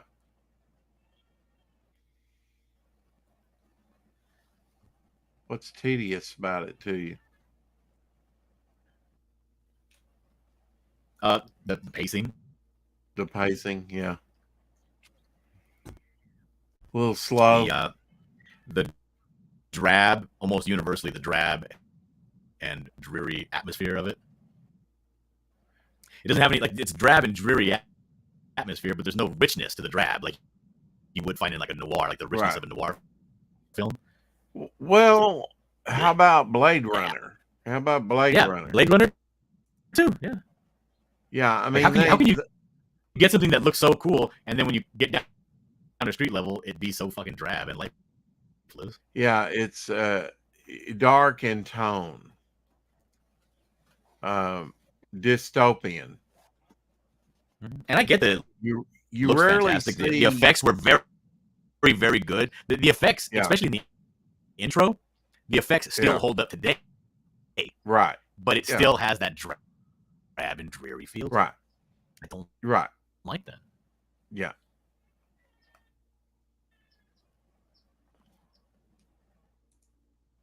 And it's not even that it's like, oh, it's a dystopian future, and it's not that. Like, I look at a movie like Escape from New York, that drab and dreary future has life. Like that New York City prison has, you never know what's coming around on the next corner, and you're very interested to know what's coming around the next corner. In what movie? In the background of Blade Runner. In what movie? In Escape Blade from Runner? New York. Oh, Escape from New York. Yeah. But now that's definitely sort of post-apocalyptic. But even though it's post-apocalyptic, it's full of life. You know what I mean? Yeah. Oh, yeah. It has so much character. The setting. You seen Warriors? Yeah, Warriors too. It's another movie that has a fantastic setting. The way they do it. Right. Yeah. But movies like Blade Runner or these other movies, they don't have that life in them. To me, I'm not a sci-fi fan, so I don't see it. You know.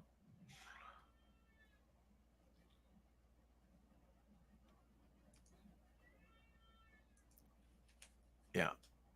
I like I totally agree that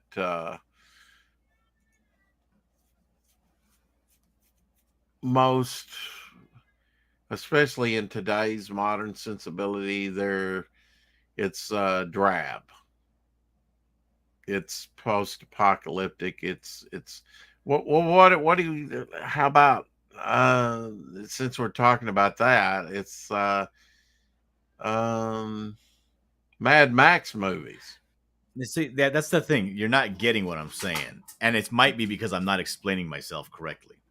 Right. Mad There might be Max, yeah. Mad Max, the wasteland. I don't care that it's a wasteland. I don't care that it's Right. dystopian or falling apart. The background has a life of its own. It has character. Right.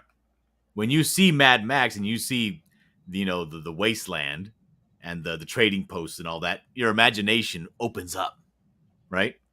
All the cool things that could be there. Oh, you're transported. I don't get transported when I'm looking at Blade Runner. I'm like, oh, what a shitty place to be. I don't want to. And there's not even. Maybe it's the way they're not.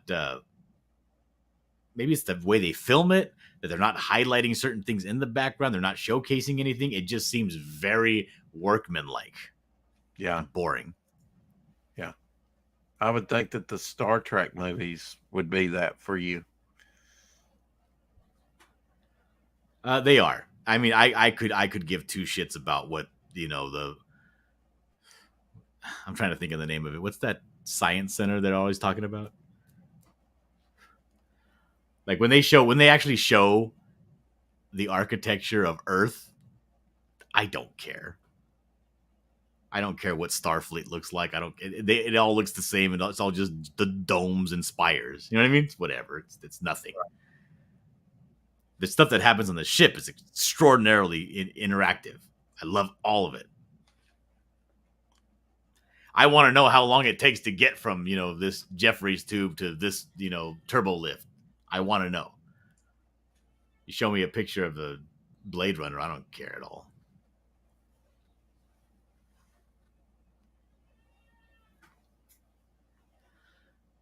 That's a pretty neat trick. It's your tax dollars hard at work. I know. What if they wreck that? I mean, it's stupid asshole. Show off. He could wipe out the command deck like that, Well, he killed the captain and half the crew. Well, I doubt half the crew, but if he sank the ship, maybe. All right, Rex, I got to get going. I'm going to go and get some breakfast with my wife before she takes off. There you go. Double breakfast. Make sure you walk later. Walk that off. It'll be my lunch, probably. There you go. Yeah. Well, thanks for coming in and sharing. Yeah. Thanks for having me on. And see you guys in the chat later. Peace out. Peace. Yeah. Wow.